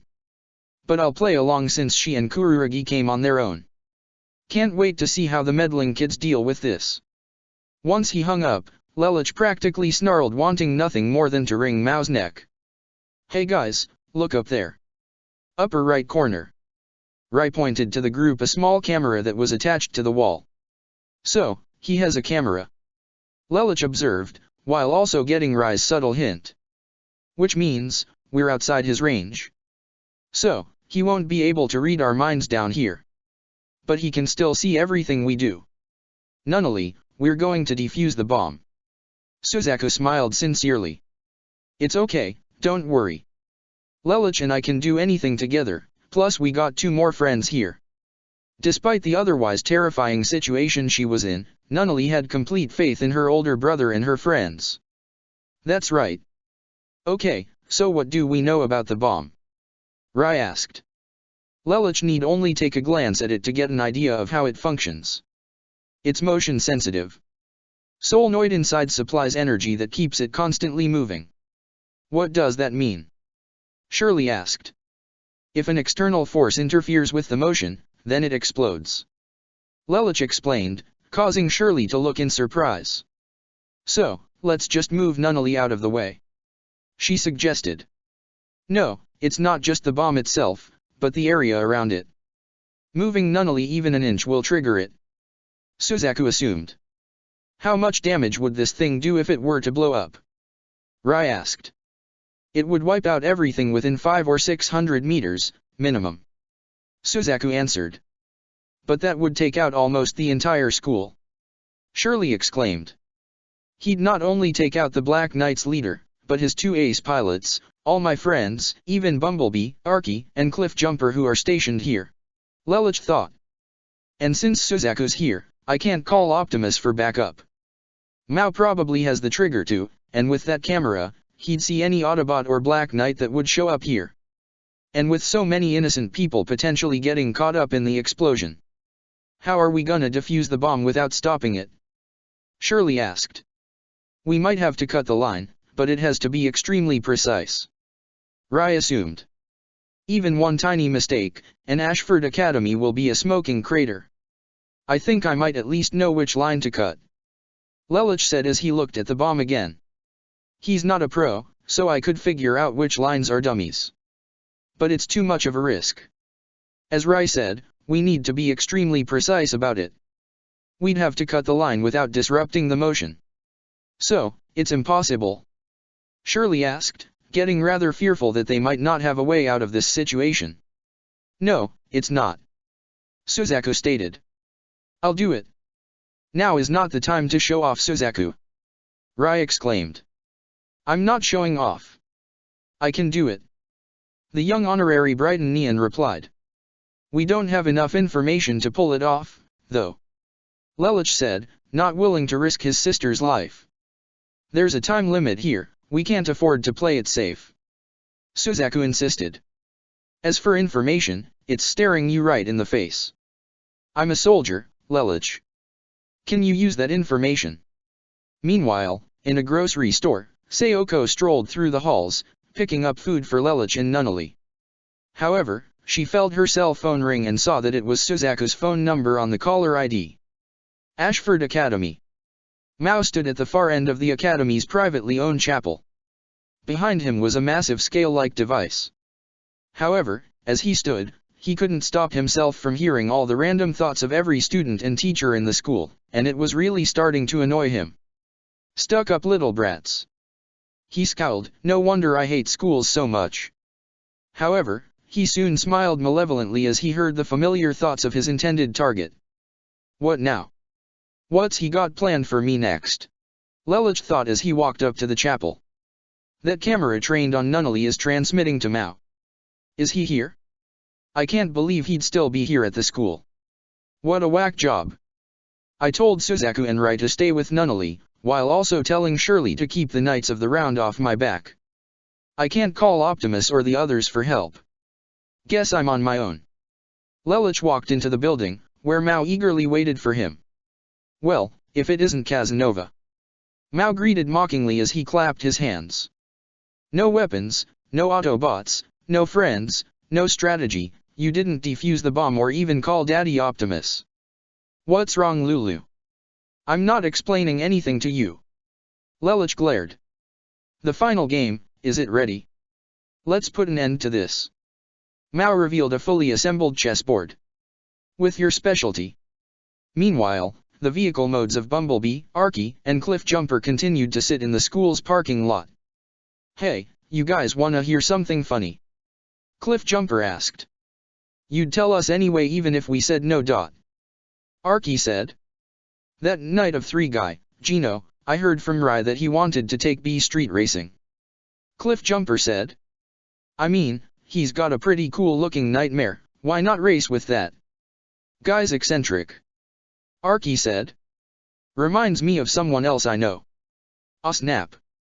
Bumblebee played a rapper's voice through his radio. Ha, ha, very funny. Cliffjumper humored. You know what else is funny? You not taking a hint about shutting up. Arky joked. Admit it, you love the company. Cliffjumper joked back. Hey guys. Shirley's heading this way. Bumblebee got their attention as they saw the brunette schoolgirl running toward them. She looks upset. Guys. Guys. Help. She called to them as she came to a stop to catch her breath right in front of the three disguised Autobots. Whoa, kid, what's wrong? Cliffjumper asked with concern. Mao's alive. Shirley exclaimed. What? Archie practically shouted, but still remained in her vehicle mode. That psycho mind reader. I thought he kicked the bucket. I'll call Optimus. Cliffjumper said. No. You can't. He has Nunnally. Shirley quickly said. And he has her practically tied to a bomb. If any other Autobot or Black Knight shows up, he'll blow up the entire school.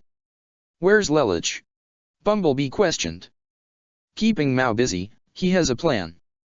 Shirley explained. I can't go into the details just in case Mao's listening right now. But Archie, Cliffjumper, Lelich wants you two outside the chapel. That's where Mao is right now.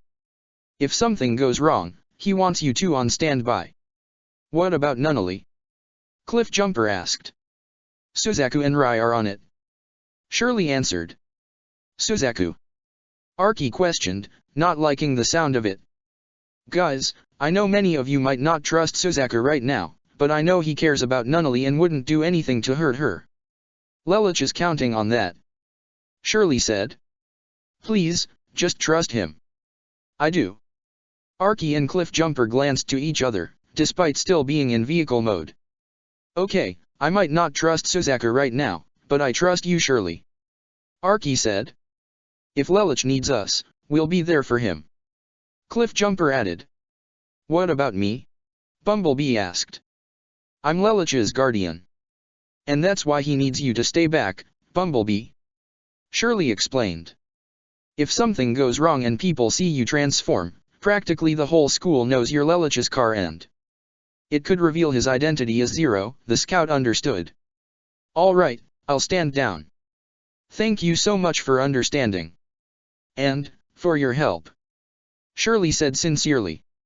Hey, we're all friends here, kid. Cliffjumper assured. Anytime you need us, we'll be here. We better get moving. Archie said as she began to drive off. Personally, I'd love to squash that egomaniac under my heel myself. She drove off with Cliffjumper right behind her. Viceroy Palace. This was one of the few times Cornelia could relax with her younger sister, and not worry about fighting, politics, or anything. She and Yuffie both sat on the roof garden of the palace, the elder sister lying down and laying her head on Euphemia's lap. It's been a while since we could spend time like this. Cornelia said, in a completely relaxed state. There have been so many unexpected events since we came here. Cornelia playfully grabbed her sister's stomach and tickled her, causing Yuffie to laugh. All of that desk work, it's making you fat. Hey, cut that out, it's not funny. Yuffie said, despite the laugh she shared with her older sister. Sounds like you two are having a good time. Both royal sisters looked in surprise to see Nonette walking toward them. Lady Nonette. Yuffie was about to straighten herself out, but Nonette held out a hand. No, Yuffie, please. She assured. I was only going to ask if I could join you. I mean, there's nothing else to do, and with Gino and the others at school, it's kinda boring all by myself. If that's all right with you, anyway. Cornelia seemed hesitant for a moment, but Yuffie was the first to smile. That would be lovely, Nonette. Please. She motioned for her to sit down next to her, which the Knight of Nine didn't hesitate to accept. However, Nonette noticed a small look of reluctance in Cornelia's eyes, causing Nonette to frown slightly. Cornelia, can I ask you something? And I want you to be honest with me. Yes. Are you afraid of me? Nonette asked. Yuffie was surprised, and even Cornelia didn't expect that. No, I don't fear you. You're a knight of the round and I respect you, it's just. Cornelia. Nonette spoke seriously. It's all right, I'm not going to judge you. The eldest of the Lee Brighton siblings looked down slightly. Well, I'd be lying if I said I didn't find you somewhat intimidating. But you're no Luciano Bradley, and thank God for that. She put in a tad bit of humor to ease the situation a bit, which caused Nonette to stifle a chuckle before Cornelia continued. Truth is, I guess I've always been envious of you. That took both Nonette and Euphemia by surprise. You're a far more skilled warrior than I could ever hope to be. Cornelia continued. Someone recognized by my father and made a knight of the round. True, I'm a princess and I've got a pretty good track record myself, at least I had one before coming here. Nonette and Yuffie looked both serious and sympathetic respectively, knowing what she was talking about. But I guess I'm just not in your league. Cornelia, don't beat yourself down. Nonette told her. You think I'm better than you? Well, I don't think that at all. I might be a knight of the round, but I only got to where I am because I pushed myself, but I didn't do it just to earn the Emperor's approval. I did it because I didn't want to lose to my rival. Cornelia had not expected those words to come from Nonette's mouth. You consider me your rival? I always have, since our time in school together.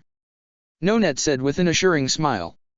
You might have lost before, but I know you're capable of so much more. But, if you need any help, I promise I'll be there. I don't just consider you my rival, Cornelia. I think of you as my friend. For one of the few times in her life, Cornelia had been rendered speechless. Nonette Enneagram, the Knight of Nine, someone she considered to be her better, had just told her that she considered her to be both her rival and her friend. It was both surprising and relieving at the same time, as though a huge weight had been lifted off her shoulders. Suddenly, being around Nonette didn't feel so bad. And just as suddenly, a small frown formed on Nonette's face. And as your friend, I'm so sorry I couldn't help you. She spoke. You were captured by the enemy and abandoned by our so-called allies. And I couldn't do anything about it. I hope you can forgive me. It wasn't just in regard to Cornelia's previous predicament she was speaking about, however. A part of her was also speaking in regard to her Kaiserin, as well as his own family, those she swore to protect but failed and believed to have been dead for 7 years. But now he's apparently alive. She can only hope that he was safe. Cornelia wasn't quite sure how to respond to this either, but she soon found she wouldn't have to, as both her and Nonette were pulled into a hug by the younger princess. I'm just glad you're both here, safe and sound. Yuffie said honestly. So, let's just enjoy this moment we have together and not worry about the Decepticons, or the Black Knights, or the Autobots, or anything else. That seemed to have eased the otherwise tense situation as both Cornelia and even Nonette returned the hug before all three of them relaxed to look at the garden that surrounded them. Don't you two think this garden looks familiar? Nonette asked the princesses. You're right, it's almost exactly like Lady Marianne's. Euphemia observed. Even Cornelia recognized the resemblance. I heard Clovis ordered them to build it like this. I'm surprised he liked her villa that much. Cornelia said. Since he was always fighting with Lelich there. A sad look formed in Yuffie's eyes at the mention of her brother's name. I suppose he thought of Lelich as his rival. Clovis actually considered Lelich his rival? Even though he was barely 10 years old. Nonette asked in a joking tone. Wow, Clovis really needed a hobby. Or a girlfriend. Though that joke did cause Yuffie and Cornelia to laugh slightly, it also became somber for them both as they were reminded of 3 important people in their lives who were taken away from them. We need to stabilize this area, and deal with Zero and the Autobots as soon as possible. Cornelia said with a somber, yet firm resolve in her voice. To avenge Clovis, as well as Lelich and Nunnally. Honestly, I'm a bit worried that if we're not careful, it won't just be them we'll be avenging. Nonette said. Cornelia knew exactly what her friend and rival was talking about. Yuffie, I don't want you anywhere near the Decepticons until this whole mess is over, understood? Trust me, I know. Euphemia already had a bad feeling regarding the Decepticons. But I can safely say that I trust Dreadwing. He's not like the others we've seen. You're right. At least Dreadwing has a code of honor. Which is more than I can say for pretty much the rest of the Decepticons. Nonette said. Listen, Yuffie, even you Cornelia. If anything happens, or they try anything, I promise I'll be there for both of you. I swear it. Ashford Academy. You see, this scale is the bomb's detonator and its cancellation switch. Mao explained to Lelich as they began their game of chess. Just like before, Mao's pieces were white with the scale on his end also being white, while Lelich had the black pieces and the scale on his end was black as well. The chess pieces we capture will go here. Mao had already captured Lelich's pawn and placed it on his scale, causing the meter to tip closer toward him. If the needle swings all the way toward me, the bomb goes off. You and I will be fine, but most of the school, including your precious sister, most of your friends, and even Bumblebee, Archie, and Cliffjumper will be a memory. If it swings toward you, however, the bomb will be disarmed. In short, if you win the game, you not only save your sister, but all your friends too. Your mind is twisted, no wonder CC left you. Lelich scowled. Provoking me won't work. I can read your thoughts, so I know what you're trying to do. Mao said. If that's the case, then you have to know whatever arrangement you've made with Megatron is a farce. Lelich told him. You really think he's going to honor his end of any deal you've made with him? There's a reason they're called Decepticons. He won't have a choice, considering I've got information that's invaluable to him. Mao replied. First is your identity, second is the location of the Ark in Optimus Prime. And third, how about your little conversation with Big Sis Cornelia the other day? Lelich's eyes narrowed. You really shouldn't be surprised. You used your geese on her to not only learn all about Britannia's military operations here in Japan, but even that despite everything, she still loves you. A mocking smile formed on his face. And you love her too, you want to patch things up with her. How sweet. How about after I'm done here, I tell Megatron about this? I can have CC, Big Sis Cornelia, and even sweet little Yuffie all to myself. I can only imagine just how much fun we're going to have. Lelich really wanted to strangle Mao right now. But he had no choice but to play his game, so he did. However, much like in Narita, Mao was able to easily counter all of Lelich's moves. Already he lost 3 of his pawns, his bishop, and his knight. The needle was swinging closer to Mao. I'm afraid you're not the type of person who can keep your mind empty. Mao continued to read and mock Lelich. There's a part of you that's a critic, one that you've actually modeled after Daddy Optimus, acting as the little angel on your shoulder, making sure you don't do anything morally wrong. And there's another part of you that's an observer, a little devil on your other shoulder, which you view as your real father, who wants to model you after him. You really want to be just like Optimus and nothing like your old man. You're that type of person. But I know all your thoughts, so I'm always a step ahead, you can't win. Mao captured Lelich's remaining knight and put it on his scale, causing the needle to tip closer towards him. Lelich scowled, and Mao was able to read what he was thinking. Bravo! Mao clapped as he saw Lelich move his next piece. Your plan is to think of 7 things at once to confuse me and trip me up. But you see, if I focus my geese directly on you, it's easy to tell which one is your true thought. He captured another of Lelich's pawns. Ah, your last plan is failing you as well. You underestimated me, and that's why your sister is. He threw the piece onto his scale. The needle was less than a centimeter away from the red zone, where the bomb would detonate.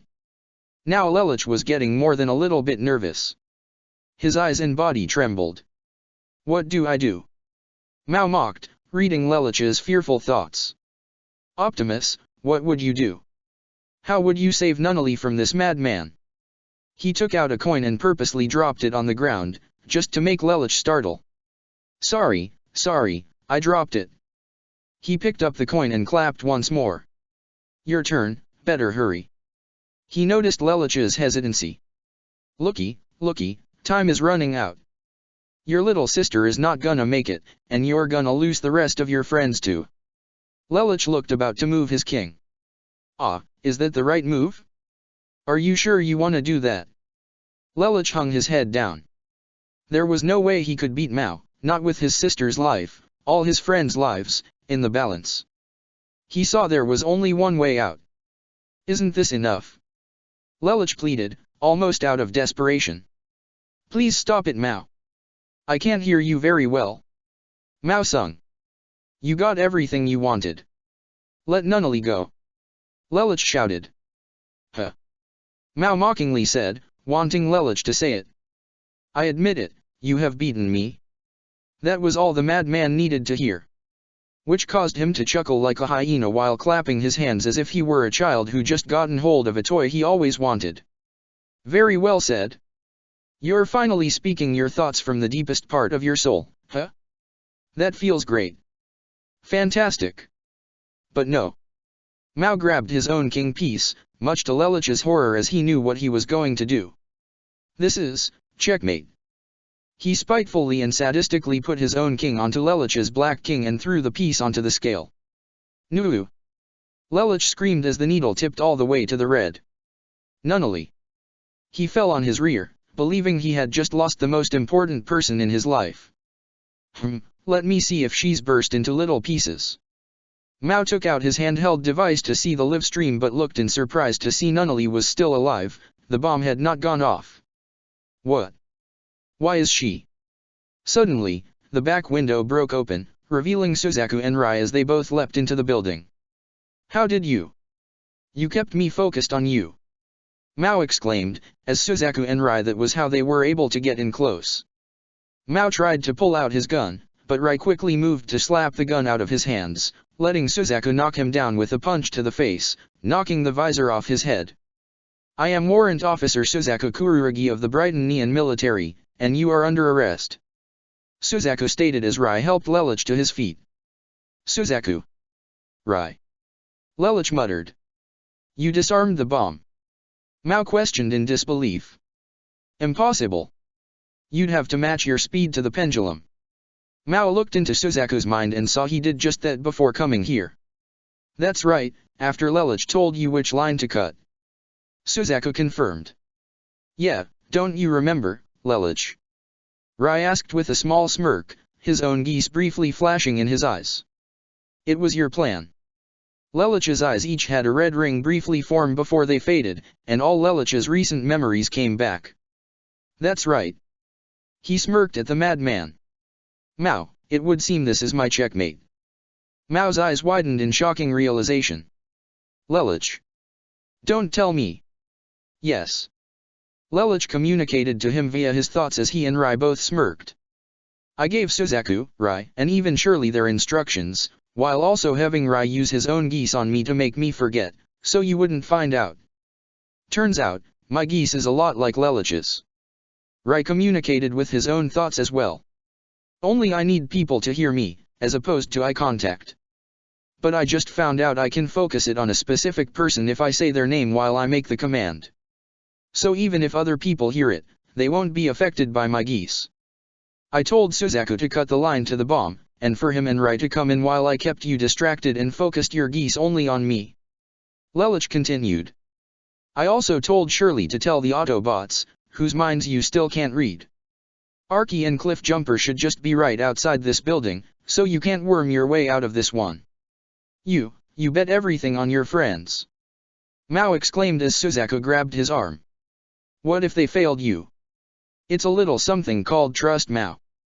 Something you wouldn't understand. Lelich replied via thoughts. And if you're thinking about revealing our identities to Suzaku, don't.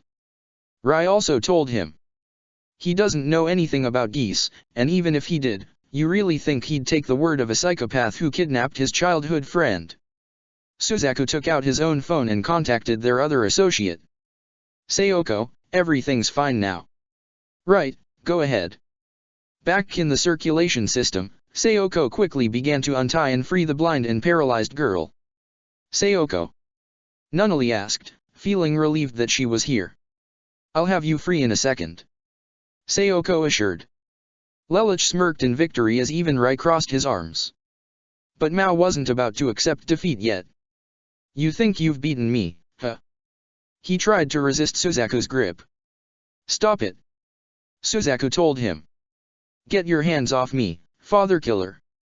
Suzaku's pupils shrunk as Rai gasped and even Lelich was completely surprised.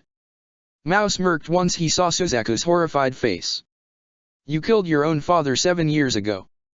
He called for do-or-die resistance, and you thought stopping him would end the war. What a childish idea. The fact is you're a murderer. That's not true. Suzaku stuttered. How lucky for you that no one ever found out. Mao continued. All the adults lied to protect you. But all the reports said his suicide was a protest against the military actions. Lelich did not see this coming. A big, fat lie. All of it. Mao confirmed. Suzaku. Rai looked at his friend with both shock and utter sympathy. I didn't have any choice. Suzaku said immediately. If I didn't, Japan would have. That's how you justify it in retrospect? Well, it explains your death wish. Mao stated, causing Suzaku to gasp again as Mao's evil smirk only grew. You want to save people's lives? It's your own wretched soul you're trying to save. That's why you're always charging into danger. Placing yourself on the edge of death. Suzaku screamed as he fell to his knees. You're no hero. Mao continued to mock. You're just trying to wash the blood off your hands. A little brat begging to be punished. It's no wonder Megatron recruited you. I don't know if he knows this or not, but there's no way he's stupid enough to not see your little suicide tendencies. He yanks on the strings of your cheap pride and you dance like a little marionette. Mao. Lelich angrily exclaimed, activating his geese and looking into Mao's exposed eyes. Never speak again. No. Mao tried to cover his face, but it was already too late. Lelich's geese flew into his eyes and altered his brainwave patterns. Mao opened his mouth, but he couldn't utter a word. All he could do was just moan and gurgle. Rai tried to run and tackle him, but Mao grabbed him and threw him at Lelich, knocking them both down. Mao then quickly ran for a side door, while also pulling out a nightmare key. Lelich and Rai both quickly got up, but they didn't even have time to register what had just happened as the wall suddenly exploded outward. Rai was quick to pull the still shocked Suzaku out of the way and behind some cover with Lelich. Both boys looked in shock through the hole to see a Sutherland just outside. Somehow, Mao was able to smuggle a military-grade nightmare onto campus.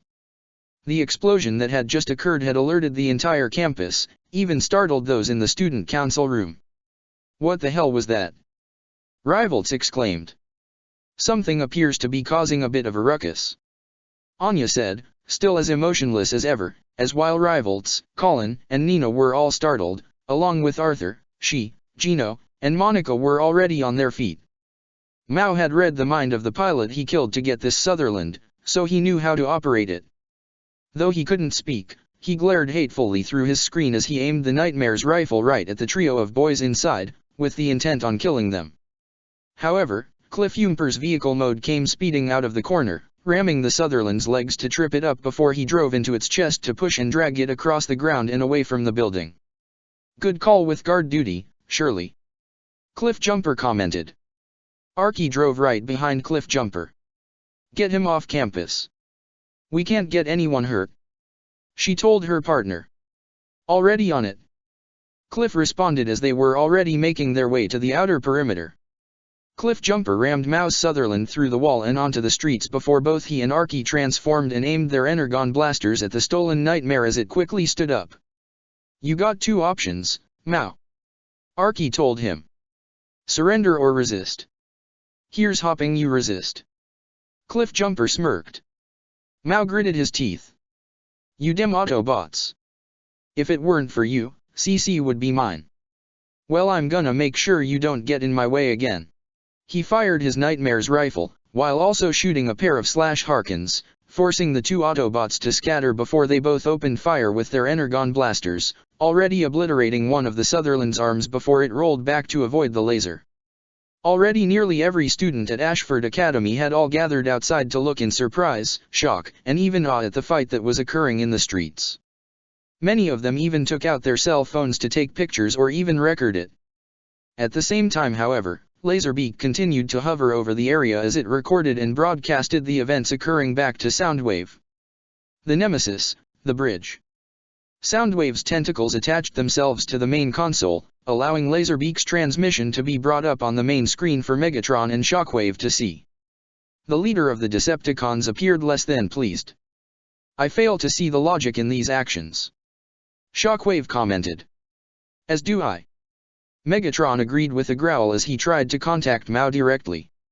Mao, how difficult is it to exterminate one single human being? He got no response. Mao. Ashford Academy. While other students continued to watch the fight play out, Shirley remained inside Bumblebee as they too saw the fight from the parking lot, which wasn't that far from the action. How in the name of Primus did that whack job get a nightmare? Bumblebee exclaimed. What about Lelich? Shirley asked with worry as she sat in the driver's seat. Or Nunnally, Rai, or Suzaku. I got a confirming text from Lelich that they were all okay. Bumblebee replied. Sayoko also has Nunnally, so she's safe. Shirley breathed a huge sigh of relief. Oh, thank God. You think Archie and Cliffjumper can beat him? You even need to ask. Bumblebee responded rhetorically, causing Shirley to smile as they, along with everyone else, continued to watch. Back on the streets, Mao desperately tried to throw a punch out with his Sutherland's only remaining arm, only for Cliff to easily catch the punch before bringing his other arm down to crush and destroy the second arm before delivering a kick to the cockpit to knock the Sutherland back. Mao could only gasp in shock as he saw Archie's leaping kick incoming. The kick was enough to send the Sutherland skidding down the street, and rattling Mao inside the cockpit. Just because he was able to learn how to use a nightmare after reading its pilot's mind, didn't mean he was a master combatant, as the Autobots were no doubt proving. Mao. Megatron contacted him through the Sutherland's communications directly. Return to base immediately.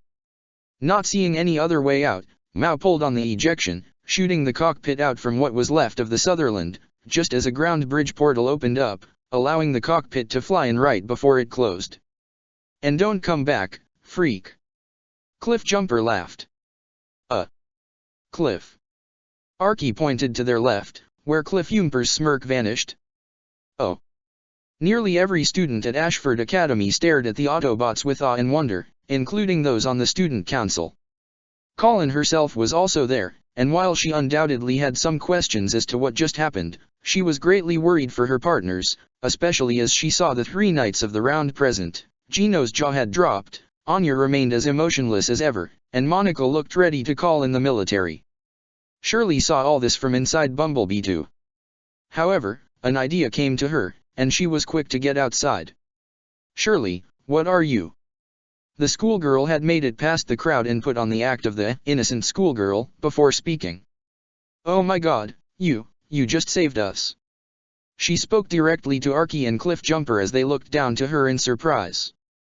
She turned back to her fellow students. These super cool transforming robots just saved us from a terrorist. Isn't that amazing? Colin saw what she was doing and quickly joined in. Yeah, that is amazing. I think they're called the Autobots. You mean those robots who work with the Black Knights? One other student asked as the crowd of students began to speak with each other before they soon began to cheer. Hell yeah! These guys are awesome! Rivalts exclaimed. Oh man, this is so cool! As all the other students began to cheer to their saviors, some even took pictures with their cell phones. Monica looked in shock, as Anya's emotionless expression remained unchanged. Though Gino smiled as he tried to wave through the crowd. Hey, Cliffjumper, right? It's me, Gino. Nice to see you again. He tried to get the red Autobot's attention, but he didn't seem to notice it amidst the crowd of cheering students. Archie smiled as she glanced towards Colin and Shirley, giving both girls a wink which they returned before smiling at each other. Cliffjumper smiled as well. Hey kids, love to stick around for autographs, but we gotta bolt. He and Archie both transformed and drove off through the streets as the students continued to watch in awe as they drove off. Meanwhile, Lelich and Rai had helped Suzaku out as they made it outside. Though they weren't close enough to be pulled into the crowd, Lelich and Rai had heard everything as they both exchanged smiles, having a good idea what Shirley just did and knowing just how beneficial this could be for them, the rest of the Black Knights, and even the Autobots in the long run. However, their looks became serious and sympathetic as they glanced down at Suzaku, who was still in a state of shock over what Mao had revealed, apparently not noticing the presence of the Autobots even after they left. The Nemesis, the bridge. Mao. Megatron addressed the mind reader as he stood before the Decepticon leader, while Soundwave was right by Megatron's side. You have earned your place at the table. The speechless Mao chuckled with an elated smile as he bowed his head. Just you wait, CC. You'll still be mine. And you and I can be together. Forever. Shockwave's dissection table. Megatron sneered evilly. Mao's elated smile turned into one of shock as he turned around to see Shockwave at the door to the bridge. A logical choice, Lord Megatron. The Decepticon scientist nodded. Mao turned around to Megatron try and speak or ask why, but all he could get out of his mouth was a series of gargles and groans. You wish to know why? Megatron began.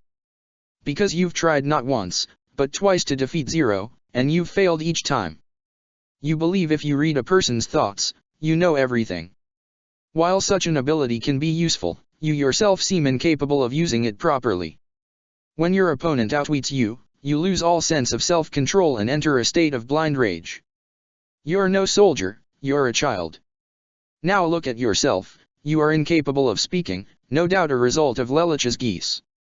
That took Mao by surprise as he looked up to Megatron in shock. Oh yes, I've been aware of Zero's identity as Lelich 6 Britannia for quite some time now. Megatron continued as his evil smile only grew wider. I simply acted ignorant to test you and see what you're capable of. I'm not impressed. However, I will admit that your reveal of the existence of geese, as well as the one known as CC, has opened my mind to new possibilities. So, rest assured, my dear Mao, you and your geese will still have much to contribute to the Decepticon cause, a science experiment. Mao was struck with a horrible realization. He realized that he had never truly played Megatron, but rather Megatron had played him. He looked at the leader of the Decepticons' face in pure horror, as though he was looking at the face of the devil himself. He turned around and desperately tried to run away. However, Soundwave deployed Ravage from his back, which ran and leapt at Mao, pinning him to the ground as Mao screamed in shock at the sight of the mechanical jungle cat that snarled and looked ready to bite down on his throat. Megatron, Shockwave, and Soundwave all loomed over him. He will be a fascinating case for study. Megatron said. I will leave nothing unexamined. Shockwave said as he reached down to grab Mao with his only hand before walking away. Mao desperately struggled in Shockwave's steel grip but was unable to escape. No. No. This wasn't supposed to happen. C.C. Help me. No. No. No. No. No. He screamed as loud as he could as the doors leading out of the bridge closed behind him and Shockwave. Meanwhile, on the sidewalk of a city in the Chinese Federation, the disguised CC stopped walking as she could feel it. Call it a connection with her geese, or a gut feeling, but somehow, she knew, Mao was truly gone. Likely subject to a fate far worse than death. She gave a long and sad sigh. I'm sorry, Mao. She thought to herself. I should have never given you your geese. Forgive me, but I did love you. Wait for me, in C's world. However, a scowl formed on C.C's face as she heard someone's voice in her head that only she could hear. What do you want? Oh, don't worry, he's in far more capable hands right now, though I'm surprised you care. A look of annoyance formed. Don't give me that, the only reason I haven't told him about you is because he has such a high opinion of you, and I'd hate to see him crushed if he were to learn the truth. Don't think that means I'm still on your side. CC smirked. Yes, as a matter of fact, I do know where the Autobots are, I'm just not going to tell you. I already told them about Vivi, and I plan to tell them about Ragnarok as well, but right now, we've got a more dangerous threat on our hands. But I promise, once the Decepticons are out of the way, I'll tell them everything, and you can bet Lelich, Optimus, and the rest of the Autobots are going to do everything in their power to destroy your precious project. And I personally can't wait to watch you, Charles, and Vivi all squirm when that happens. You can yell at me all you want. CC said. But this is the last time I'll be speaking to you. Consider our contract null and void. Marianne. She placed a hand on her forehead, where her geese mark began to glow briefly before she severed her connection with her other contractor permanently, making it impossible for her to contact the immortal. Cece then resumed her walk. There was a part of her that did feel bad for not telling Lelich the truth about his mother. But given how much he admired her, she hated to see the expression on his face should he learn the truth. He would find out sooner or later, but it would seem he'll find out later. There was a more pressing threat to deal with, the Decepticons. Chapter 24, TMI. The Ark. It had been a full day since the incident with Mao at Ashford Academy. At the moment, Lelich, donned in his Zero outfit, minus the mask, had arranged a meeting with the Autobots and his most trusted inner circle of Black Knights, Colin, Shirley, Rai, and Kagaya. They were not only there to discuss what happened with Mao, but of what Lelich and Rai learned from Suzaku that very same day. Suzaku did. What? Colin shouted at the top of her lungs as everyone else around them looked absolutely stunned. Killed his own father? Yeah. He did. Rai confirmed. The other Autobots and Black Knights present had mixed reactions. Colin's expression mixed between that of shock and anger. Shirley was so stunned she covered her mouth with both her hands. Even Optimus' own optics had widened in surprise, as well as Fix-It, Bumblebee, Bulkhead, Cliffjumper, Arky, and Wheeljack. Ratchet and Ironhide exchanged serious and concerning glances as well. Kagaya could only look down slightly as Lelich couldn't help but recall his brief conversation with Suzaku after the incident. Flashback. Lelich and Rai helped the still shocked Suzaku down onto a chair in the clubhouse. The young honorary Britannian's eyes continued to shake, as if the patricidal act had just occurred all over again. Suzaku. Rai tried to say to him, but he didn't seem to register it at first. Suzaku. Rai shook him by the shoulder to pull him out of his trance. Are you all right? I never. So, you did do it, didn't you? Lelich asked. You really did kill your own father? Lelich. Rai. Suzaku continued to stutter. Kirihara, I think that was the old man's name. Lelich began. He claimed that Prime Minister Genbyo Kururagi killed himself in order to stop all those in his cabinet who called for a do-or-die resistance. So, Kyoto knows about this. Rai wondered but chose to remain silent. The story was a necessary one. Lelich continued. For Japan and Britannia. That seemed to calm Suzaku down a bit. Thank you for that. End flashback. That good-for-nothing, son of a... To say Colin was angry with Suzaku would be an understatement. Was he with Britannia the entire time? Did they pay him to kill his own dad? Colin. Lelich exclaimed, getting her attention. That's enough. Before Colin was about to speak out in protest, Kagaya had already spoken. He wasn't with Britannia at the time. She got everyone's attention, including that of the Autobots. Suzaku's father did indeed call for do-or-die resistance. Suzaku tried to stop him, but Genbyo, to say he was stubborn would have been an understatement. He refused to surrender, and with how much of an advantage Britannia had during the war. Such an act would have undoubtedly resulted in calculable losses. Optimus understood. I would even say that the entire population of Japan would have been exterminated. So, Kyoto knows about this. Ironhide asked Kagaya, who nodded in response. Anyone else? Todo knows.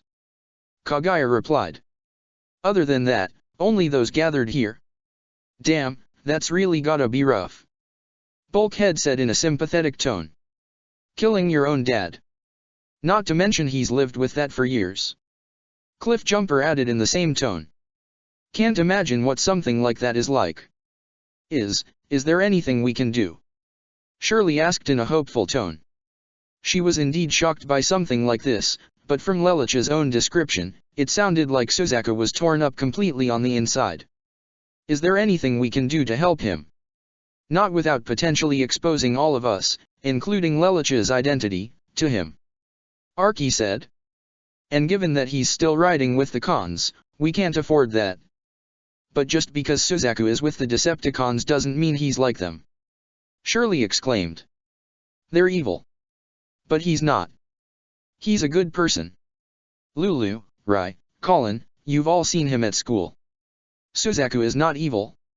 Lelich said immediately. You're right about that, Shirley. But, his own perception of good and evil is completely skewed, and that's the problem right now. What do you mean? Shirley asked. Based on all our previous encounters with Suzaku up until this point, he believes that the path he is currently on is the right one, and that all other paths are wrong. Optimus began. He believes he can change the system from within, while also seeking ways to avoid conflict. While such a path is noble, it also leaves him vulnerable to those who might take advantage of his mindset. Megatron. Ironhide said. So what? King Khan knows Suzaku's secret too? Colin asked. If that's true, maybe he's being blackmailed. Shirley said, sounding as though they might have found a solution. If we tell him that, and maybe try to help him. Shirley, you have a good heart, but I don't think it's that simple. Bumblebee commented. I can't say for certain whether or not Megatron knows what Suzaku has done. Optimus continued. But I will say that he has noticed Suzaku's stubborn and straightforward mindset. No doubt he is likely manipulating Suzaku into becoming the very thing he claims to fight against. Great, he's about halfway to being a Decepticon already. Colin commented. But we can still help him, right? Rai asked. I mean, you guys did say that some Decepticons ended up switching sides before Cybertron was destroyed. That's true. Fixit put in. There were a considerable many Decepticons who defected after Megatron poisoned Cybertron's core. But there was a great deal many more who stayed with him even after that. Ratchet added. Old Buckethead does have a way of attracting the worst of the worst. Wheeljack put in as many of the Autobots and Black Knights present could at least think of one or two Decepticons that easily fit that category, such as Arachnid, Starscream, Breakdown, Soundwave, and even Shockwave. We can work out the details with Suzaku later. Ironhide said. I think we should focus more on the fact that Crazy Mind Reader brought a nightmare to your school and almost exposed us. I was able to use my geese to keep Mao from speaking anymore. Lelich informed. He'll never be able to tell the Decepticons about us or the Ark. Megatron, however, will no doubt subject Mao to his own experimentations. Ratchet said. Which might give him a better insight towards geese. Nothing we can do about that though. Cliffjumper replied. What about C.C? Rai asked. Is she still okay? We have her location. Fixit said as he held his own handheld device. She's still in the Chinese Federation. And the Ark will be able to detect any Decepticon signals near her, so if the enemy does indeed try to take her, we can bring her back with the ground bridge. Yeah, but still doesn't change the fact we two of our own soldiers spotted near a Brightonian school. Ironhide glanced towards Arky and Cliffjumper. Well, what were we supposed to do? He had a nightmare, Arky argued. Just let him kill everyone there. Arky and Cliffjumper made the right call in acting. Optimus granted. However, this could also warrant an investigation into Ashford Academy, which could potentially expose Lelich and Nunnally's identities. Already had that covered. Lelich said, getting everyone's attention. I hacked into the school systems to erase mine, Nunnally, and even Rai's information until the investigation is concluded. But you still have 3 Knights of the Round at your school. Ratchet said. And I'm pretty sure Cornelia will find it suspicious that 2 students from the student council are missing from the school's records. As I said, I already have that covered. Lelich continued. I used my geese on the principal to gather all students and staff in the gymnasium together. After that, I used my geese to alter their own memories and make them temporarily forget me, Nunnally, and Lelich. Rai added. Once the investigation is over, their memories should still come back. Most of the Autobots were somewhat surprised at how quickly Lelich and Rai were able to handle the situation, but quickly reminded that this is Lelich they're talking about. To say they were impressed with such quick thinking was an understatement. Even Ironhide smirked slightly. Wow, you think of everything, don't ya? Bulkhead smirked. I'm too modest to boast. Lelich had his own smirk. You? Modest? Yeah, I don't think so. Colin joked, resulting in some laughs and chuckles from most of the group. So, where are you guys staying? Wheeljack asked. Nunnally and I are staying at Colin's for the moment. Lelich answered. After what you did for my mom back with that whole refrain mess, it was the least I could do. Colin said with an honest smile. Besides, my mom is practically gushing over Nunnally right now. It's kinda cute actually. Ah, but I would have wanted you to stay with me, Lelich. Kaguya put on a pouty face, which Lelich responded with a small grin and a head pat. Sorry, maybe next time. What about you, Rai? Bulkhead asked his partner. Shirley's letting me stay with her for right now. Rai answered, thanks again for that, you didn't have to. He said to the brunette. Are you kidding? What kind of friend would I be if I didn't let you a place to stay? Shirley said. I'm just glad I can do something to help around here. Cliffjumper had a knowing smirk on his face. So, you boys are staying at girls' houses, eh? Be sure to be on your best behavior, and don't get any funny ideas.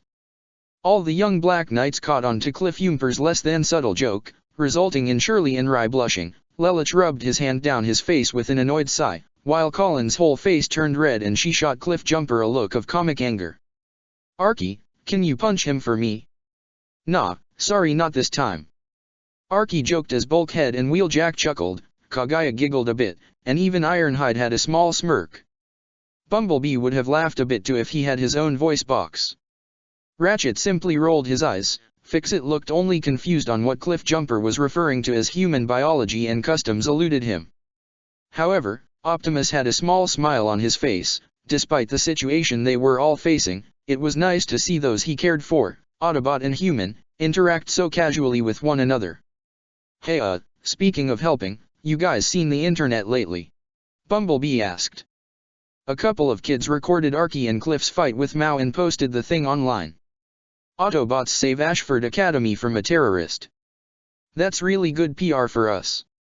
And considering how social media operates, it'll spread like wildfire, even with the military trying to stop it.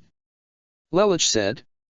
This will undoubtedly bring us more support, not just from the Japanese population, but even Brightonians as well. It'll also give the military quite a headache. Wheeljack smirked. Colin chuckled. I know she's your sister and all, Lelich, but what I wouldn't give to see the look on Cornelia's face right now. Area 11, Royal Palace. How in the hell did a terrorist hijack military-grade Nightmare and use it to attack a Brightonian school without anybody noticing? Cornelia practically screamed, her face filled with ire and rage, as not only were her personal knights, Guilford and Darlton, present as well, but even the 4 knights of the round, and even Euphemia, who sat on her own throne next to her enraged sister. Your Majesty. Guilford tried to speak as calmly as he could, not wanting to invoke the wrath of the second princess. I understand how this seems, but you need to remain calm. Calm. Calm. Calm. Cornelia shouted as she marched off her throne and looked into Guilford's startled eyes. Not only did a terrorist openly attack a school on Brightonian grounds, where 3 knights of the round also attend, but the attack was thwarted not by the military, but by those goddamn Autobots. And they were really cool. Gino said with a smile as he took out his phone and began to play the video on it. I even got the thing recoded. Those guys. Cornelia, however, snatched the phone from Gino's hands and chucked it at the wall, resulting in it shattering. My phone. Cornelia grabbed Gino by the collar and looked him in the eye. If you so much as utter one more word of praise to the enemy, let's just say facing Luciano Bradley would be a mercy. Do you understand, Wienberg? Yes, ma'am. Gino muttered in a frightful squeak. You do realize that threatening a knight of the round is a serious crime, even among royalty, correct? Enya pointed out in an emotionless tone. Cornelia was ready to direct her ire towards Anya, but Monica already stood in front of the younger girl protectively as Nonette put a firm hand on Cornelia's shoulder. Cornelia, you need to calm down. The Knight of Nine spoke in a firm tone. We're all concerned about this, but lashing out like this is not going to help. She is correct, Your Highness. Darlton also spoke up. This is a very serious situation, and we can't afford to lose our composure. So please, try and calm yourself. The eldest of the Lee Brightonian siblings seemed to get the message, and when she glanced up towards Euphemia, who looked toward her older sister in grave concern, that was all she needed to see. Cornelia took a long and deep breath to calm herself before speaking professionally. What is the damage? How bad is it? Cornelia asked. Guilford winced slightly but answered the question. As you stated, a terrorist attacked a Brighton Neon school. Although there were no casualties, the ones who ultimately quelled the situation were the Autobots, not the police or the military.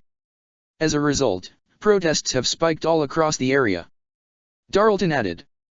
And if I'm being honest, there have been many Brighton Neon civilians voicing their contempt towards the royal family ever since the death of Prince Clovis. Why is that? Cornelia questioned. When the Autobots and Zero made their appearance, they claimed that Prince Clovis had attempted to massacre the Shinjuku ghetto. Darlton answered. That and the Pure Blood's attempt to frame Suzaku Kururugi for the crime didn't help the situation. When we arrived in Area 11, we saw that there are many Brighton Neons who disapproved of the numbers system and wished it to be abolished. Monica added. Even during our stay at Ashford, we've heard some students saying on how sorry they've felt towards the 11's impoverished conditions. It seems that the actions of Clovis and the Pure Bloods have stained the royal family's reputation, exposing some of their less-than-stellar traits. Nonet added. That's not to say I think everyone in the royal family is bad, but there are those who might not have the best intentions. She said. Cornelia didn't provide an argument as she knew Nonet was right. She had known for a long time that her family was broken, and even those among it that she had nothing but contempt for, including her father for what happened to Lelich and Nunnally. She gave a sigh before she gave her next orders. Guilford, Darlton, I want you and the Knights to conduct a thorough investigation with Ashford Academy. Cornelia ordered. Find out exactly how this happened. We need to show our people that their safety is, and always has been, our top priority. Yes, Your Majesty. Guilford and Darlton said at the same time as they, and even the 4 Knights of the Round bowed before leaving the throne room. As Cornelia sunk into her throne, Euphemia stood up and walked toward her sister. Cornelia, is there anything I can do? The Viceroy held out her hand for the pink-haired princess to take, which she did. Yuffie, for now, all I can think of is for you to keep your head down. We're in a very messy situation right now and I don't want you getting swept up in any of it. Euphemia was somewhat saddened to hear that. While she appreciated Cornelia wanting to protect her, she wished there was more she could do. But sadly, there wasn't anything that could be done right now. The Ark, the next day. While most of the Black Knights and Autobots wondered about the Ark, either making small talk or tinkering with their weapons or Nightmare Rays, Shirley, Rai, Tamaki, and even Fixit sat on the TV to watch a monster truck rally, with Bulkhead and Wheeljack standing behind them also watching it. Though Bulkhead, Tamaki, Wheeljack, and even Fixit seemed to be enjoying it, Shirley and Rai were there because there was nothing else to do. Oh yeah. Crunched. Tamaki exclaimed at seeing a car get crushed by the monster truck. Oh. Bulkhead also said, while covering his eyes with a smirk. Like to see a Viacan walk away from that. Wheeljack smirked. Yeah, we should have some Autobots who turn into monster trucks around here. Tamaki agreed. Well, I can't say for certain whether or not that would be effective in battle. Fixit commented before a grin formed on his face. But that would be so much fun to watch. Here I'm surprised you actually like this kind of stuff, Fixit. Rai commented. Yeah, you don't seem like the type who'd be into that. Shirley added. I used to watch gladiatorial matches on Cybertron. They were my favorite pastime. Fixit said. Seriously? Cybertron had gladiators. Awesome. Tamaki exclaimed. However, Ratchet continued to work at the communications console on the Ark's bridge, and he was getting rather annoyed with how loud the TV was. Would you mind lowering the volume? Hey Ratch, check out the monster truck rally Tamaki to me and Jackie to last week. Bulkhead said. Innocent vehicles battling for the pleasure of human spectators. Ratchet shivered in disgust. Blood sport. Yeah. Wheeljack, Tamaki, Fixit, and Bulkhead exclaimed as the wreckers exchanged a high five, and even Fixit and Tamaki shared one. Come on kids, you gotta admit this is freaking cool. Tamaki said to Rai and Shirley. Thanks, but I already wreck plenty of stuff with my Gekka. Rai said. And monster truck rallies aren't really my thing. Shirley said. You know, you could be helping Optimus, Zero, and Bumblebee in the field right now. Ratchet said as he went back to work. They don't need a wrecker's help to search for some ancient educational rod. Wheeljack dismissed. Ratchet shook his head in minor annoyance. This ancient educational rod, to which you refer, happens to be a Cybertronian data cylinder. The medic pressed a button on his console, resulting in television switching from the monster truck rally to a data reading of the data cylinder, much to most of the group's dismay. Hey! What the hell? Tamaki exclaimed. We were watching that. And there is no telling what vast intelligence it may hold. Ratchet said. Is this data cylinder really all that? Rai asked. Are you kidding? Fixit exclaimed. This is nothing short of incredible. The data cylinders each contained the sum total of Cybertronian knowledge on nearly every possible subject you can think of. Stellar cartography, medicine, ancient mythology. So, these things were like computer hard drives? Shirley asked. Yes, exactly. Well done, Shirley. Fixit smiled, resulting in the brunette blushing slightly at the praise. All the Tamaki simply looked bored as Ratchet took over the explanation. When war broke out, the cylinders were hidden throughout the galaxies, to keep them as far as possible from Decepticon reach. The Autobot medic explained. Detecting one signal here, on Earth, is the opportunity of a Ugh. TMI DocBot. Tamaki groaned. Switch it back, I wanna see the hoedown showdown. Bulkhead also added. Suddenly, the bridge received an immediate communication from Optimus, with the sounds of battle being heard in the background. Ratchet, Decepticon ambush. The cylinder is at risk. We require backup. That got everyone's attention. Shirley and Fixit looked worried, Rai got serious, while Tamaki, Wheeljack, and Bulkhead looked more excited. Backup is what we're built for. Wheeljack smirked. Yeah, time to bend some fenders. Tamaki also smirked eagerly. Fixit activated communications as his voice registered throughout the entire arc. All available Autobots and Black Knights. Ready your Nightmare rays and report to the ground bridge immediately. This is not a drill. Repeat, this is not a drill. Within minutes, a ground bridge portal opened as Ironhide, Bulkhead, Wheeljack, Arky, and Cliffjumper all gathered together with a squad of Black Knights in their Boreas, including Ogai and Tamaki, along with Colin and Rai in the Gurren Mk2 and Gekka pre-production respectively. The Autobots all transformed and drove directly into the portal with the Nightmare rays rolling in behind them. However, nobody appeared to notice Shirley had followed everyone to the bay. She wanted to wish them luck but had already seen them drive off into the swirling vortex. But as she saw the portal was still open, which probably won't be for long, an idea soon came to her. Maybe she could help. After all, she was able to help before when Mao had kidnapped Nunnally, and even turned the favor of her friends and classmates at Ashford toward the Autobots after driving Mao back. Maybe she could help here too. Shirley had leapt out of the ground bridge vortex just as the portal closed into a canyon-like setting. However, her jaw dropped in shock as she looked in awe at the sight of the Autobots and Black Knights duking it out with several Decepticons and Viacan troopers.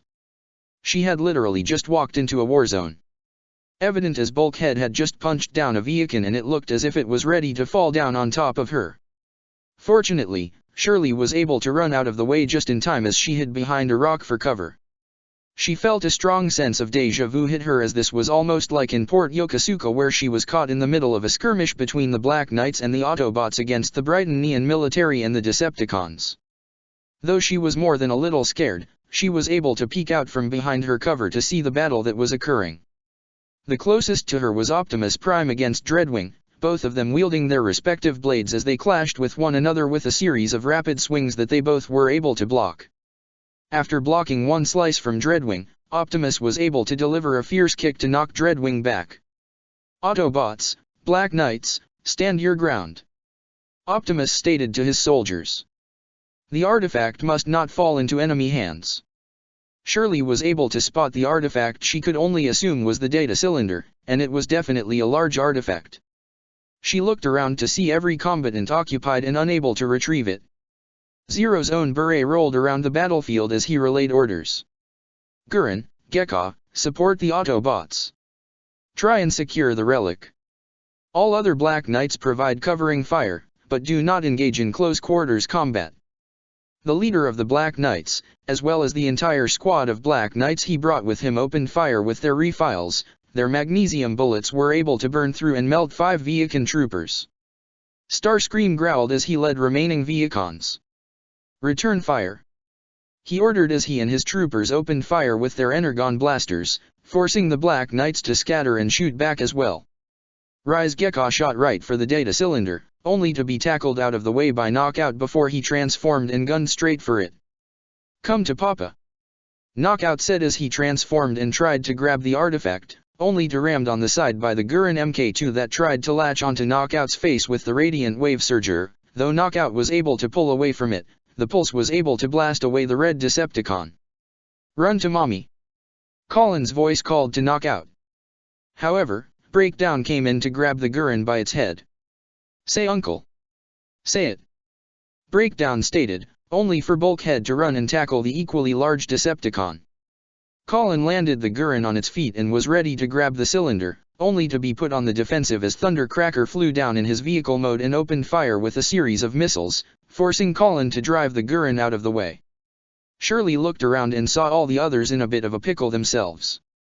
Wheeljack was back to back with Bumblebee, lashing out with swords and fists respectively against a team of Viacons. Arky was in the middle of a fist fight with Skywarp. Rai had recovered in his Gekka to provide Bulkhead some assistance against Breakdown. Ironhide and Cliffjumper were helping Zero and the Black Knights return fire against Starscream and his Viacon squadron, and Optimus was still occupied with Dreadwing.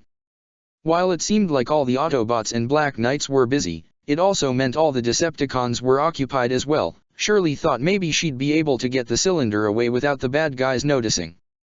She quickly made a break for the cylinder and was able to hide behind it, and nobody appeared to notice her yet. She quickly pulled out her phone and tried to call the Ark.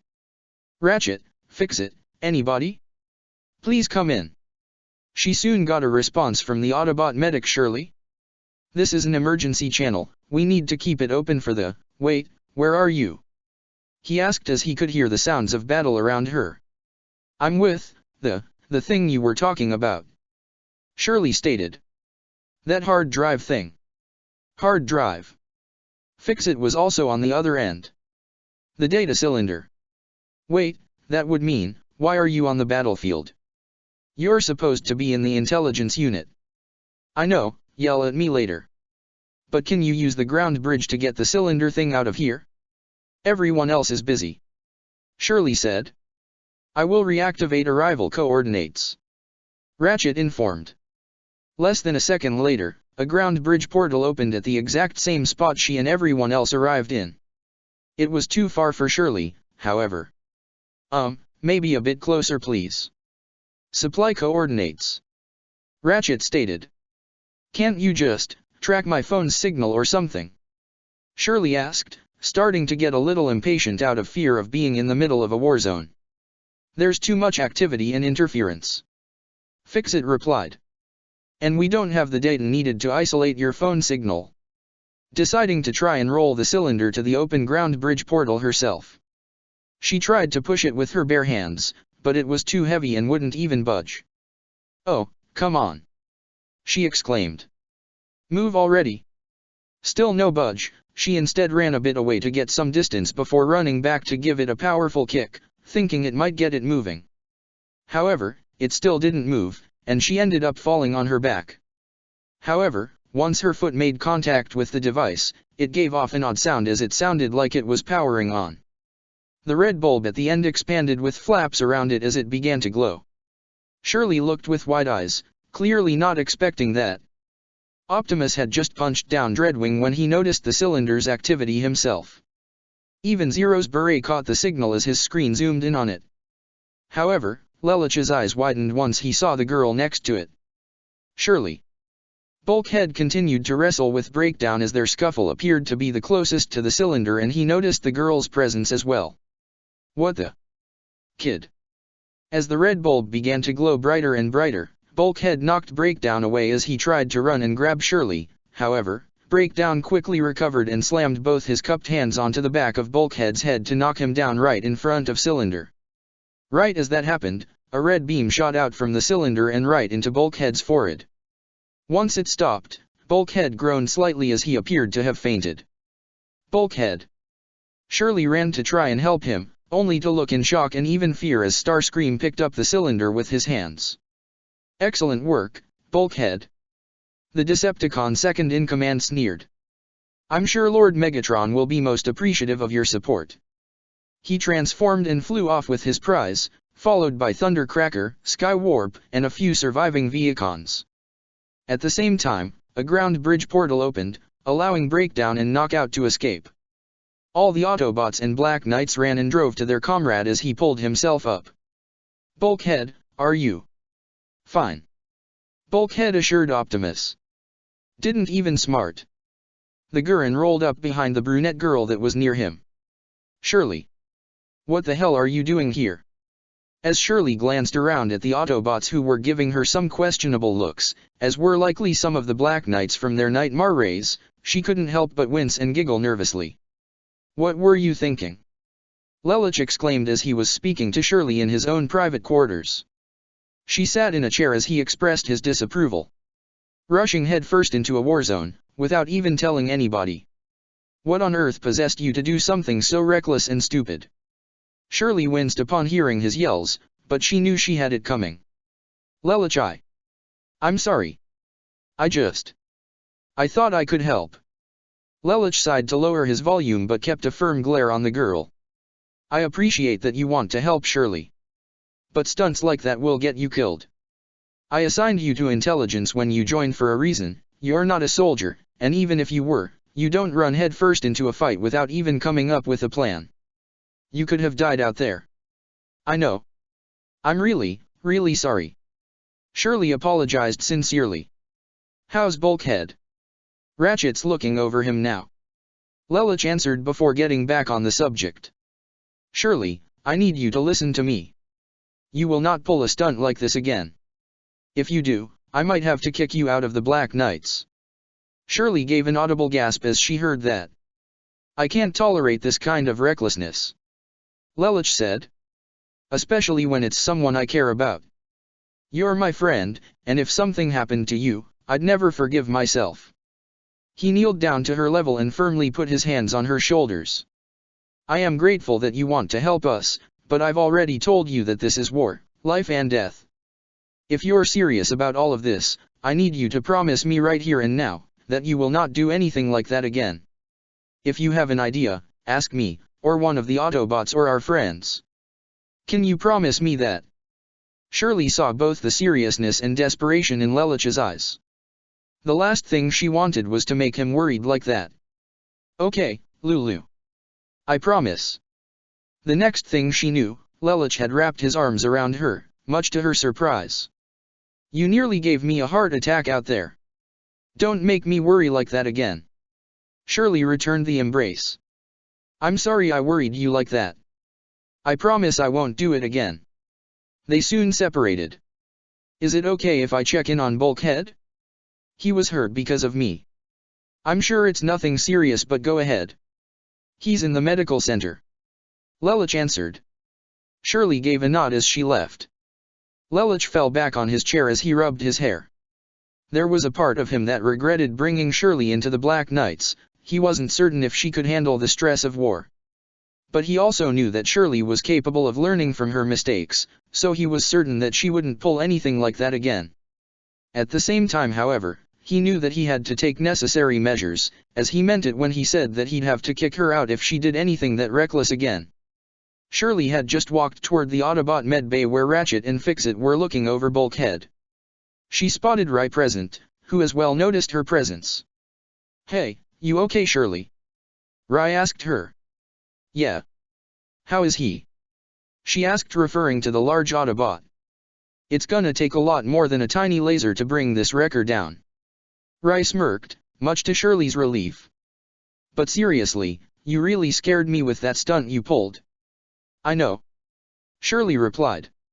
Lelich already drove that point home loud and clear. I'm really sorry. I'm just glad you're okay. Rai smiled as Shirley smiled back. I helped loose that thing, I wanna help find it. Bulkhead's statement toward Ratchet and Fix-It got Rai and Shirley's attention as the green Autobot had a wire attached to his head. I need to get back in the field with Optimus. Ratchet however stopped him from leaving. EP, you're under my watch now, Optimus orders. And running a full scan of your neural net would be a wiser use of your time. Come on Doc, there's nothing up there to scan. Bulkhead commented as he unplugged the wire from his head. I'm not detecting any damage or anything to the brain, and Bulkhead does seem fully functional. Fix-It reported, looking at the readings on his device. Yeah, he seems fine to me too. Rai added. Ratchet gave something of an annoyed sigh. Well, if you insist on making yourself useful, you can help Shirley tidy up. He handed the surprised brunette a mop. Don't act so surprised. Nobody may have gotten hurt, but your actions have cost us the cylinder, so I'd say this is appropriate punishment. Ratchet then walked off as Shirley held the mop and looked down in shame. Please do not take it personally, Shirley. Fix-It told her. Ratchet can be a bit strict. And sometimes met with power. Rai joked a bit to provide some humor. Bulkhead chuckled. Yeah, that's Ratchet. Null vector squared alright. What? Rai questioned as he, Fix-It, and Shirley looked to the large Autobot in surprise. Bulkhead looked at the mop Shirley was holding. Hey, we got any paint around her? Yes, why do you ask? Fix-It asked in response. The Nemesis. What do you mean it's empty? Megatron questioned the group consisting of Starscream, Knockout, Thundercracker, Skywarp, Breakdown, and Dreadwing in the laboratory as they were analyzing the data cylinder they had acquired. Lord Megatron, these cylinders are not unlike batteries. Knockout began to explain along with Thundercracker. The data is stored within them as a form of energy. When we found it, it scanned fully charged, which was how we were able to locate it in the first place. Thundercracker reported. But now. He pressed a button on the side, but the red port at the top only expelled some dust and smoke. Dead battery. Breakdown commented. Did any of you imbeciles drop it? Megatron questioned with irritation. Hey, don't look me, Starscream was the one who was holding it. Skywarp pointed to the commander of the Seekers. Do not take that tone with me, Skywarp. This is hardly my fault. Starscream tried to defend himself. The energy was in the cylinder when we located it, that much is certain. Dreadwing recalled. Something clearly happened during our battle that resulted in the energy being lost. Well, I wasn't going to touch it after it put the zap on Bulkhead. Breakdown stated. Starscream, Dreadwing, Thundercracker, and Knockout's optics all widened in realization. Do not tell me. Starscream muttered. I know. Megatron realized it as well. And I must find out what that vessel contained. When it comes to the secrets of the ancients, knowledge can be power. The Ark, Lelich's quarters. The former prince turned revolutionary heard a knock on the door followed by a familiar voice. Zero, it's me. May I come in? Shirley asked from the other side. Come in. Lelich said as the door opened to reveal his friend. Shirley, listen, I'm sorry I yelled at you. But you have to understand. No, you were right to be angry with me. Shirley said. What I did was stupid, but that's not why I'm here. Something's off with Bulkhead. Lelich's eyebrow raised with concern. Off? What do you mean? Well, maybe you should come see for yourself. Shirley said as she motioned for him to follow her, which he did. Lelich had already followed Shirley onto the bridge, where they were met by Rai and Fix-It who were leading Ratchet in the same direction. What's going on? Lelich asked the three of them. Bulkhead is painting some weird symbols. Rai answered, in a tone indicating he was quite concerned. Yes, I'm sure one hasn't truly lived until one has beheld Bulkhead's take on still life with lug nuts. Ratchet said sarcastically. I for one find the human concept of art to be quite fascinating. Fix-It commented. I'd be curious as to see what it is Bulkhead has been working on. The group had made it to the hallway where they saw Bulkhead using the mop. Shirley previously had to paint a series of odd symbols along the wall. The differential of 1/3 r cubed is RDRR. What in? Lelich was quite perplexed, not just with what Bulkhead was painting, but what he was saying. He sounded almost like when Nina talks aloud when she's working on her own stuff at the computer. That is not art, it's science. Ratchet's optics widened in surprise. All the Autobots and Black Knights were immediately called back from their mission after being told of Bulkhead's current condition.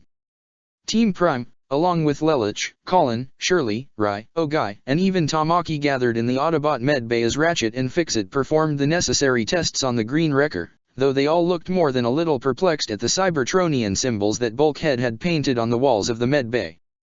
This hotspot you see here. Ratchet showed everyone an image of Bulkhead's neural net on a computer screen with Bulkhead himself lying on a pad in a data tube connected to his head. Ratchet pointed to a red glowing dot on the image of Bulkhead's neural net. It's information, data, living energy.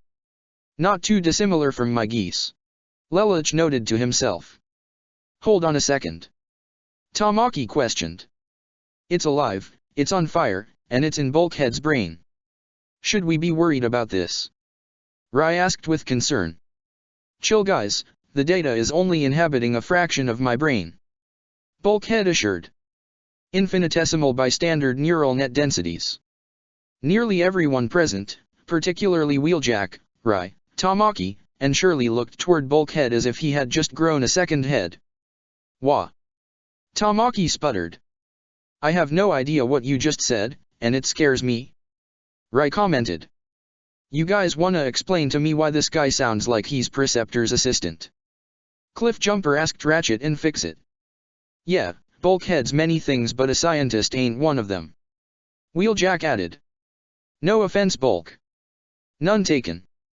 Bulkhead replied. The data from the cylinder must have somehow transferred itself from the device straight into Bulkhead's brain. Fixit assumed. How is that possible? Ogai asked. Based on what we witnessed during our skirmish, the living data must have been programmed to eject when it sensed unauthorized access. Optimus theorized. A security measure. Lelich voiced in realization. It would have jettisoned heavenward, lost to the stars. Optimus continued. Except my fat engine block get in the way. Bulkhead said, knocking on his own head for emphasis as he sat up. Yeah well, you might wanna check on things warranty because it's got some pretty lame-ass security. Tamaki said. For once Tamaki actually makes sense. Colin seemed to agree while sneaking in a jab. Hey! Tamaki protested.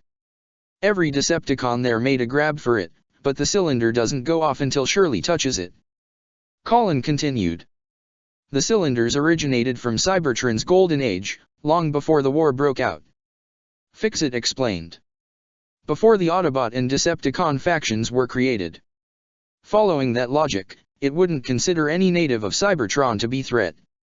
Lelich said. Only alien life forms, such as humans.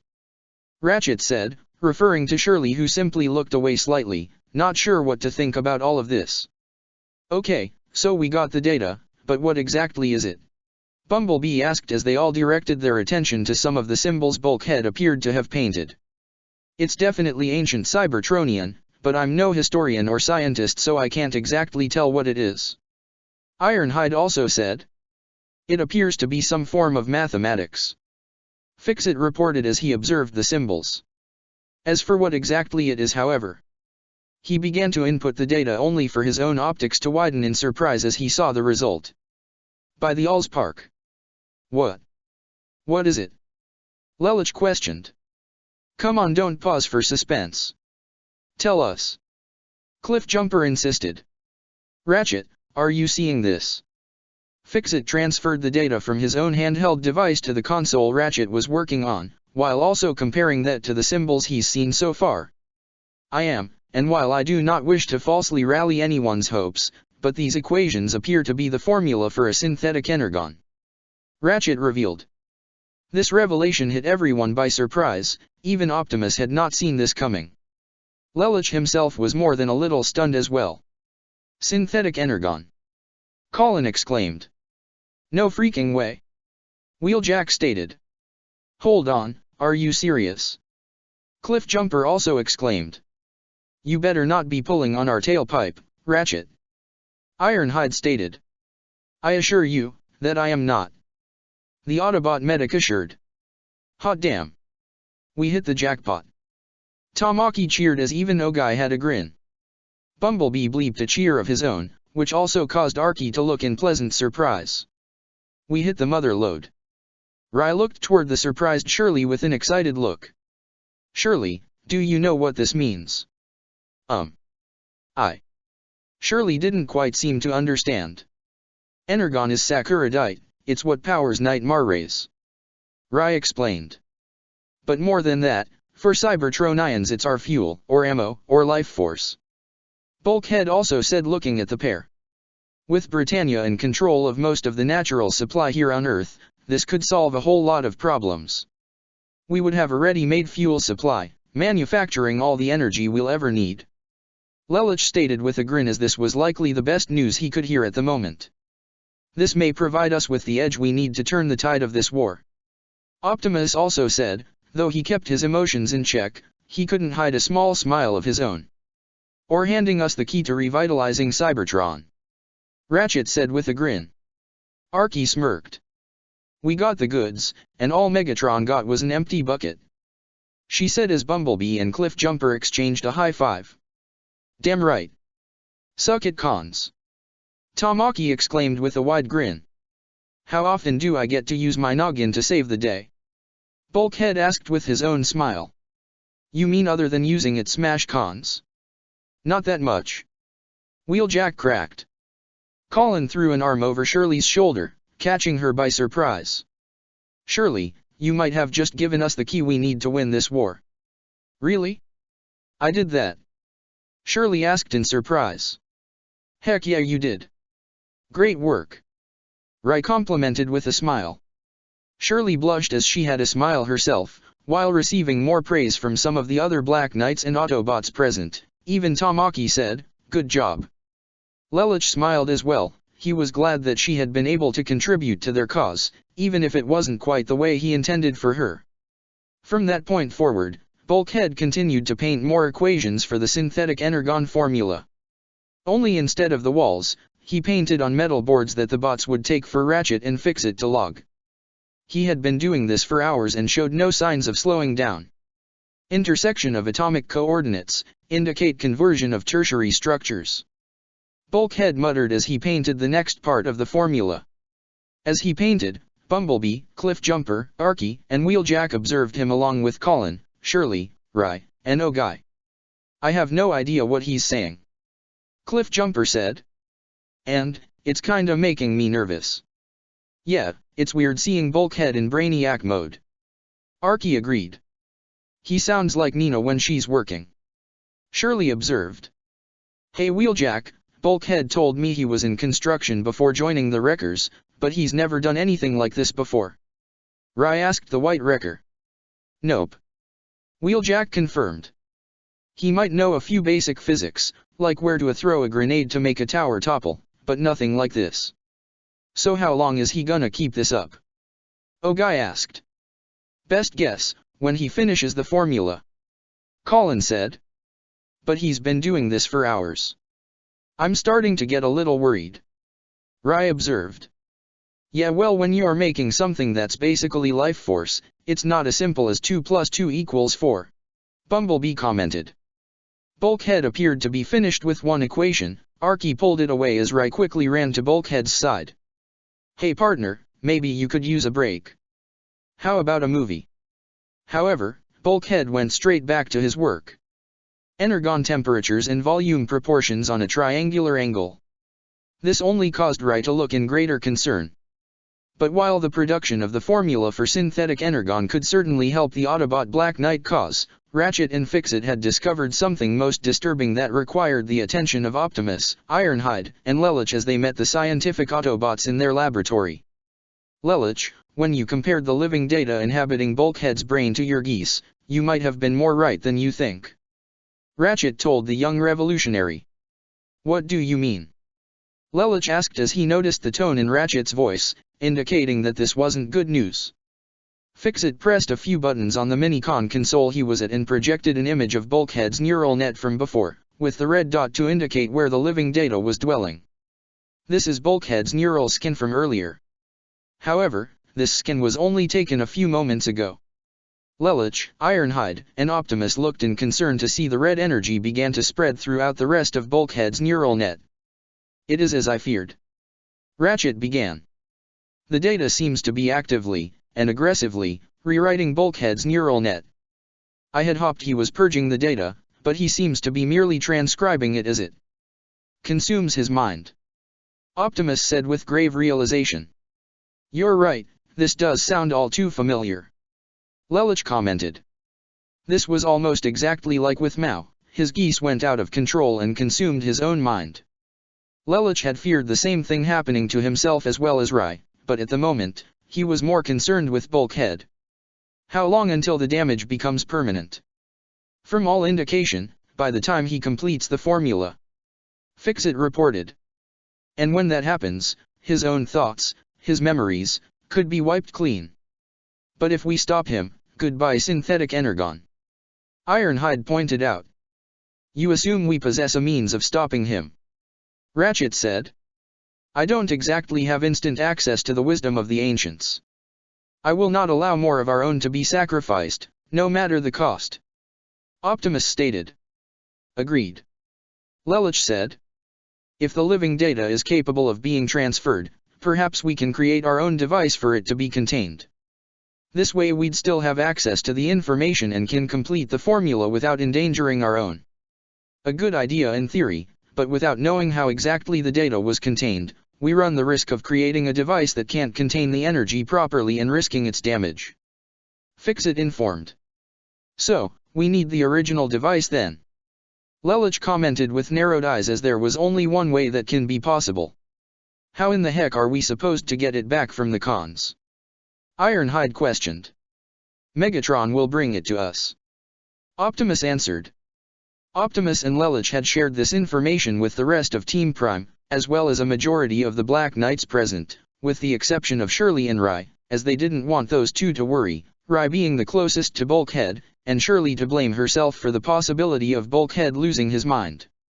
However, telling them might have been a mistake as Bulkhead continued to paint and Shirley helped Rai bring in a speaker and an electric guitar he borrowed from Tamaki. Apparently the hothead knew how to play, but Rai wasn't too concerned about that right now.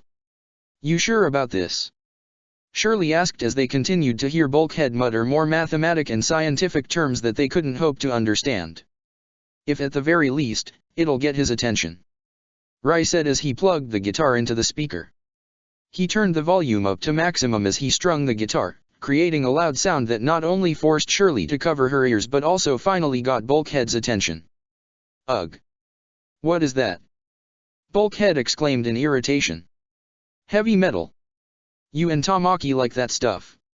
Sorry Bulk, but you really could use a break. Rai said. Rai's right, you've been at this thing for hours straight. Just a few minutes away from it won't hurt. Shirley added. I'm trying to concentrate. Bulkhead stated in a tone that Rai didn't like. You know, you're starting to sound a lot like Ratchet. The white-haired youth argued. Who? Bulkhead asked, causing Rai and Shirley to look in surprise, the latter giving a surprised gasp as they looked to each other with worry, even more so as Bulkhead went right back to his equations as if the two humans in front of him weren't even there. Rai and Shirley both ran into the hallways where they found Ironhide and Wheeljack discussing the plan Lelich and Optimus came up with. Guys, something's wrong with Bulkhead. Shirley exclaimed as the two looked in surprise, but it wasn't the kind of surprise that the teenagers had expected. Rai saw the look in their optics and realized that this was something they knew already. Wait, you guys, you knew. We didn't want you to worry. Ironhide confessed. I'm Bulkhead's damn partner. Of course, I'm gonna be worried. Rai exclaimed. Hey, you're not the only one, you know. Wheeljack reminded. Bulkhead's my partner too. What exactly is happening to Bulkhead? Shirley asked with worry. The two Autobots exchanged glances as they decided it was best to tell them. Remember Mao? How he lost his mind when his geese went wild? Ironhide reminded. Well, it's something like that. Shirley gasped as Rai's own eyes widened. Wheeljack winced as this reaction wasn't unexpected. But hey, Optimus and Zero got a plan, and you know how good those guys are when it comes to plans. The Wrecker tried to add a bit of optimism. Where are they now? Rai asked. They took the rest of the bots and a small squad of knights to try and get the cylinder back from Megatron. Ironhide answered. We'll figure this out, I promise. I trust you guys, it's just.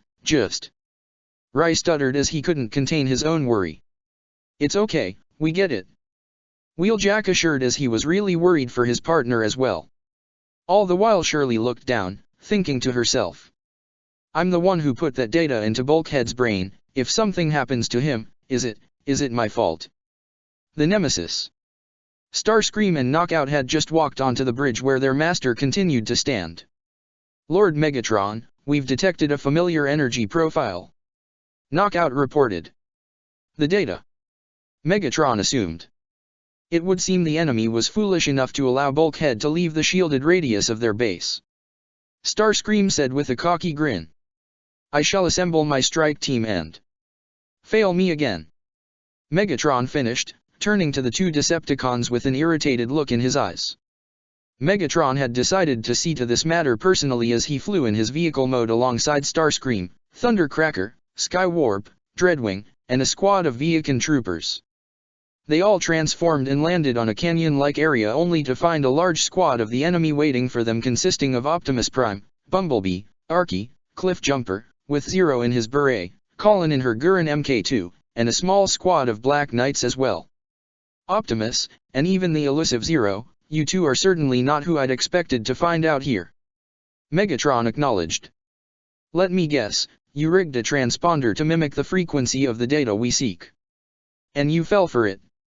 Zero's voice rang through his beret, resulting in a scowl forming on Starscream's face. Insolent human. How dare you insult us with such a cheap tactic? Starscream was ready to open fire. Cool your jets, we're not here to fight. Cliffjumper said.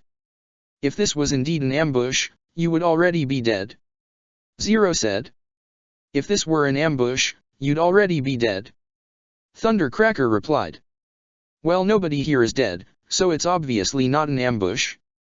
Cliffjumper replied back. That actually makes sense.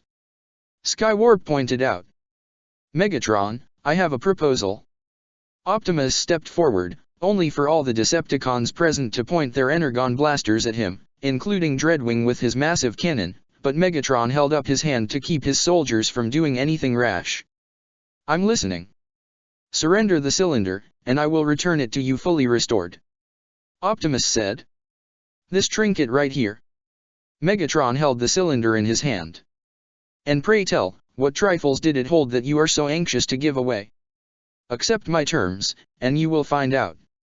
Optimus stated, indicating that was all the information he was going to tell Megatron. Lelich kept his face hidden behind his Zero mask, even with his beret. He allowed Optimus to handle this because he knew Megatron better than he did. And while he had complete trust in the Autobot leader, it didn't make him any less nervous as a lot was riding on this. Hey, Zero. Ogai contacted him on a restricted frequency that could only allow the Nightmare pilots to speak with each other and not out loud on the speakers. Are you sure about this? This whole thing feels like we're making a deal with the devil. That's because we are. Zero replied. If we pull this off, we can use the cylinder to create our own device that can store the energy while giving a false one to Megatron in the cylinder once we're done. But that all depends on Megatron actually giving us the thing. Colin communicated. I know. Zero said as the only thing they can do was hope that Megatron accepted Optimus' terms. A deal with the devil indeed. The Ark. Bulkhead continued to paint more equations onto the large metal boards while Fix-It, Rai, Shirley, Wheeljack, and Ironhide kept an eye on him. Hey, remember when you, me, and Sea Spray got lost in the Sea of Rust?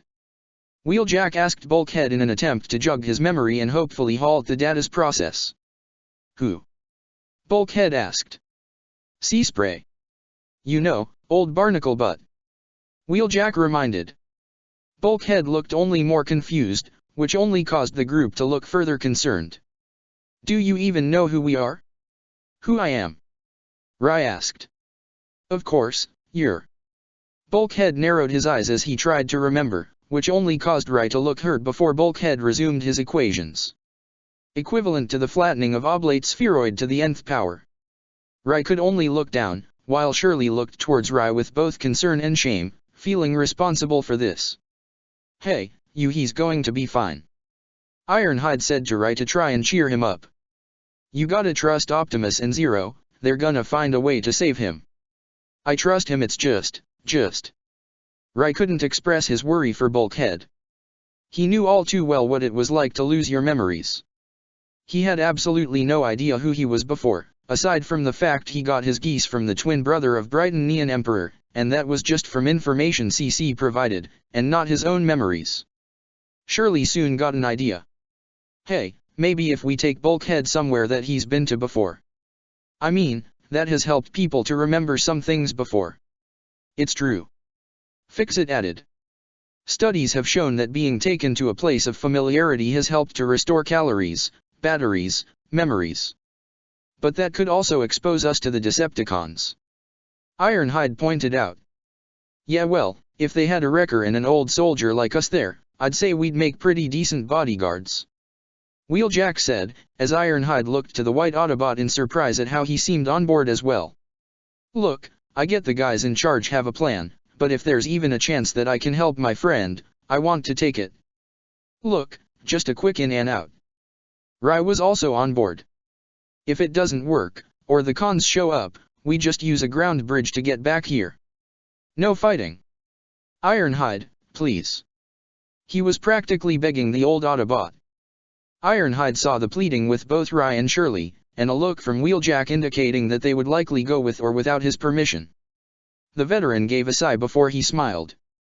Where do you have in mind? Meanwhile, the Autobots and Black Knights awaited Megatron's response. The tension was more than a little thick, so much so that one could only cut it with a Cybertronian blade. Even Zero nervously gripped his own controls as the Autobots maintained their cool. Do you accept my proposal? Optimus questioned his nemesis. Lord Megatron. Knockout contacted his leader. Give me a moment. Megatron said as he turned around and walked to the back of his squadron, while Lelich narrowed his eyes wondering what the Decepticon leader was planning. Did you find what you were looking for? Knockout asked. It's complicated. Megatron spoke in a hushed tone so that his enemies couldn't hear him. Well, break down and I may have located the bogey, fully charged. Proceed. Megatron gave them the go-ahead. Just one hitch. We don't have the cylinder. Knockout said. Then bring me the head of Bulkhead. Megatron ordered them with an evil sneer. Using a ground bridge, Ironhide and Wheeljack had taken Bulkhead, Rai, and Shirley to a monster truck arena. Fixit remained behind at the Ark as Ironhide had already told Ratchet what they were doing, while also informing the medic that they would contact him immediately if things were to go wrong. Ratchet wasn't pleased with the idea at first, but Ironhide was able to convince him to let them go, on the condition that if he didn't hear from them soon, he would contact Optimus and Zero. Come on Bulk, you loved monster trucks. Rai told him as the green Autobot actually continued to paint more equations on the walls of the empty arena. You, Wheeljack, and Tamaki practically dragged me here.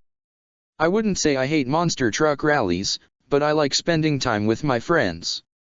However, Bulkhead was still focused more on his equations.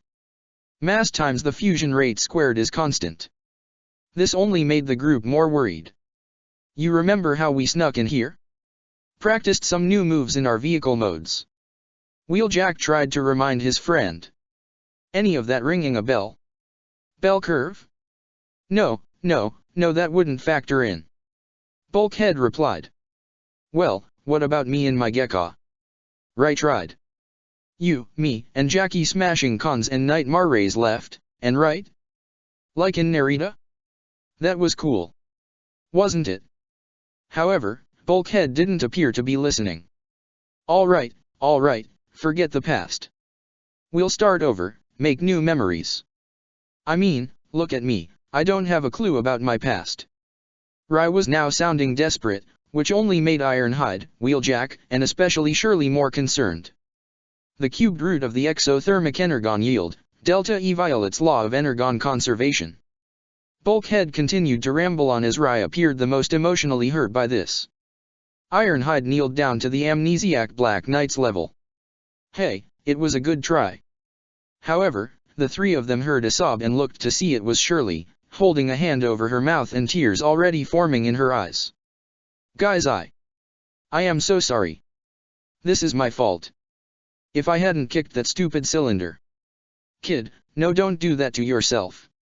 Wheeljack said immediately as he also kneeled down. Bulkhead wouldn't have wanted that either. You had no idea what was going to happen, none of us did. But I just wanted to help.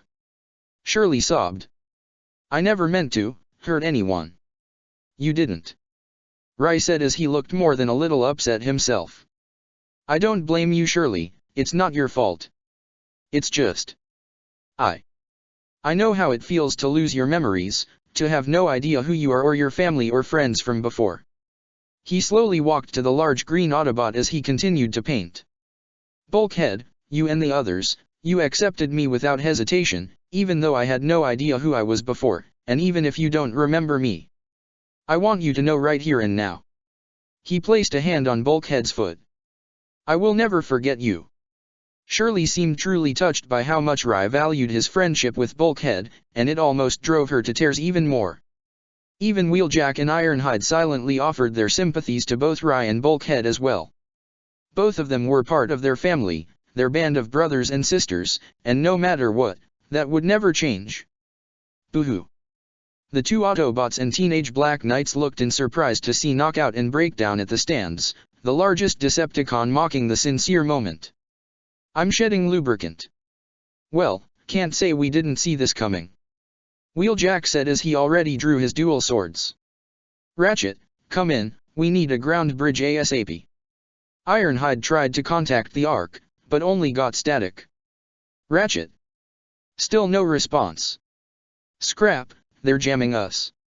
He readied his energon cannons as he stood alongside Wheeljack. Rai, Shirley, get Bulkhead out of here. We'll take care of these clowns. No time to argue, Rai spoke to Bulkhead.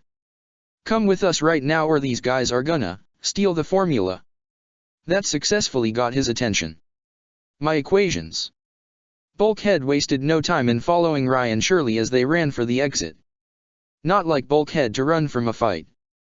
Breakdown observed before the ground below them exploded, causing both him and Knockout to fall and stumble into the arena, where Ironhide pointed his smoking right energon cannon at them with Wheeljack twirling his swords.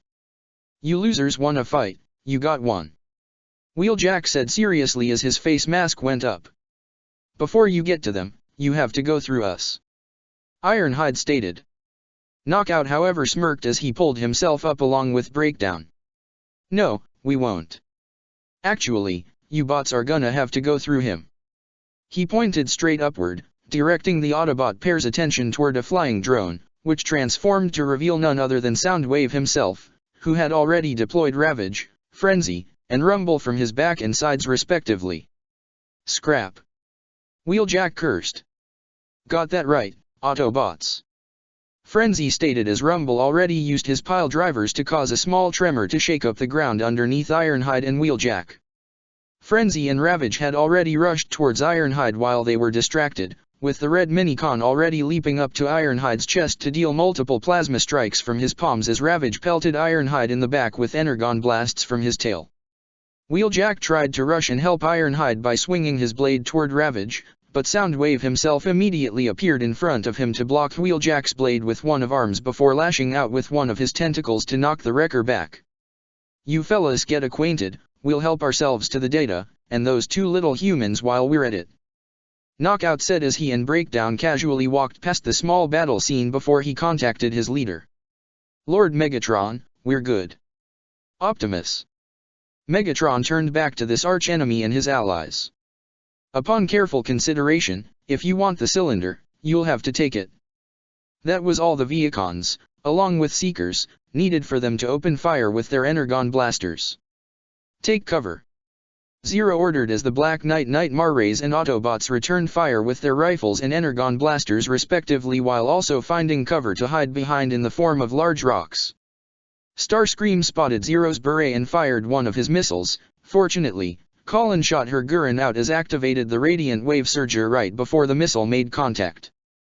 Though the missile exploded, the opposing charge from the surge sent the explosive force back toward Starscream to send him flying and crashing back as the firefight continued.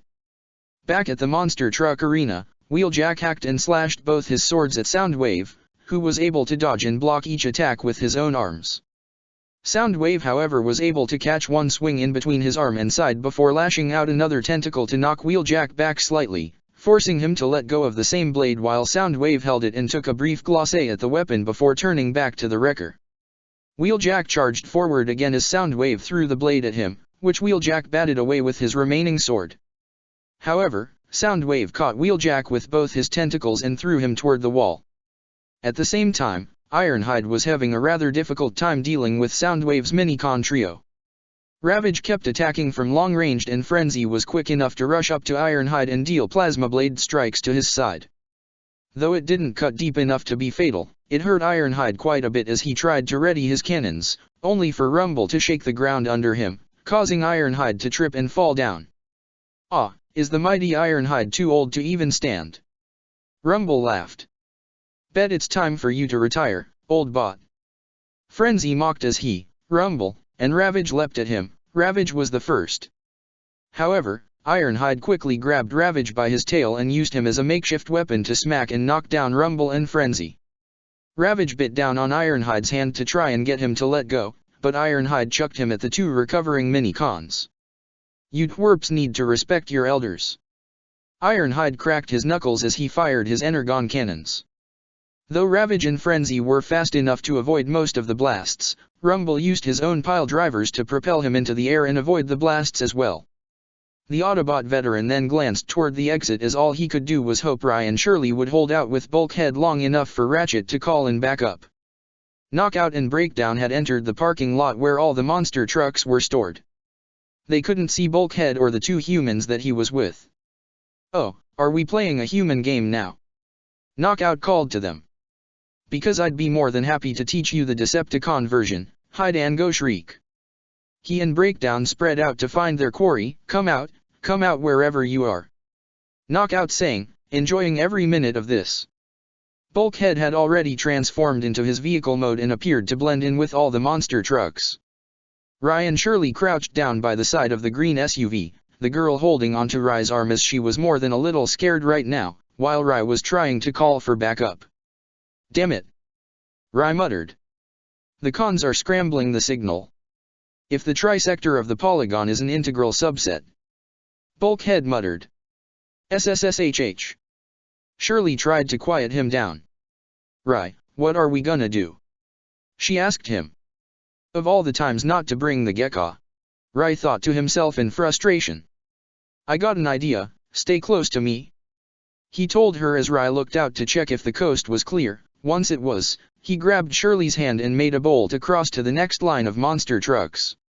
As the two Decepticons continued to search, Knockout peeking underneath a few monster trucks, while Breakdown just casually smacked his hammer alongside the trucks he passed, the latter made Shirley even more nervous as Rye opened the driver's door to one monster truck and quickly pulled Shirley inside.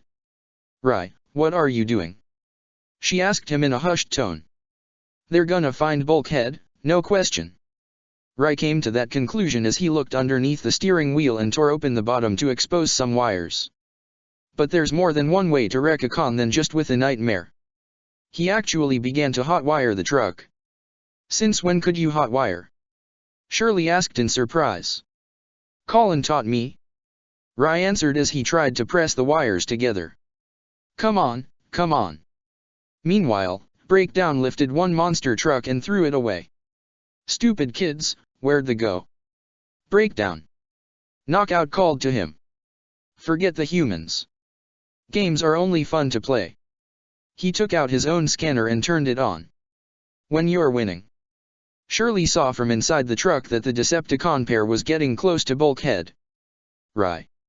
Almost got it," Rye muttered as he pressed two wires together and had actually managed to start up the monster truck.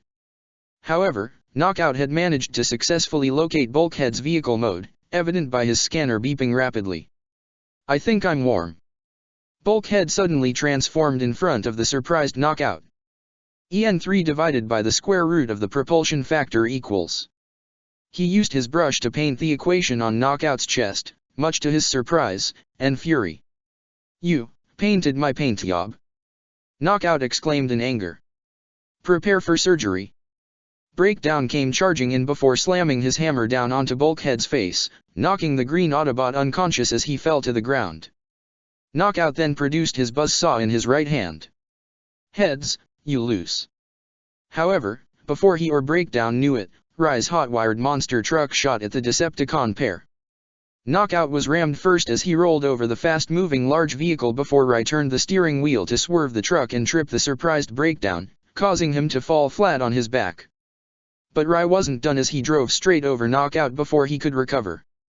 Rye pressed on the gas pedal as the right rear wheel grinded against Knockout's chest before the monster truck drove off and came to a stop before Rye revved its engines in the form of a challenge against the two recovering Decepticons. Knockout gasped as he saw the tread marks on his chest before he scowled at the pair of Black Knights in the monster truck. "Oh, you've just signed your death warrants." Breakdown fired a missile from his shoulder cannon. Shirley screamed, but Rye had pulled the monster truck back in full reverse. The explosion shook it up, but the vehicle remained mostly intact. Rye drove around the parking lot to try and divert the Decepticons' attention. However, Breakdown also transformed and drove at a speed twice as fast as Rye's own truck and rammed into the side to send the monster truck crashing into several other trucks. Rye kicked open the side door as he tried to pull Shirley out, both of them slightly shaken, but otherwise okay. However, both of them looked up in fear as they saw an angry Knockout and Breakdown standing over them. "Sorry, but this playground is for big kids only." Breakdown sneered as he readied his hammer. Shirley looked ready to scream as Rye tried to defend her. However, an explosion suddenly went off from the monster truck arena as Wheeljack and Ironhide's vehicle modes shot out of the dust. Wheeljack drove out faster before transforming and using the momentum he gained to deliver a flying double kick to Breakdown's chest and send him crashing into several other monster trucks, just as Ironhide transformed and delivered a punch to Knockout's face for a similar result. "You kids okay?" Ironhide asked the two urgently. "We're fine. Thank you." Rye nodded as Shirley looked beyond happy to see the Autobots come to their rescue. Knockout and Breakdown quickly recovered, however, as Wheeljack and Ironhide ran along with Shirley and Rye to stand protectively around the unconscious Bulkhead. "How did you escape from Soundwave?" Knockout demanded. "We didn't." Wheeljack replied as Soundwave's Reaper drone flew over them before transforming and landing in between the two Decepticons as his mini-con trio consisting of Ravage, Frenzy, and Rumble ran out of the hole the two Autobots made and joined him. "You two stay behind us and stay close to Bulkhead," Ironhide ordered the kids as he and Wheeljack opened fire with their Energon blasters and cannons at the enemy. Meanwhile, thanks to the combined efforts of the Black Knights and the Autobots, all the Viacan troopers had been dealt with as Dreadwing fell back to protect Megatron, along with Thundercracker and Skywarp. Starscream was also present but was more so hiding behind the larger Decepticons than anything else. Megatron scowled at his enemies. "Well, in that case, no one gets it." He crushed the data cylinder in his hand to render it useless before he transformed and flew away, followed by the four Seekers. "Hey! Get back here, you yellow-plaid cowards!" Colin exclaimed as they saw them fly off. "The cylinder is useless. Now what?" Zero questioned. However, before anyone could respond, they got an emergency communication from Ratchet. "Optimus, Bulkhead has left the base along with Wheeljack, Ironhide, Rye, and Shirley. I have their ground bridge coordinates." "What?" Lelich's eyes widened in terror as he had an idea what was already happening. "Bridge us back, immediately," Optimus ordered. Wheeljack and Ironhide continued to cover the unconscious Bulkhead, along with Rye and Shirley taking cover behind Bulkhead's massive body. They shot rapid Energon blasts to keep Soundwave, Knockout, Breakdown, Rumble, Frenzy, and Ravage at bay. Though some of them tried to return fire with their energon blasts, they had to be careful not to damage Bulkhead's head and risk losing the data he still had in his brain. Shirley kept her head down as she pressed her hands against her head, her face filled with fear as Rai kept a hand on her back to keep her relatively calm despite the obviously stressful and terrifying situation she was experiencing. Rai glanced at Bulkhead, greatly worried for his partner. However, as he did, he recalled what had happened when this whole mess started. When Shirley kicked the data cylinder, the data ejected from it because of the unauthorized access. That gave him an idea, one that might be bad for Bulkhead, but it would also keep the synthetic energon formula from falling into Decepticon hands. Shirley saw Rai walk up to Bulkhead's head and looked in confusion. Rai had a conflicted look on his face, but he knew what he had to do, and he also knew that Bulkhead wouldn't hesitate to do it himself if he could. Bulkhead. I'm sorry. Rai raised both his fists and slammed them as hard as he could onto Bulkhead's head. The second he did, a familiar sound was heard as Bulkhead's eyes suddenly shot open to blast a pair of red beams from his eyes straight into the sky. This surprised everyone present, Bot and Khan, as they all looked in shock. Get down. Ironhide pulled Rai and Shirley away as he and Wheeljack took cover, and the Decepticons stopped their fighting as they glanced at the red beams being shot into the night sky. Once it stopped, the two Autobots and their Black Knight companions glanced at their unresponsive Bulkhead. Wheeljack appeared the most worried next to Rai. Knockout took out his scanner and it came up empty. Dead battery. He told Breakdown, Soundwave, and the three Minicons. Oh, come on. Are you kidding me? Frenzy exclaimed as even Ravage growled in frustration. Megatron is gonna peel our paint for losing that data. Rumble glared at the Autobots and the young Black Knights, along with Breakdown, Frenzy, and Knockout. Even Soundwave gave a glance of his own as Ravage gritted his teeth. So, we're gonna have to peel you. Breakdown gave a death glare. Do your worst, Cons. Ironhide stated as he and Wheeljack were more than ready to fight back. However, a ground bridge suddenly opened in the parking lot as Optimus, Bumblebee, Arky, Cliffjumper, Colin in her Gurren, Zero in his beret, and several other Black Knight Nightmare Rays pulled out and opened fire on the Decepticons. Or peel out of here. Knockout said as he and Breakdown broke through the wall and transformed before driving off. Soundwave's Minicons returned to their master before he also transformed and flew away. The Autobots and Black Knights halted their fire as they all gathered around the unresponsive Bulkhead. It took some time, but they were able to transfer Bulkhead back to the Ark and bring him to the Autobot med bay. Ratchet and Fixit conducted a thorough examination of Bulkhead's neural net as the rest of Team Prime gathered around them, along with Lelich, Colin, Ogai, and Tamaki. Rai and Shirley both sat off to the side as they each felt the same amount of guilt for Bulkhead's current condition. The data has been completely expelled. Fixit reported brightly. But Bulkhead remains completely unresponsive. Ratchet added in a grimmer tone. Because the energy took Bulkhead's mind with it, heavenward, lost to the stars. Rai muttered as he seemed almost completely torn up. You don't know that. Colin tried to say. This is all my fault. Shirley cried into her hands. I shouldn't have gone off on my own, I shouldn't have taken Bulkhead out of the Ark. No, we're all to blame for that. Ironhide stated, referring to himself and Wheeljack. We were supposed to watch over you guys, it's just as much our fault as it is yours. Shirley, Rai, both your actions prevented from the formula from falling into Decepticon hands. Optimus tried to console them both. If anyone would have backed that play, it would be Bulkhead. Wheeljack said. He didn't blame anyone for what had happened, except for maybe himself as he couldn't protect his partner. It's too early to tell. Lelich said as he walked to the pair. Bulkhead could wake up at any moment, he's not gone for good. Right. He looked towards Ratchet hopefully. As you said, it is simply too early to know the extent of his condition. Ratchet replied. Something as simple as a familiar sight, smell, perhaps even a sound, could trigger Bulkhead's awakening. That sound suggestion got Rai's attention as he and Shirley looked towards each other almost as if they just had an epiphany. In the time span of a few minutes, Tamaki had brought out his electric guitar and amp and plugged them in. He handed it Rai and silently told him that he should do the honors.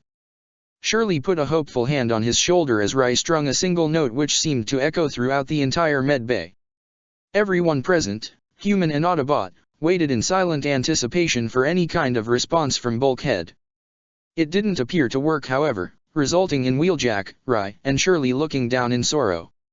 Fortunately, their sorrows were ill-founded as Bulkhead's eyes slowly fluttered open. His groan got everyone's attention. Bulkhead! Rai's voice echoed, hope beginning to form in his chest. Gyaa! Bram! Bulkhead motioned as if he was strumming his own guitar as he sat up, fully conscious. I love that song. He glanced at the human who strung the guitar. Rai. He said with a smile. Rai couldn't contain his own smile, or the tears of joy that fell from his eyes as he saw one of his best friends was all right. Shirley wasted no time in hugging Rai with all her might, openly crying tears of joy as well. Bulkhead walked toward the pair as he extended his hand, and both Rai and Shirley ended up hugging his own fingers. All the other Autobots and Black Knights present could barely contain their own joy as they bid Bulkhead a hearty welcome back. Though Lelouch was more in control of his emotions than anyone else, he smiled as he glanced up to Optimus who shared a smile of his own. Meanwhile, in a completely separate location, Charles Z.I. Britannia stood in the middle of what appeared to be a floating set of ancient ruins when his older twin brother walked onto the scene. Charles, you wanted to speak to me? Vivi asked. CC has practically declared war on us. Charles got straight to the point. What? Vivi questioned. She intends to tell Lelouch and the Autobots everything regarding the Ragnarok connection, declaring that they will destroy it. Charles stated as a look of anger and fear filled his eyes, while the rest of his body remained somewhat stoic. V's expression was completely stunned before it became deathly serious. Well, if that's the case, we need to get CC back as soon as possible, maybe even eliminate Lelouch. I could send Rollo to Area 11, maybe even take Nunnally with him too, it could help at least keep Cornelia and Euphemia in line. No. Charles said immediately. You will do no such thing. Why not?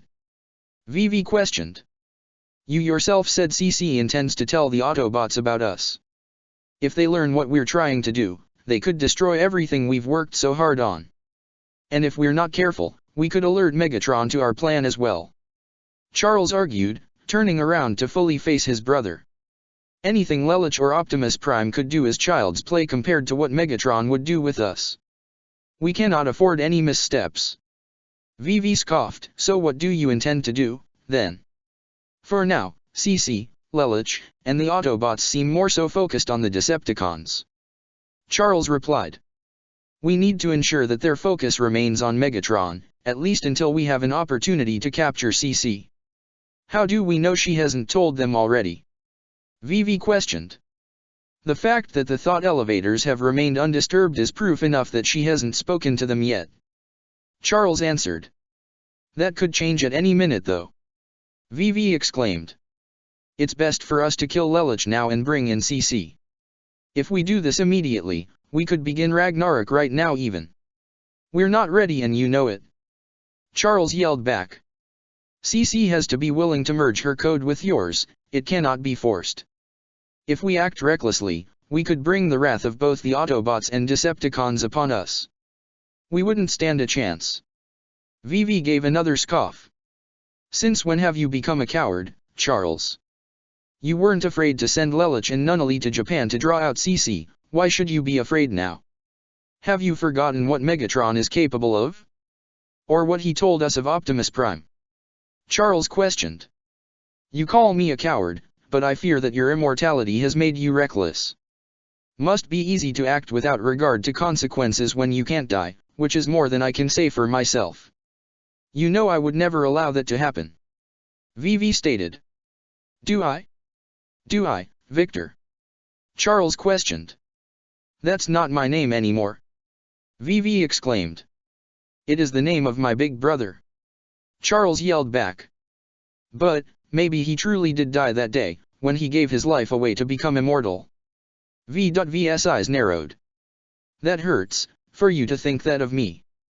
After everything we've been through together, at the hands of our father, through Megatron's teachings, His constant attempts to pit us against each other just to see which of us stronger. After all that, who was it that stuck by your side? Who was it that helped you when you felt alone? Who was it that discovered this place? Me. It was all me. Me. Me. Me. Don't you dare question my contributions to our dream.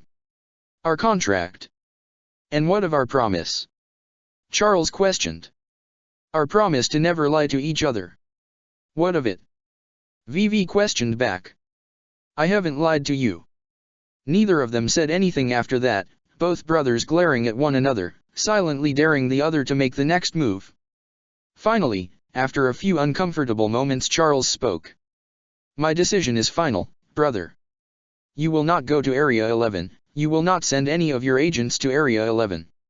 You will not make any attempts on Lelich, Nunnally, or even Kaiserren.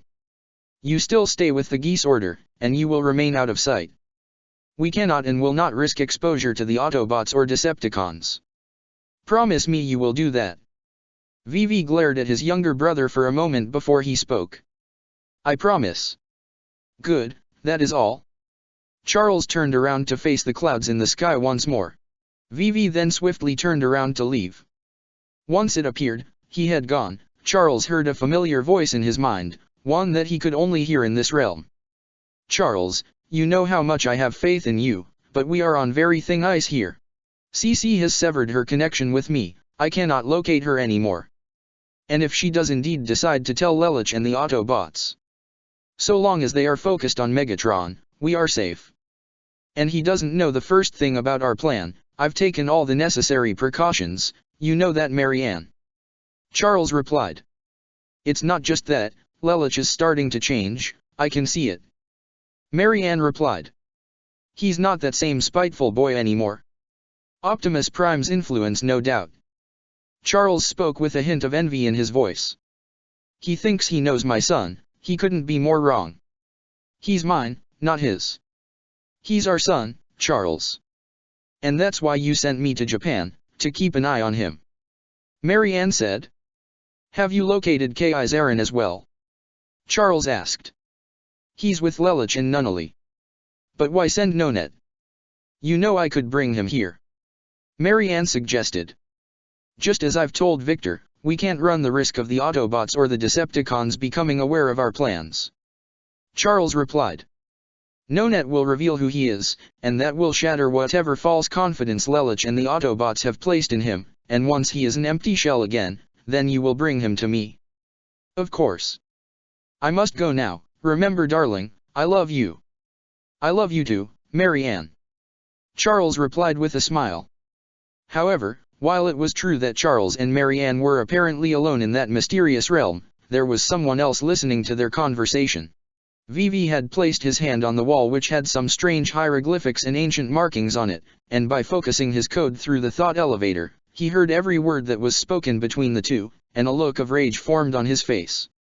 Charles, you're still thinking about her. Vivi practically screamed in his thoughts. How dare you, Marianne?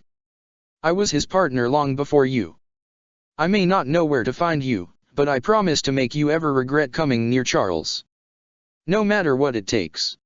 Chapter 25, Stronger, Faster, Deadlier. Colin's apartment was relatively small, with a conjoined living area that shared a space with the kitchen, sparing a sofa and a television in the living room area, with only 2 bedrooms and 2 bathrooms, and a walk-in closet. But it was still welcoming and a nice place for Lelich and Nunnally to stay while the investigation into Ashford Academy continues. Lelich would sleep on the couch, which he was used to whenever Cece stole his bed at the clubhouse, while Nunnally would sleep in Colin's bed as the redhead herself pulled out a sleeping bag and slept on the floor. Nunnally was at first concerned and felt like she didn't want to impose on Colin or her mother, but Colin insisted that was not the case. Mrs. Kozaki had instantly taken to the younger girl and was there to help whenever she needed. Lelich of course was grateful toward Colin and her mother for allowing them to stay. Naoto used to take Ogai and me camping out in the woods. Colin told Nunnally after Mrs. Kozaki helped them and Lelich to some tea. Camping? Nunnally asked. Yeah, you know, when you go out into a forest or something and spend a couple nights there. Colin asked. You never did anything like that. No, but a few times, Big Brother and I slept outside in the garden with our mother. Does that count? Nunnally asked. Not exactly, not when you're 10 feet from your house. Colin said with a small smile. So, what do you do when you go camping? Nunnally asked. Hike up the mountains, swim in the rivers and lakes, even fish a little bit. Colin explained. We ate around campfires and slept in our tents. Sounds like an experience. Nunnally replied. Lelich honestly couldn't help but smile as he saw his sister getting along with Colin so well, and it was especially nice that Colin could be herself around Nunnally as well and not have that whole sickly girl facade that he knew she hated.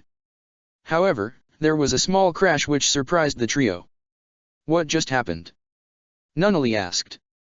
It was revealed to be Colin's mother as she had accidentally dropped the teapot. Oh dear. I'm sorry. Mom, are you okay? Colin was already on her feet, helping her mother up. Yes, it just slipped. Mrs. Kozhiki responded. Here, I'll take care of it.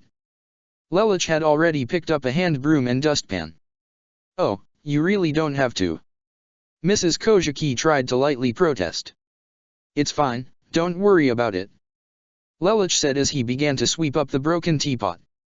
Colin saw that Lelich had this covered. Mom, why don't you go lie down for a bit? All right. Mrs. Kozhiki nodded as Colin helped her to her room. Is your mother all right, Colin? Nunnally asked as Lelich had already cleaned up the mess. She'll be fine. Colin answered as she closed the door to her mother's room. Nunnally, can I tell you something? Something I'd prefer you keep to yourself. What is it? The blind girl asked, though Lelich winced slightly as he had a good idea what Colin was about to say. After Naoto died, I wasn't the best daughter to my mother. Colin explained.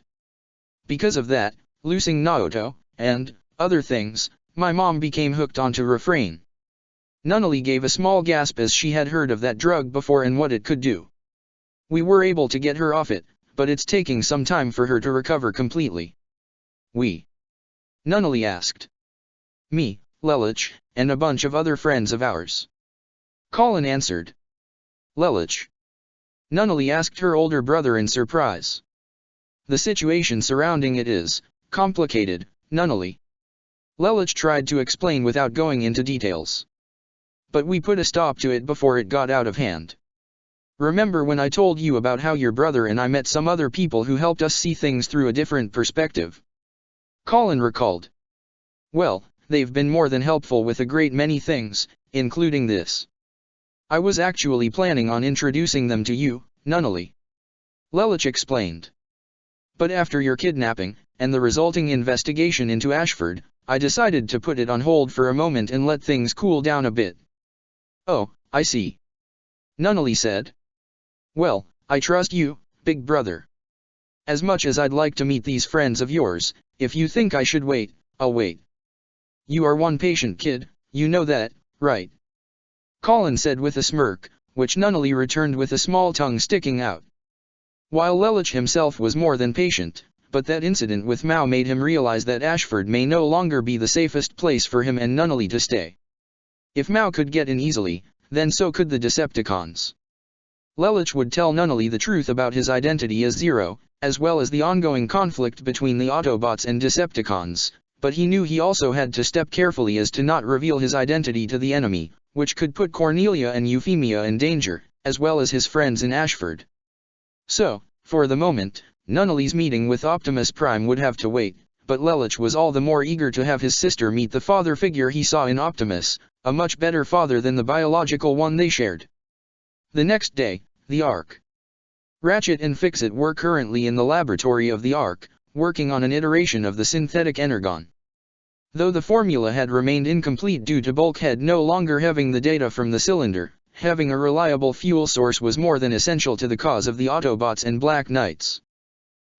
Surprisingly stable. Ratchet observed upon looking at a sample through his own microscope. I'm not detecting any irregularities in the energy patterns. Fix-It reported. This might be a suitable batch. Ratchet, Fix-It. Shirley had walked onto the scene, standing on a small catwalk made for mini-cons, over the laboratory table. Ratchet was it. "Is that synthetic energon?" she asked. "Oh, indeed it is," Fixit confirmed. "Even if the formula is incomplete, that doesn't mean we shouldn't abandon it entirely. Is there anything I can do to help?" Shirley asked. "Shirley, while I do appreciate you wanting to assist, I don't see anything you can do," Ratchet said. However, upon noticing her somewhat saddened expression, he had something else to say. "However, if you wish to observe, we are preparing to test a sample." That seemed to raise Shirley's spirits a bit. Though she knew she was no scientist, she had found herself somewhat invested into this, considering it was her actions that allowed the Autobots and Black Knights to possess the formula. But of course, she wasn't about to brag either, considering her actions also lead to a near loss of Bulkhead. While she chose not to dwell on her past mistakes as everything worked out in the end, she learned from them and was eager to help her friends however she could, while making sure not to do anything reckless again. Ratchet had a vial of the green liquid that was known as synthetic energon and injected it into a test engine device. "Commencing Trial 1 of Formula 7 now," Fixit reported as he was ready to record their findings. Ratchet, Fixit, and Shirley looked at the engine as nothing appeared to work at first, that is until the engine sprang to life. "Trial 1 of Formula 7 successful," Fixit observed with a grin. "It works," Shirley exclaimed excitedly. "We gotta tell Lulu and Optimus." Ratchet brought the celebration to an end. "This iteration of the formula requires further trial before we can even think about using it for fuel, ammunition, or first aid. Which is rather unfortunate since our own energon reserves are at an all-time low. But I thought Kyoto was helping you to get more energon," Shirley said. "It's not that simple, Shirley," Fixit explained. "Kyoto is a double-agent branch within the Brighton Neon government. They have to be careful or risk foreclosure, enclosure, exposure. And the fact that our warriors, both Autobot and Black Knight, are rapidly burning through our stockpile doesn't help either," Ratchet continued. "Meanwhile, the combined forces of the Decepticons and Britannia severely outnumber us as they continue to run us ragged and grind us down. Natural energon is in such short supply on your planet, and Megatron, through Britannia, seems to have his oily claws buried deep in nearly all the Earth's deposits.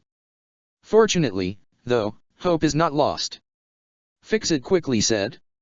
"Thanks to you, Shirley, we may be close to developing our own synthetic fuel, which can more than even the odds with the enemy." However, an alarm sounded through the lab, getting their attention. Ratchet gently grabbed onto Fixit and Shirley before transforming into his vehicle mode to make his way to the bridge. By the time the Autobot medic made it to the bridge, he let Shirley and Fixit out, before transforming to see Optimus, Zero, Bumblebee, Ironhide, Colin, Arky, Cliffjumper, Rye, Bulkhead, Wheeljack, along with other Black Knights, including Ogai and Tamaki, already gathered. "Looks like we got more energon on the move," Ironhide reported. Tamaki groaned. "Again? Seriously? That's the 5th time this week." Optimus saw the coordinates on the bridge's main screen. "Their recent activity suggests a familiar pattern. The Decepticons are desperately scouting for new deposits to mine. I thought they already had enough since they're in control of Britannia," Ogai assumed. "Given all our recent activity against them, not to mention the growing resistance across not just Area 11, but other areas across the globe as well, the enemy seems to have their hands full," Zero said. However, upon noticing some of the smirks on his comrades' faces, particularly Tamaki, Wheeljack, Cliffjumper, and more than a few Black Knights, he had to speak before their hopes got up too high. "However, this also means that our own energon supply is also running low, as we have even less than they do." "So, we're going in?" Cliffjumper asked. "Correct," Optimus answered. "Autobots, Black Knights." "Optimus." Ratchet saw fit to notify his leader and friend. "If an Autobot comes back wounded this time, well, as Zero has said, our own energon reserves are nearly depleted." "Understood." Optimus got the message. "Prepare the ground bridge." Ratchet was at the console in the ground bridge bay as he opened a portal. He stood and watched as he saw the vehicle modes of his teammates, followed by a half-dozen Boreas, along with the Gurren Mk2 and Gekka pre-production, and even Zero's custom beret, all drive into the portal before it closed. The Autobot medic sighed. "Sometimes, I wish I could do more," he said aloud. However, his optics widened slightly as he looked to his side to see an injector as well as a vial of synthetic energon still on his person. He must have taken it in the rush. Without even thinking about the possible consequences, his noble, but reckless desire to help his friends outweighing any logical choices, Ratchet had injected the synthetic energon into his arm. His optics turned from blue to green as he felt his head becoming dizzy before falling flat on his back, dropping the injector and vial on the ground where it shattered. "Ratchet? Ratchet!" Fix-It exclaimed in surprise as he and Shirley had walked into the bay just in time to see Ratchet fall over. They quickly made their way to him. "Is he okay?" Shirley asked as Fix-It took out his device to scan Ratchet. "I'm not detecting any irregularities or injuries that might have occurred," Fix-It reported as Shirley had already climbed on top of Ratchet and made her way toward his face. "Ratchet!" Her cry was apparently enough for his optics to flicker open. "Wake up!" With a groan, the medic had awoken. "How is that such small beings can be so loud?" he questioned as Shirley climbed off him. "Are you okay?" Shirley asked urgently with Fix-It right next to her. "We saw you fall." "I'm fine," Ratchet answered as he was back up on his feet. However, something felt different than before. It actually felt good. For some reason, he felt stronger, maybe even faster. More than fine. His arm opened to reveal a scanner, which he applied to himself. Energy efficiency is up 30%. Motor functions optimal. He laughed triumphantly. However, he looked toward the human girl and Minicon with concern. "Any word from the others?" "No, not yet," Fix-It answered as Shirley shook her head as well. Knockout and Breakdown were in their vehicle modes, alongside several Viacons in their car forms, while also being chased by the entirety of the Autobot team and half a dozen Black Knights through a large and long canyon. The Nightmare Rays all opened fire at the retreating enemy. While some Viacons transformed to return fire, they were quickly gunned down by the Black Knight's magnesium ammunition. Pretty soon, it was just the Decepticons' resident dynamic duo, with the largest having an energon cube strapped to his top. "Knockout, can't we just bridge out of here?" Breakdown questioned. "This cube's putting some serious drag on me. The more we give the Autobots and their Black Knight buddies a workout, the more fuel they burn. And we win the energon race," Knockout replied. "Besides, here comes air support." More than a dozen flying Viacons all descended from the sky in their jet modes right above the group of bots and knights. They immediately opened fire with their missiles, prompting the bots and knights to swerve and avoid the shots, while some Berets turned around to return fire at the enemy, but they proved far too fast in their jets, while Arky shot further ahead in her vehicle mode with the Gurren right behind her. However, it soon became apparent that the Autobots and Black Knights were not the missiles' intended targets, but the canyon walls.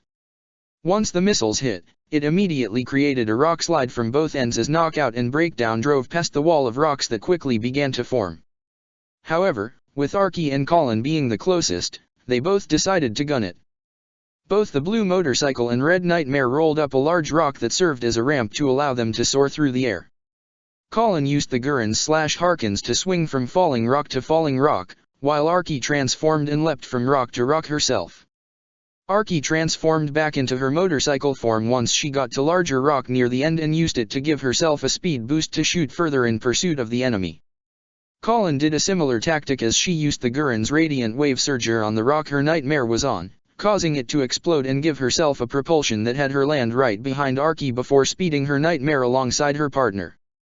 Their friends however didn't get so lucky as the Autobots were forced to transform with the Black Knights hitting on the brakes in their Nightmare Rays before they could crash into the massive pile of rocks that blocked their path. They saw the Viacons in their jet modes fly over the pile as well. "Arky, Colin, fall back," Optimus ordered through the comms. "You're outnumbered." "We're always outnumbered," Arky replied as she and the Gurren were in hot pursuit of Knockout and Breakdown.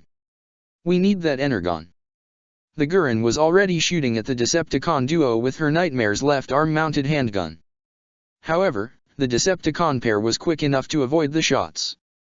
You guys know how much I love playing the hero, but we can't afford to be reckless right now. Even Cliff Jumper knew when retreat was best. Zero immediately contacted the Ark. Ratchet, lock onto Colin and Arky's coordinates and prepare a ground bridge. I'm locked on. Ratchet reported. Arky, Colin, decelerate and prepare to return to base. Save it guys, we're too close. Colin stated. Come on, don't be stupid. Ironhide tried to tell them. Wheeljack, Bulkhead, can't we just plow through this? Rai asked as he readied his Gekko's Radiant Wave Surger. We go the explosive route, we'll cause an even bigger rock slide. Wheeljack stated. Looks like we're gonna have to climb up. Bulkhead said as the Autobots were already beginning to climb up the rocks as quick as they could, while the Black Knights each used their nightmares/Harkins to traverse the walls on the sides.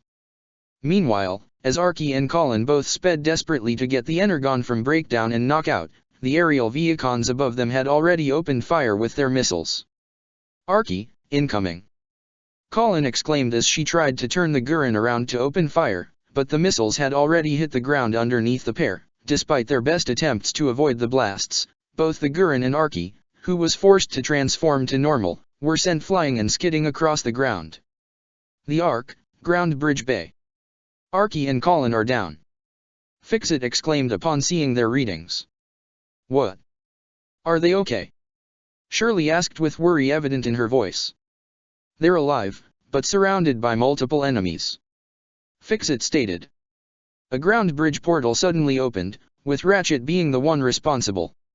Man, the ground bridge. He told the pair before transforming and driving into the portal. Back on the battlefield, the Gurren was already back on its feet, while Arky had a bit more trouble recovering. However, it wasn't long before the pair was surrounded by a total of 12 Vehicon troopers. Colin immediately readied herself, standing protectively in front of the downed Arky, as the Gurren's Surger claw opened up, and the left hand drew a knife. Come on. You cons wanna go? Let's go. Colin challenged as the Vehicons prepared to open fire.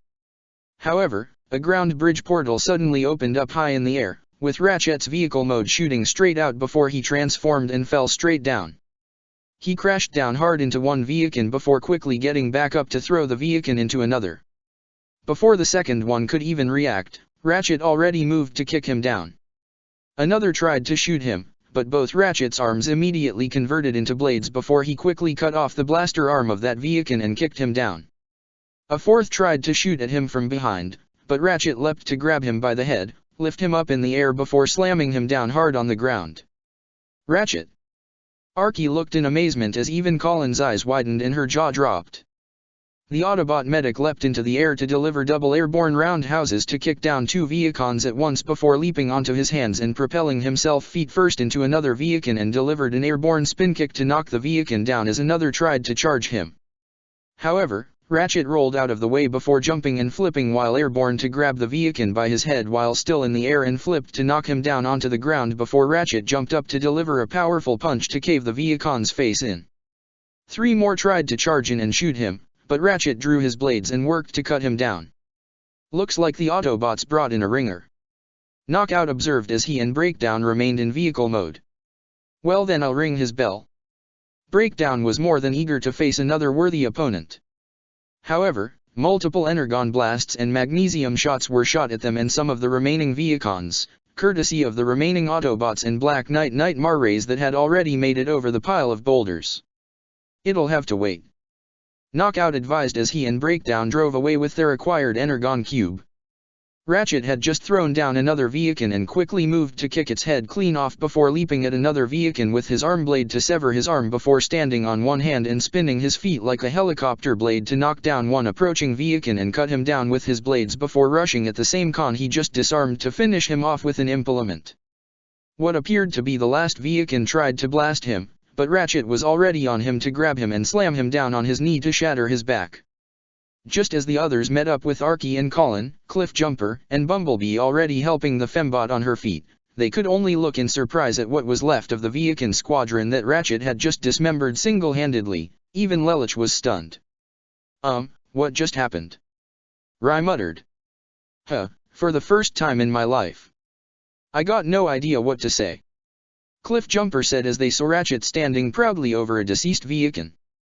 One Viakin however appeared to remain alive as he tried to get the jump on Ratchet from behind, only for the medic to slam his fist behind him and take down the Viakin without even turning around.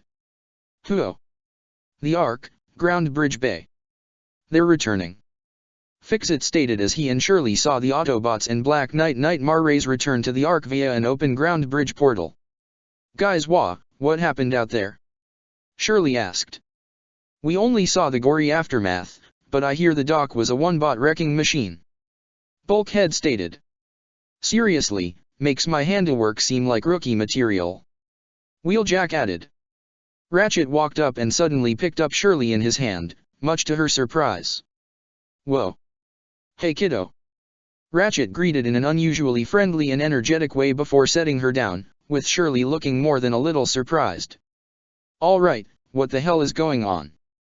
Colin questioned as she got out of her Gurren, and the other Black Knights followed with their respective Nightmare Rays.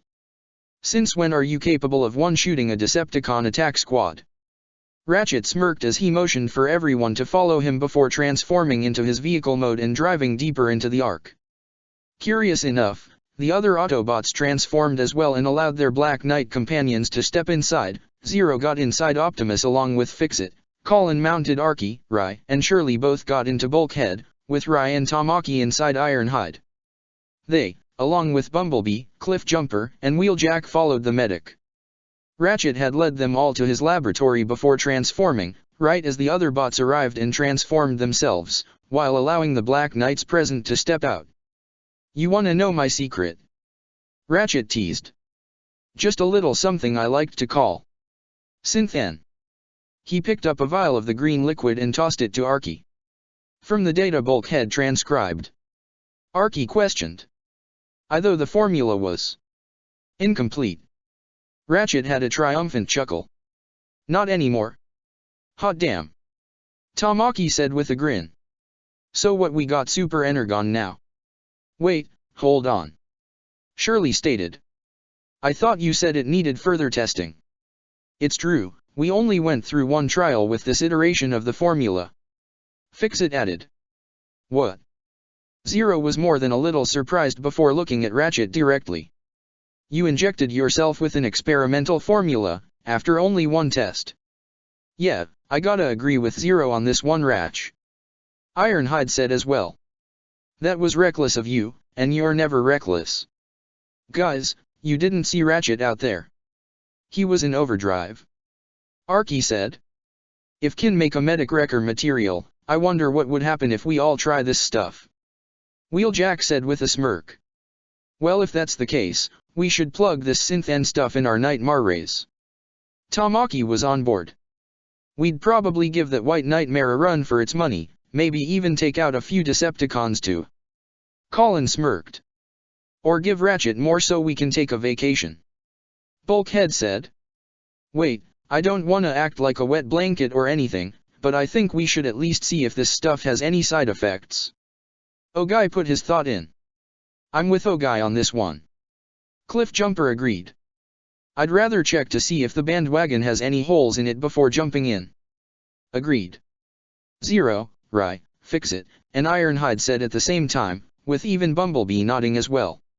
When it looked like some of the others were about to protest, Optimus put the final word in. While I agree the initial results seem promising, but I recommend that further testing be confined to machines, not Autobots. He then spoke to Ratchet directly as he placed a hand on his shoulder. Outnumbered though we may be, old friend, we need a warrior in the laboratory right now, more than we need another in the field. However, Lelich seemed to notice a small flicker of disagreement in Ratchet's optics. There was indeed something about Ratchet right now that felt off. Mount Haku was one of the more recent mining operations for Sakuradite by Britannia, however the area had been completely cleared for some unknown reason. The only activity appeared to be a gust of wind from some approaching fighter jets. At the lead appeared to be Starscream, alongside Thundercracker and Skywarp in their vehicle modes. They transformed, followed by a dozen Viakin troopers who also approached in their jet modes. and it seemed they had one more arrival in the form of Arachnid in her helicopter mode before she transformed and landed with them. "About time, you're way too slow," Skywarp pointed out. "For once Skywarp makes sense, your chosen vehicle mode Arachnid lacks thrust," Starscream added. "Perhaps you'd like to keep your criticism to yourselves," Arachnid replied. "Why are here again?" Apparently there was a distress signal sent out by the Brighton Neons that attempted to mine this area for energon, Thundercracker informed. "Military was sent out, they didn't report back. So now we're here to play rescue for the fleshies." Skywarp scoffed.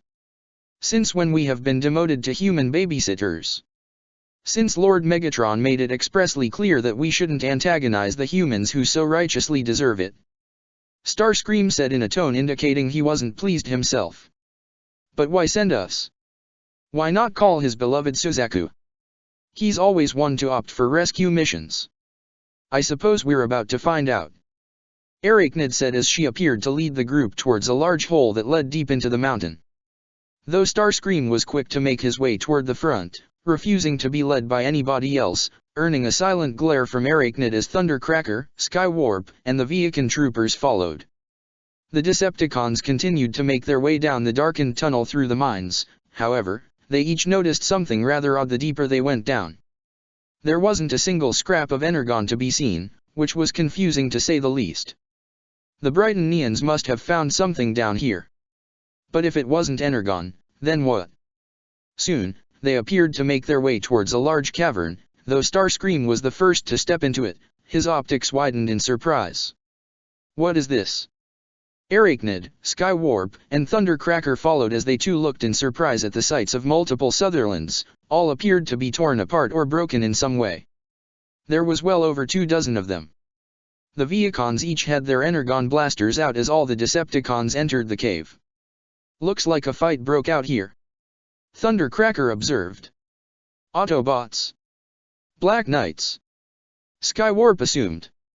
Arachnid kneeled down to one Sutherland to inspect it. She had saw that its deceased pilot was missing his bottom half. His face widened with terror. "Doubt it. The humans were torn apart, something the Autobots and their Black Knight sidekicks aren't known for. So, then the question remains. If it wasn't the Autobots that did this, then who?" Starscream voiced aloud. One Viacan trooper found a smaller chamber along the wall he was closest to and decided to inspect it himself. He had to crouch down to peek inside, however all he seemed to see was nothing more than darkness. That is until a metallic hand suddenly reached out to grab the Viacan by his throat and pull him in. The Viacan's screams caught the attention of every other Decepticon as Thundercracker and another Viacan ran towards the soldier that appeared stuck halfway and quickly pulled him out, only to look in horror to see the Viacan's head completely gone. The thing that was responsible for it appeared to be a Sutherland that actually crawled out of the hole to stand on its two legs. Though its cockpit was opened, it appeared to stand completely on its own, much to the shock and surprise of every Decepticon present, even more so as its face opened up to reveal some kind of jaw with teeth on all ends. It leapt at the Viacan next to Thundercracker and bit down on his neck.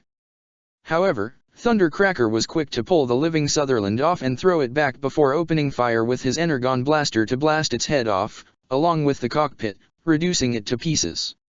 What was that?" Starscream exclaimed as all the Decepticons present, even Arachnid, had been rendered speechless. Skywarp heard a familiar sound coming behind them and turned around to look in fear. Starscream. He pointed toward all the Sutherlands around them as he, Starscream, Thundercracker, Arachnid, and the Viacons looked in shock to see all the Sutherlands standing up on their own, almost like zombies rising from the grave.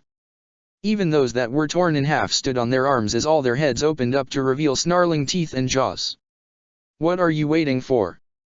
Open fire!" Starscream screamed as he, Thundercracker, Skywarp, and the Viacons opened fire at the living Sutherlands that actually ran at them.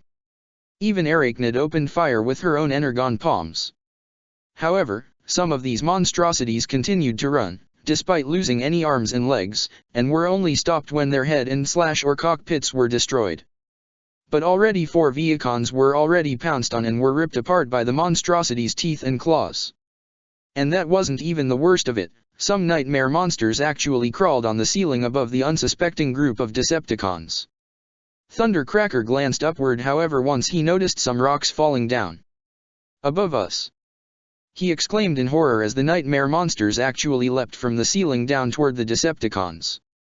Skywarp and Thundercracker used their propulsion boosts on their feet to escape, but Starscream and Arachnid themselves ended up pinned to the ground.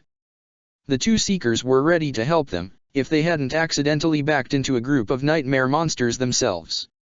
Thundercracker drew his blades and prepared to dismember them as Skywarp used his claws and bare hands to tear off the heads and rip apart the cockpits. Starscream struggled to keep the biting face of the Sutherland creature that was on top of him. "Get off me, you monstrosity!" he exclaimed as he converted his right arm into an energon blaster and blew its face out. Arachnid was having similar trouble herself. Fortunately, she shot her spider arms out to sever its arms first before slicing off its head. By the time the two got back up and grouped up with Skywarp and Thundercracker, all their Viakin escorts had been viciously killed, before they also rose from the dead and joined more nightmare monsters that tried to surround the four Decepticons. What in the name of the Allspark, is going on here?" Arachnid exclaimed as, for the first time in her life, she began to experience true terror. "Don't know, but I want to get out of here." Skywarp was already in panic mode. "We can't let a single one of these things reach the surface." Thundercracker stopped them from leaving. "Bring down the cave, then we'll contact Megatron." And while Starscream is obviously a coward, even he knew better than to leave creatures like these active when they could at least stall them before calling Megatron and let him deal with it instead. "Bring down the ceiling," he ordered as he aimed his missile wrists at the ceiling to open fire, with explosive results as Arachnid, Thundercracker, and Skywarp added with energon blasts and missiles of their own to bring down the ceiling, already starting a cave-in that appeared to crush the monsters before the four Decepticons made a break for it back toward the surface. The Ark. Ratchet was currently inside one of the many cargo holds of the derelict ship, going over the details of his fight against the Viacons to both Wheeljack and Bulkhead. And then, he came right at me. And I. However, rather than simply tell them, Ratchet felt it was better to actually show them. "Well, come on, Bulk, come at me. You too, Wheeljack. Both of you come at me. You kidding? You wanna take us both on?" Wheeljack questioned. "Yeah, we don't wanna hurt you, Ratch," Bulkhead said, only for both him and Wheeljack to be slapped across the face by said medic. "I said come at me," Ratchet challenged as he took a combat stance. Wheeljack and Bulkhead both shared a look before they nodded to each other. Bulkhead's right arm transformed into a mace as Wheeljack was the first to charge with a punch, which Ratchet caught before spinning him around to throw and slam him to the other side of the cargo hold, crashing into a wall. Bulkhead was next as he tried to swing his mace at Ratchet, only for the medic to duck underneath it, and actually pick up Bulkhead with both his hands before throwing him at the surprised Wheeljack, causing them both to crash through the wall and into the hallway. "Whoa!" Ratchet exclaimed. "What the hell was that?" Colin's voice echoed as she and Rai came running onto the scene, along with Bumblebee, Cliffjumper, and Arky. All five of them stopped in their tracks at seeing the downed wreckers. Are you guys alright?" Rai asked. "Peachy." Wheeljack groaned as Bulkhead pulled himself up first. Ratchet walked out of the hole, filled with energy as he bounced up and down with his fists at the ready. "Looks like the wreckers got some competition." "Wait, you did this?" Cliffjumper questioned. "But Bulkhead, Wheeljack, they're wreckers, and Rai stuttered, having no idea what to say. Even Colin and Arky were shocked. Taking down an entire squad of Viacons single-handedly was one thing, but to take down two wreckers at once. "Yep, I'm a bit stronger than I used to be," Ratchet said proudly. "Also a bit faster." He threw his fist out in front of Bumblebee's face. "Think you can take me, muscle car?" "No. I'm good." Bumblebee bleeped immediately. "Wimp." Ratchet mocked before walking past Arky and clicking in her direction. "How's it humming?" "Did he just?" Arky questioned as they all saw Ratchet walk away with perplexed looks on their faces. "Stronger, faster, studlier," Colin commented. "I know I was excited before, but now I'm not sure I like the new Ratchet. Yeah, same here. Bulkhead agreed as they all looked more than a little concerned. Ratchet appeared to be alone in one of the many empty hallways of the Ark, when he came to a stop near a wall, which was revealed to be a hidden storage compartment. Once he opened it, he revealed the contents to be a dosage of synthetic energon already inside an injector. I need to be at the top of my game, Ratchet said to himself. Our survival depends upon it. Without even thinking twice about it, the Autobot medic injected himself with the dosage of the green liquid. However, he didn't appear to notice that someone else was with him. Shirley had peeked around the corner to see what was happening as her eyes widened with shock. Ratchet did what? Ironhide exclaimed as Shirley immediately told those on the Ark's bridge what she saw, those present being Optimus, Lelich, Ogai, Fixit, and Ironhide. He injected himself with more of that synthetic energon. Shirley said. I heard him say that he wants to help us, but I don't like what he's doing. Shirley, you were right to tell us this, Optimus told her. It would seem this iteration of the formula is capable of more harm than good. Is it possible he's becoming addicted to this? Lelich wondered. Can Cybertronians get addictions? Not with drugs or chemical concoctions like humans, Fixit explained. But yes, Cybertronians can become addicted to other things, including actions, witnessing something, and even interactions with others. What I don't get though is why Ratchet of all bots is doing it, Ogai said. I mean, he's always being careful, making sure to account for everything. So, why would he do something so reckless? Lelich finished. Ironhide sighed. He always takes too much responsibility, even when it's not his fault. It's been that way ever since Bumblebee lost his voice. Ratchet blamed himself for that. But Megatron was the one who hurt Bumblebee, Shirley said. I'm sure Ratchet did the best he could. Indeed, he did, Optimus confirmed. Ratchet did everything in his power. However, as Ironhide said, Ratchet has a tendency to take responsibility. While such an action is noble, it also means he may blame himself for actions that remain outside his control. So, he's trying to make himself stronger to contribute more to our cause, regardless of the negative impact it's dealing to him. Lelich followed Optimus' train of thought. Well, is there anything that we can do to help him? Ogai asked. However, before anyone could give an answer, there was a sudden alarm. Lelich acted quickly to place his Zero mask back on as the other Autobots, followed by several Black Knights, including Colin, Rai, and Tamaki came in. What's going on? Cliff Jumper asked. It would seem the Decepticons have located an energon vein, Fixit reported as he checked the readings. Everyone, get ready. We're going in, Zero stated. Hold on a sec. Shouldn't we wait for our secret weapon? Tamaki offered with a smirk. This mission is unlikely to require medical expertise, Optimus replied. But you never know if it may require additional firepower. Ratchet revealed himself, leaning confidently against the entranceway. Fixit can handle ground bridge duty. Yes, I can, Fixit confirmed.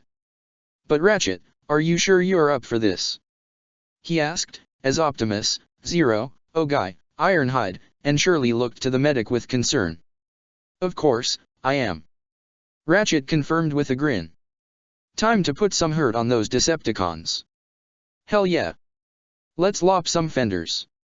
Tamaki cheered, while everyone else seemed more than a little concerned with Ratchet's new attitude. After a quick trip through the ground bridge to a more deserted area of Mount Fuji, Ratchet was at the lead, running faster than any nightmare could travel with Optimus, Bumblebee, Arky, Bulkhead, Wheeljack, Ironhide, and Cliff Jumper right behind him, along with Zero in his beret, Colin in her Gurren, Rai in his Gekka pre-production, and other Black Knights in their own berets, including Ogai and Tamaki. Ratchet was practically bouncing with energy as he didn't just run, but actually leaped from rock to rock, even flipping like a master acrobat on a tree. Look at the Docbot, go! Tamaki smirked. Can't wait to see what that Synthan can do with our Nightmare rays. Don't get too excited, Tamaki, Zero advised. We need to be sure of the side effects before we do anything else. The group came to a halt near the bottom of the hillside, splitting off into smaller groups to take cover behind some large rocks, with Ratchet being the closest and looking ready to charge in at a moment's notice. They surveyed the area to see only a small number of Viakin guards with a single mining drill working its way into a cliffside. Why are they hitting this area of Mount Fuji? Colin asked. I thought Britannia already got it all here. Apparently they missed a spot. Cliffjumper observed. Doesn't look like much though. Rai reported on his Nightmares scanner. Honestly, seems like only 2, maybe 3 cubes worth of energon. Yeah, they might hit a vein, but they won't find much of an energon pulse, not out here. Bulkhead agreed. Scouting places already mined? I take some comfort in the fact that Megatron seems as desperate to find the stuff as we are. Arky commented. Do you guys always talk this much during these missions? Ratchet questioned impatiently. Hold on Ratchet, before we do anything, we need a plan of attack. Ironhide tried to tell him. I have a plan, attack. The medic said before transforming and driving downhill straight towards the enemy. Lelich sighed with annoyance and concern. Secure the area. He ordered as he and the other Black Knights and Autobots moved in as well. It wasn't long before the Viacons spotted them. Intruders! One Viacon exclaimed, alerting the others as they immediately opened fire. Ratchet continued to drive as he dodged all the energon blasts with little effort before ramming straight into the Viacon in front of him, right as he transformed to pin him to the ground with his feet. It's alright, I'm an emergency vehicle, he said as he drew his blades to kill the enemy. The remaining Autobots and their Black Knight allies quickly arrived on the scene and opened fire, easily laying waste to the Viacons as they appeared to be severely outnumbered. However, Ratchet didn't join the fight, rather what caught his interest was the Decepticon miner that had chosen to abandon the site as he climbed up the cliffside. Ratchet narrowed his eyes as he ran in pursuit and began to climb the cliffside himself.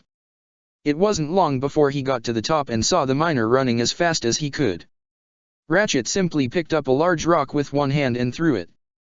It only took about 4 seconds for the rock to score a bullseye on the miner's head and knock him down. The miner tried to pick himself up, only to get pinned back down as Ratchet placed his foot on his chest. Why the big rush? Just trying to get as far as I can from the Autobot stank. The miner said spitefully. Does your boss know you have a potty mouth? Maybe I should pay him a visit and tell him. Ratchet said. Get melted, wheel grinder. The miner exclaimed. Melted? Now there's a concept. Ratchet said menacingly as his arm converted into a blowtorch. I won't ask you a second time. Where? Eyes. Megatron. Meanwhile, the Autobots and Black Knights had just finished off the last of the Viacons. Zero, Optimus, the area is secure. Ogai reported. Cliffjumper looked around however and saw that a certain bot wasn't with them. Where's Ratchet? Suddenly, everyone heard the sound of someone screaming coming from the top of the cliffside. Hold on, was that screaming? Wheeljack questioned. Optimus' eyes narrowed slightly as a part of him had a good idea what was going on, but he hoped he was wrong. Zero, Ironhide, Colin, with me. Everyone else, stay here. The 2 Autobots and 2 Black Knight were easily able to climb to the cliffside, especially with Zero's beret and Colin's Gurren. However, once they got to the top their eyes widened in shock, borderline horror, at what they saw. What the hell? Colin stuttered. That's all I know. Really? The miner said as Ratchet pulled away his blowtorch. Did he just torture him? Even Lelich didn't see that coming. Ratchet pulled away his blowtorch, the miner looking worse for wear as the right side of his face seemed completely burnt. Now was that so difficult? Ratchet questioned as he drew his blade ready to execute the miner, but Optimus quickly stopped him. Ratchet! What are you doing? Optimus questioned as the miner used this opportunity to run away from the scene, but nobody chose to give pursuit. Getting results. Ratchet replied. And breaking protocol? Optimus stated. That was a Decepticon miner. Servant class, not warrior class. Oh, and let me guess, I'm just the medic. Ratchet practically spat. Ratchet, I understand how cruel the Decepticons can be. Zero said as he rolled his beret around, his cockpit opening and allowing the revolutionary to stand up as he took off his mask. But there are lines that we cannot cross. That includes torture. Otherwise, we're no different from them. The Autobot medic actually gave a mocking laugh. Right, this coming from the person who can tell anyone to do whatever they want just by looking at them. My geese is not the same and you know it. Lelich stated. I might extract information from others against their will, but I don't actually hurt them. Oh really? Well, did your geese happen to discover Megatron's current location? Well, I did. Ratchet revealed. And do you happen to know where there's a stockpile of raw energon ripe for the taking? I do. That's enough, Ratchet. Ironhide placed a firm hand on his shoulder. You gotta calm down. Calm is the last thing we need. Ratchet shrugged Ironhide off. Calm is what lost us Cybertron. The cons have a warship, an army, a human empire that spans 1/3 of the planet under their control. All this energon scouting, you think Megatron isn't gearing up for something big? We're squandering our resources. Chasing after his crumbs. When we really need to be hitting him hard and hitting him now. Precisely, where it hurts. Are you nuts? We can't go on a full-scale war with the cons yet. Colin exclaimed. We're not ready and you know it. Colin is correct. Optimus agreed. A direct assault on the Decepticons will only provoke retaliation, and lead to incalculable losses. I will not endanger innocent human lives. Yet you seem to have no problem endangering our precious Black Knights. Ratchet scoffed. Just ask Naoto. Oh, I forgot, he already threw his life away. That hit Colin where it hurts the most. That's it. She was about to get back in her Gurren's cockpit and teach Ratchet a lesson, but Lelich rolled his beret around to halt Colin's path as Ironhide put his hand firmly on the Red Nightmare's shoulder, while also giving Colin a stern look not to do anything stupid. You know your problem, Optimus. Ratchet spoke to his leader directly. For such a big, strong bot, you're soft. You didn't pound Megatron into scrap when you had the chance. Many chances, in fact. That is enough. Lelich had instinctively activated his geese out of anger. Not just from Ratchet insulting Optimus like that, but because Ratchet was his own friend. He had no right to insult him like that after everything Optimus did for all of them. Oh looky, Charles Z.I. Britannia Jr. is about to take my free will away. Ratchet scoffed at the glaring Lelich. Your little, hypnotic suggestion won't work on me and you know it. Not unless you wanna end up like that raving lunatic, Mao. However, Optimus stepped in between the enraged Lelich and Ratchet. The Autobot leader carried a firm tone, while also keeping his emotions in check as he spoke. I'm afraid that the synthetic energon has impaired your judgment, old friend. I am confining you to base until further notice. He accessed his comms. Fix it, bridge us back. A ground bridge portal opened in front of the group. Ratchet sighed. Fine. He walked right into the portal, though Colin and even Lelich glared at the medic as he walked inside. Hey, you two okay? Ironhide asked with concern to the two Black Knights present. Yeah, I'm fine. Colin replied with a hard sigh. Been better. Lelich also said.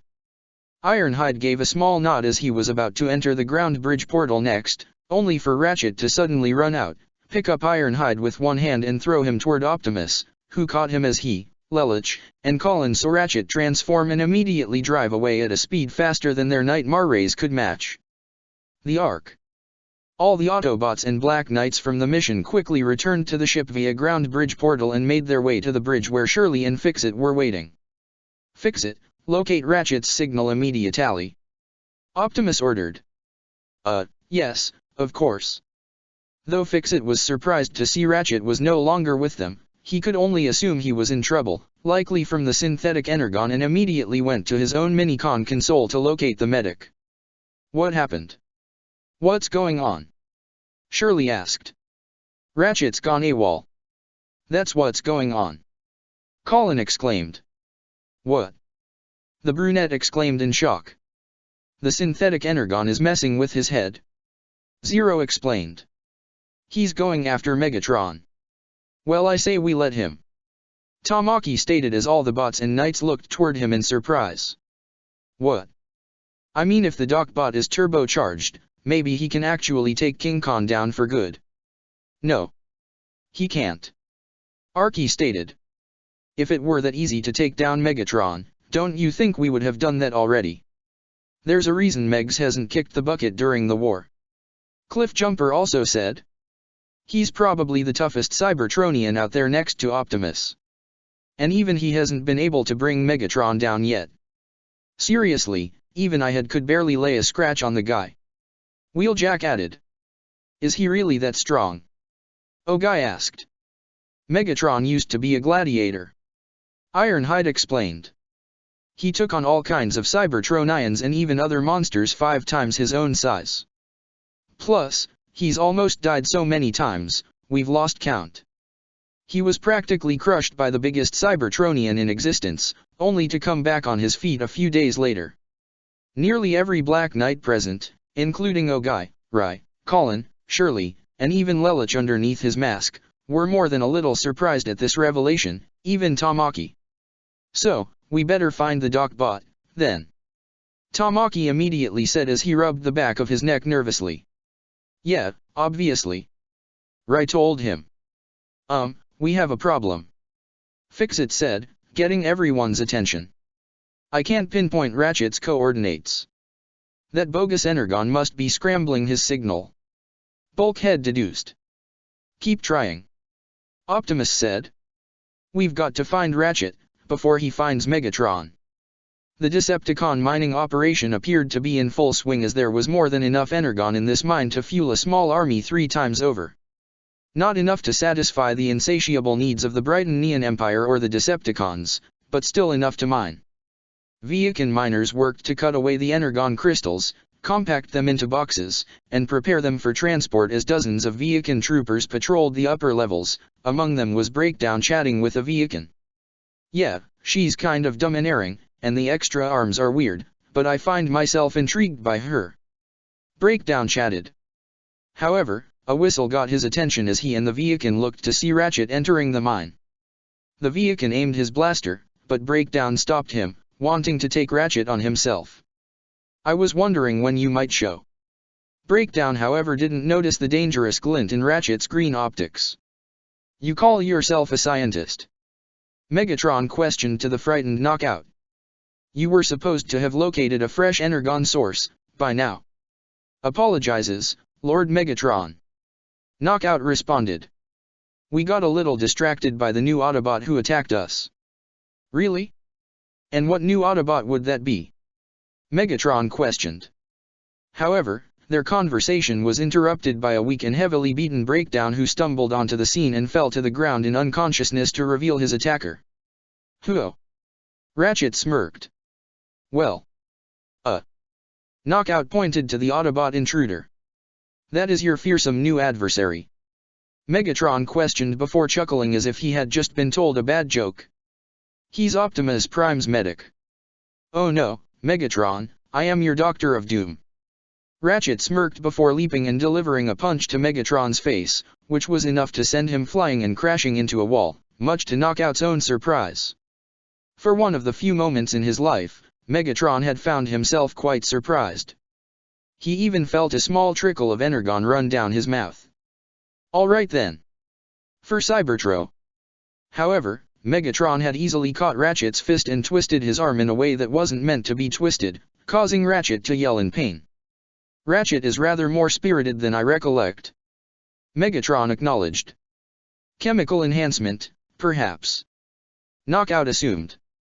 The Decepticon leader then punched his fist right into Ratchet's side, before pulling it out to reveal a gaping hole with leaking synthetic Energon, mixed with his own natural Energon, before throwing him to the ground where a puddle of the green substance was already forming underneath him. There's your laboratory sample, Doctor. Find out. Megatron ordered as he began to walk away, literally walking over Ratchet's fallen form. If a chemical can do this for Optimus Prime's lapdog. He chuckled evilly. Imagine what it could do for our troops. Lord Megatron, Come in. This is Commander Starscream. The Decepticon second-in-command contacted him. We require your immediate assistance to our location. And you may want to bring backup. Soundwave, I need a ground bridge. Megatron ordered over the comms, and a ground bridge portal suddenly opened in front of him, allowing him to step inside, leaving Knockout to begin his work on the weakened Ratchet, who had finally regained his sense of reason. Oh. Optimus. I've been a fool. The Ark, the bridge. An alert flashed on the screen as Ratchet's ID signal suddenly sprang online. Ratchet's signal is online.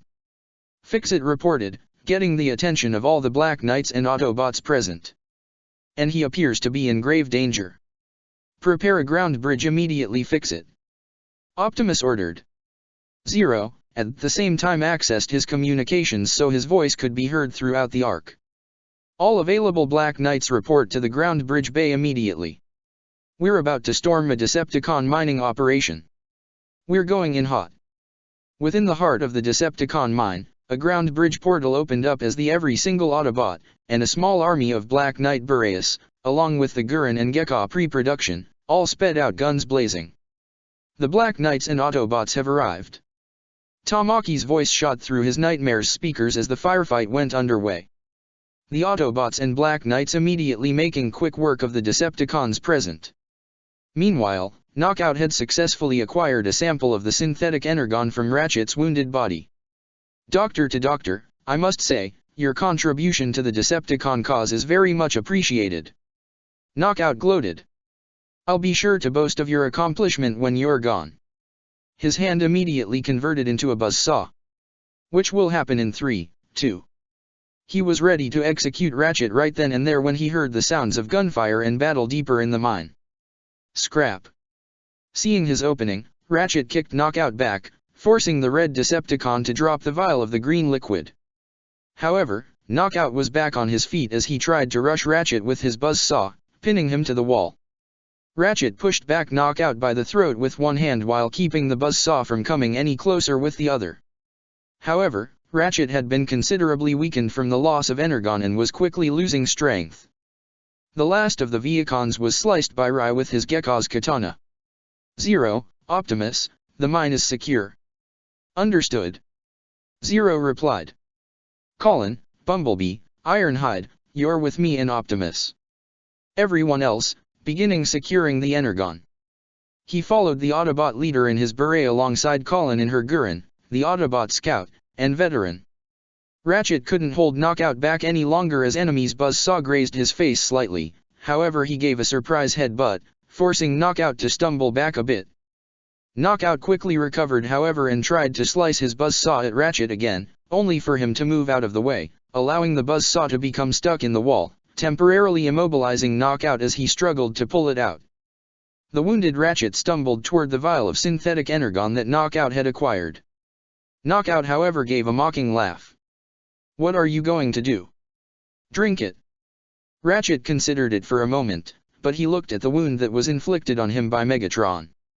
He only had himself to blame for that. He knew that this was all his fault, and the last thing he wanted was for Megatron to get his hands on a formula like this. He knew exactly what he had to do. No, I'm going to destroy it. He threw the vial at the wall, causing it to shatter and spill the contents, which melted into the ground. Knockout looked more than a little shocked as he pulled his buzzsaw from the wall. You idiot. Megatron will have my head. That appeared to have exhausted the last of Ratchet's strength as he fell on his backside. Before Knockout could even think about retaliating, he saw Optimus, Ironhide, Bumblebee, Zero's beret, and the Gurren coming from around the corner. Not in the mood to get obliterated, the Decepticon medic transformed and drove away from the scene, leaving the 5 heroes to find Ratchet's unresponsive and wounded body. The Ark, Autobot Medical Center.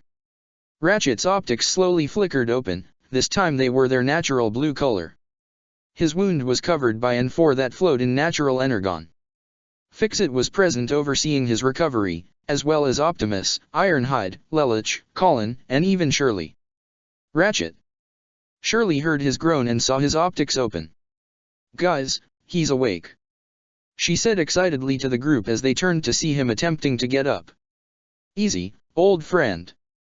Optimus placed a gentle hand on his friend's shoulder as he had a relieved smile on his face. You've lost a lot of Energon, good and bad. I'm sorry. Ratchet apologized sincerely. I didn't intend to hurt anyone. I just wanted so badly to help us.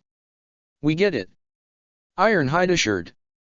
That's the plus side and the downside of dealing with you, Ratchet. We're glad you want to do what you can to help us, but you can't help with everything. Even you need help sometimes, that's why you got Fix-It right there. It's true. Fix-It added. I am your assistant for a reason. That means I can even scold you for acting so accessibly, fecklessly, recklessly. Ratchet nodded before turning to some of the humans present. Colin, Lelich, I'm so very sorry for the things I've said.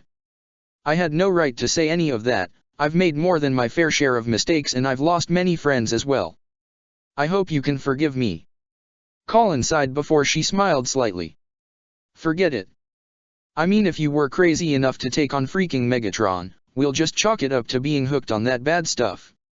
So, don't worry you hophead, we're good. She smirked. Like you've said, we all make mistakes, Ratchet. Lelich said honestly. I've made my fair share too, so I don't hold any grudges. However, your actions nearly cost us something irreplaceable. Optimus said to Ratchet. Our medic, and a most trusted friend. That previous statement caused Ratchet to smile. Ironhide smirked as well. While you did screw up big time, you actually did help us get a much-needed Energon supply. We've got enough to keep us going for some time. And for that, we should all be thankful. Lelich agreed. The synthetic Energon formula clearly needs refining before it can be tested again. Ratchet said, earning either genuine smiles or sarcastic smirks from all those present. On machines, not Autobots. Let us take comfort in the fact that you were able to dispose of the quantity that remained. Optimus said. Back in the mine, there was however one tiny drop of the green liquid that remained in the broken shards of the vial. A drop that was found by Knockout, who could only smile evilly. MT Haku. A ground bridge portal had just opened at the base of the mountain as Megatron and Soundwave stepped outside to see Starscream, Skywarp, Thundercracker, and Arachnid all sitting along the ground, each of them covered in scratches that were already leaking Energon. Even Arachnid was missing a couple of spider legs. Lord Megatron. Starscream stuttered as he tried to push himself up. It was horrible, it was. Spare me your rambling, Starscream. Megatron interrupted. What happened? We were inspecting a distress call sent out by the Brightonian military after they investigated their own distress call in an Energon mining operation at this location. Thundercracker explained. And we didn't even find a single scrap of Energon down there. Skywarp added. Just a bunch of rabid night Marrays that moved on their own that tried to eat us alive. Oh. Megatron raised a skeptical eyebrow. It sounds crazy, but it's true. Even Arachnid admitted it. Even our Viacan escorts were mauled before they actually rose from the dead. We were able to collapse the mine to hopefully stop these creatures from reaching the surface, but I fear not even that may stop them. Starscream said as he and his associates looked fearfully toward the collapsed entranceway. Megatron then turned to Soundwave, who ran the recordings of the 4 Decepticons through a lie detector program built into his drives and confirmed that they were indeed telling the truth. You actually speak true for once. Megatron acknowledged almost mockingly, but the 4 of them were too weakened to come up with a comeback. Very well, Soundwave and I will deal with these monsters as you say. But by all means, please do not trap us down there. Megatron said, sounding sincere, only for that to be proven false as Soundwave had already deployed Laserbeak, which began to hover and circle around the 4, indicating that they were being watched. They weren't even in the mood to argue as they simply sulked and tended to their own wounds. Megatron and Soundwave walked toward the blocked entranceway, where Soundwave deployed Rumble. Time to do my thing. The blue Minicon said as he leapt and punched with his pile drivers to clear the boulders away, exposing the path to the darkened mine. Excellent work, Rumble. Megatron acknowledged. No problem, boss. Rumble saluted before return to Soundwave as the Decepticon pair descended down the path. Megatron, of course, led the way with Soundwave providing some illumination from some built-in lights on his shoulders. It was a long path with the only sounds being Megatron's enormous footsteps drowning out the more lightened footsteps of Soundwave at his side. The two had made it to what was once the site of the massacre, where a great deal many boulders all lain, all brought down from the Seekers and Arachnid attempting to escape. The site of the battle, I assume. Megatron turned to Soundwave. Any signs of movement? Soundwave did a quick scan of the area before a radar flicked up on his visor, showing that there was indeed something moving within these mines. What is its location? Megatron asked. Soundwave's visor shifted to reveal a three-dimensional image of the mine, the red dot indicating the unidentified entity actually dwelling below their current location. Below us. Megatron noted. However, right as that observation was made, the entire ground slowly began to crumble before it completely collapsed. The two would have fallen had Megatron and Soundwave not transformed into their respective flying vehicle modes. The two of them shot down into the darkened pit that had formed, deep underground. They reached the ground and transformed, beholding the entity Soundwave detected as even Megatron's optics widened at what he saw. The entity could only be described as a nightmarish version of a Cybertronian combiner. It stood well over 100 feet tall, its body appeared to be made out of a mesh of Brighton neon excavation equipment, Sutherland's and Glasgow's apparently used as mining nightmare rays, and a few Viacan parts thrown in there. All of it meshed together to form a large upper body, with the lower body appearing almost serpent-like and sticking out of a hole in the ground with a dark purple glow emanating from it. It had two large arms with a series of metallic tentacles stretching out of its back with a head made out of broken machine parts with four glowing dark purple eyes. Its mouth was something akin to four mandibles when it let loose an ear-splitting roar on the Decepticon pair. Despite the otherwise terrifying appearance of this creature, neither Megatron nor Soundwave seemed remotely intimidated. Well, this is something new. Megatron observed. The monster lifted both its enormous arms to slam its fists onto the pair, but Megatron and Soundwave had both transformed to avoid it as they flew above. Megatron opened fire with energon blasts at the creature, but the tentacles shot at him. However, Megatron was able to avoid the lashings as he transformed and drew his blade to sever most of them before falling toward the creature, slashing at its side, before landing on his feet on the ground. However, Megatron looked in minor surprise to see the wound actually heal almost immediately. He then ducked to avoid a swing from the monster's fist as he opened fire with his fusion cannon, causing the monster to roar in pain before it opened its mouth to actually fire a massive beam of dark purple energy. Megatron transformed once again to avoid the devastating beam that carved a hole through the wall. Soundwave meanwhile had deployed Rumble, Frenzy, and Ravage from behind the monster. Ravage and Frenzy ran quickly along the sides to shoot at the beast, Frenzy with a small energon blaster on his hand, and Ravage with energon blasts from its tail and mouth. The monster's tentacles shot from its back at the pair of Minicons, but they proved far too quick and were able to avoid them. Rumble, meanwhile, had made his way closer toward the monster, and almost directly under it. Time to shake things up a bit. Rumble used his pile drivers on the ground to create a series of tremors to shake the area around the monster. However, several tentacles emerged from its torso which lashed out and ensnared Rumble. "Hey! Get your tentacles off me!"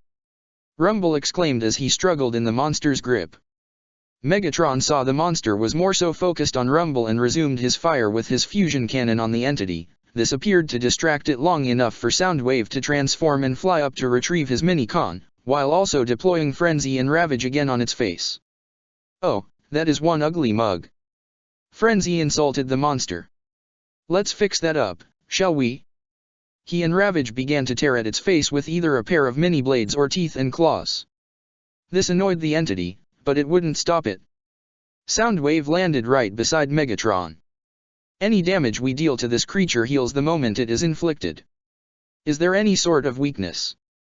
The silent Decepticon had already performed a scan on the creature and shown a three-dimensional image on its visor of the monster, while illuminating a purple pulsating center at its core. Something akin to a spark. Megatron assumed as Soundwave nodded in confirmation. "Pull your Minicons back, Soundwave. I know how to handle this creature." Soundwave nodded before emitting a signal to call back Frenzy and Ravage as they continued to reshape the entity's face. "Okay Soundwave, we hear ya. We're coming," Frenzy stated as he and Ravage leapt from the monster and quickly made their way back to their master, where they reattached themselves along with Rumble, who already returned. Megatron then ran towards the monster as it turned all its attention toward the Decepticon leader. At first, it lashed out all its tentacles, but Megatron drew his blade and sliced through each of them with little effort. The monster then reeled back its right fist to try and punch Megatron. However, Megatron actually caught the fist with both his hands. However, he felt himself being pushed back. Megatron gave a small pained grunt as he aimed his fusion cannon and blasted off the fingers of the monster, causing it to reel back in pain as it pulled back its fingerless hand. However, Megatron had actually leapt onto its arm and drew his blade once he ran up to the shoulder area. With one powerful and mighty slice, the entire arm was severed. The monster roared in agony, and this was the opening he needed. Megatron actually leapt into the creature open mouth. The creature gurgled for a second, as though he was trying to spit Megatron out, but soon energon blasts shot out of it from all directions of its throat as Megatron made its way deeper into the monster. All was silent for a moment as even the creature turned still like a statue, when suddenly, Megatron's blade pierced out from its chest, the monster roaring in absolute agony as Megatron himself shot out of the opening he made from the monster, rolling on the ground, completely covered in purple fluids, revealing something he acquired from inside the monster in his claws. It resembled something of a human heart, except it was made entirely out of black metal. It continued to beat for a moment before Megatron crushed it in his hands. The second it was crushed, the eyes of the monster went dim, and it completely fell apart. The separate parts that had once made its body became separated as it fell down into one massive pile of scrap metal. Soundwave walked to Megatron's side and turned to his master. Britannia believed this was a place to harvest Sakuradite, or energon, but they might have stumbled onto something far more beneficial. Megatron said with an evil smile as he knew exactly how this happened. Only one thing in the universe could do something like this. If Cornelia asks about this, tell her that this mine was a trap laid by terrorists. And the soldiers were killed in the attack. Soundwave nodded as Megatron aimed his fusion cannon to blast away the scrap metal that was once the creature to reveal a small pit with an eerie purple glow emanating from it. Megatron walked toward the pit as he saw the source of the glow inside. "It's been a long time. I had thought you lost forever when Cybertron went dark, but who would have ever guessed you'd be found on Earth?" he said as he gazed at a large chunk of purple crystals that seemed to just emanate evil. "Dark Energon." The Lord of the Decepticons broke out into a chuckle, which evolved into a full-blown evil laugh that echoed throughout the entire mine. Check the description for the links to the author.